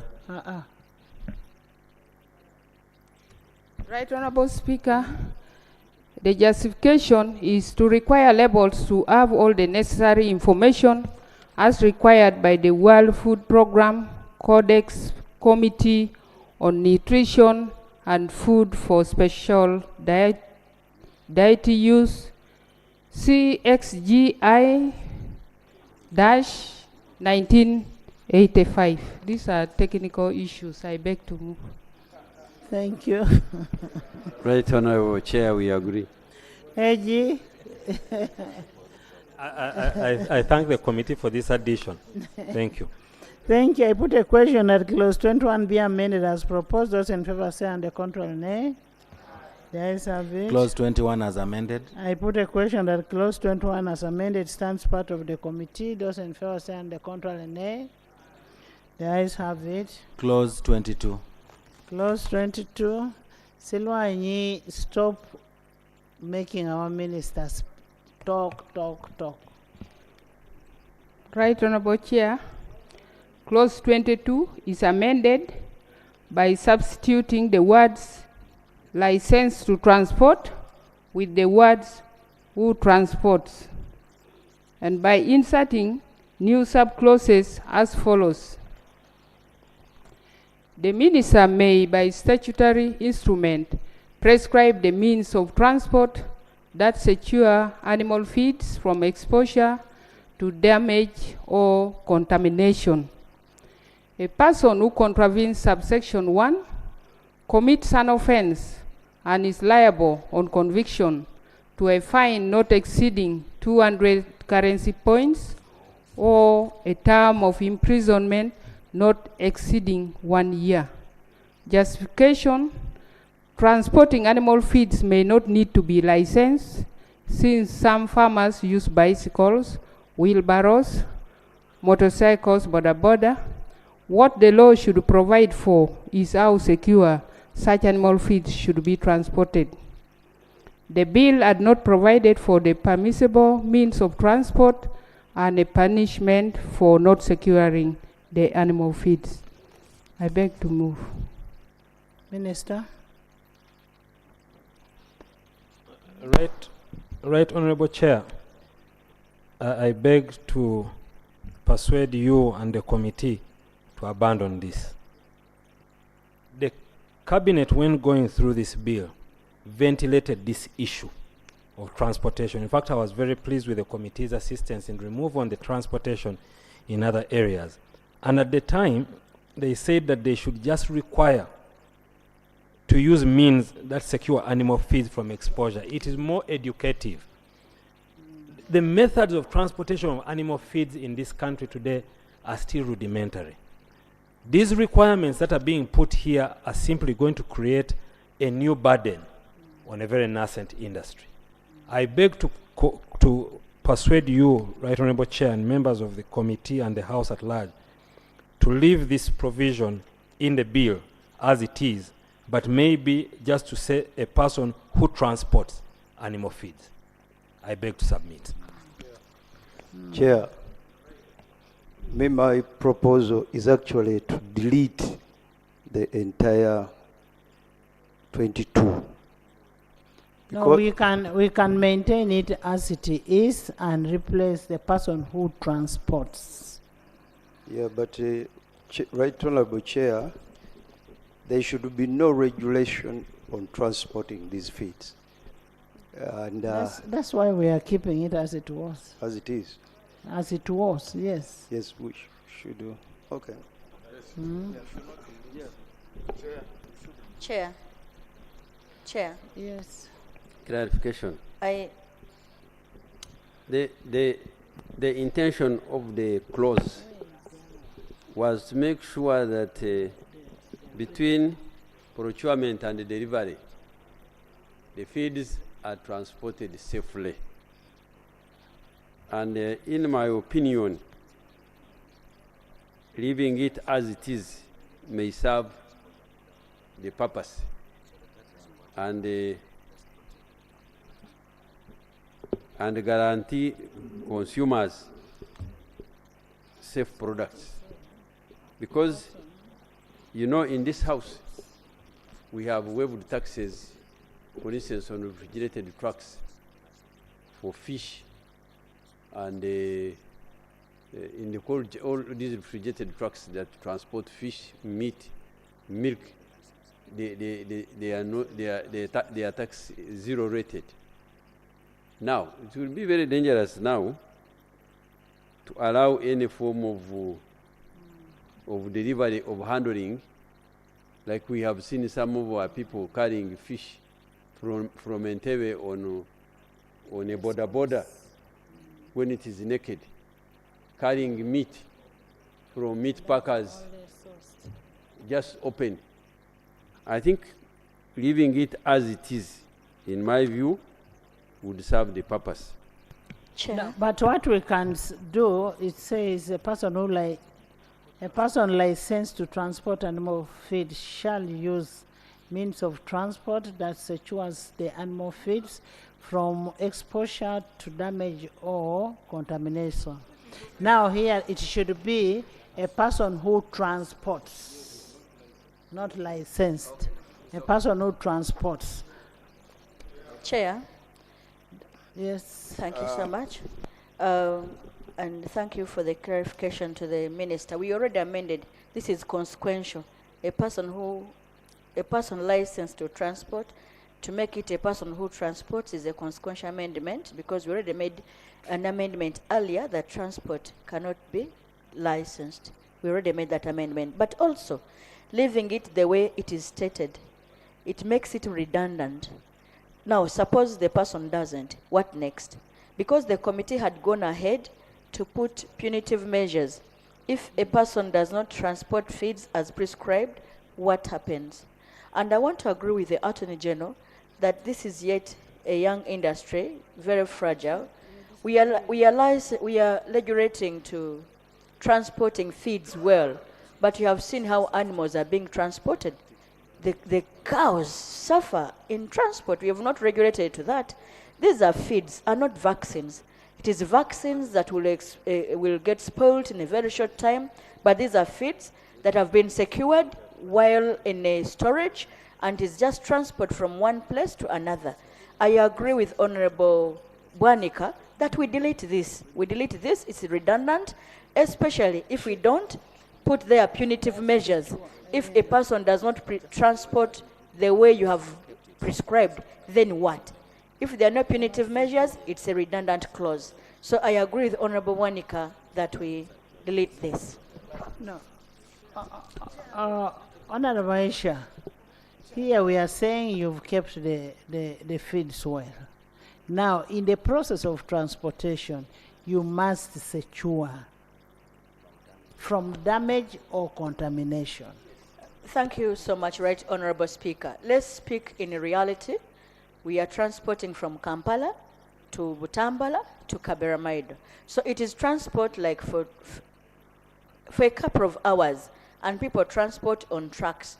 What do we expect them to do? These are not vaccines which are going to get spoiled by, needed to be put in containers or what. You package it well. Maize bran is put in sacks. The practice, like for example, maize bran, people get maize bran from one maize mill to a homestead. Let's be very practical. How people will carry maize bran now for purposes of carrying them from supply point to their farms. Yes, it appears redundant. Chair, it is not redundant. First of all, the punishment is provided under clause 34(3). So any other place where there is need for punitive measures, the minister has a leeway and is provided there. But also by regulation, if it's necessary, the minister can then prescribe. So I find the proposal of removing the lances, okay. To and transporter. Then, yeah, so under the transport, the minister can then prescribe the standard necessary. Because we may have one vehicle which is multi-purpose. So if today I'm transporting cows, I remove certain things, and then if I want to transport the feed, I can fit in certain things in them. The minister can deal with that. Okay, I put a question that clause 22 be amended by removing licensed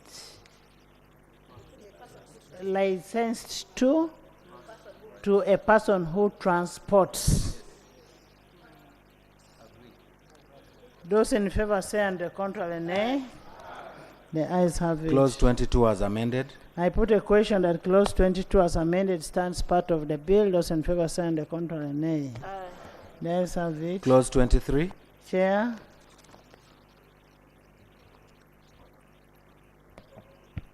Right Honorable Chair, clause 23 is amended by substituting for subclause 2 the following. The committee shall consist of the following persons: the commissioner responsible for animal production, who shall be the chairperson of the committee; the commissioner responsible for crop inspection and certification; the commissioner responsible for animal health; the commissioner responsible for aquaculture; a representative of Uganda National Bureau of Standards; a representative of producers of animal feeds for commercial purposes; a representative of commercial livestock farmers; a representative of commercial poultry farmers; a representative of commercial fish farmers, and insert new subclauses immediately after subclause 2 to read as follows: the minister shall designate an officer responsible for animal nutrition as the secretary to the committee, who shall be an ex officio. The committee may delegate some of its functions to one of the commissioners who is a member of the committee. By substituting in subclause 3 the words subsection 3G with the words subsection 2G, H, I, J.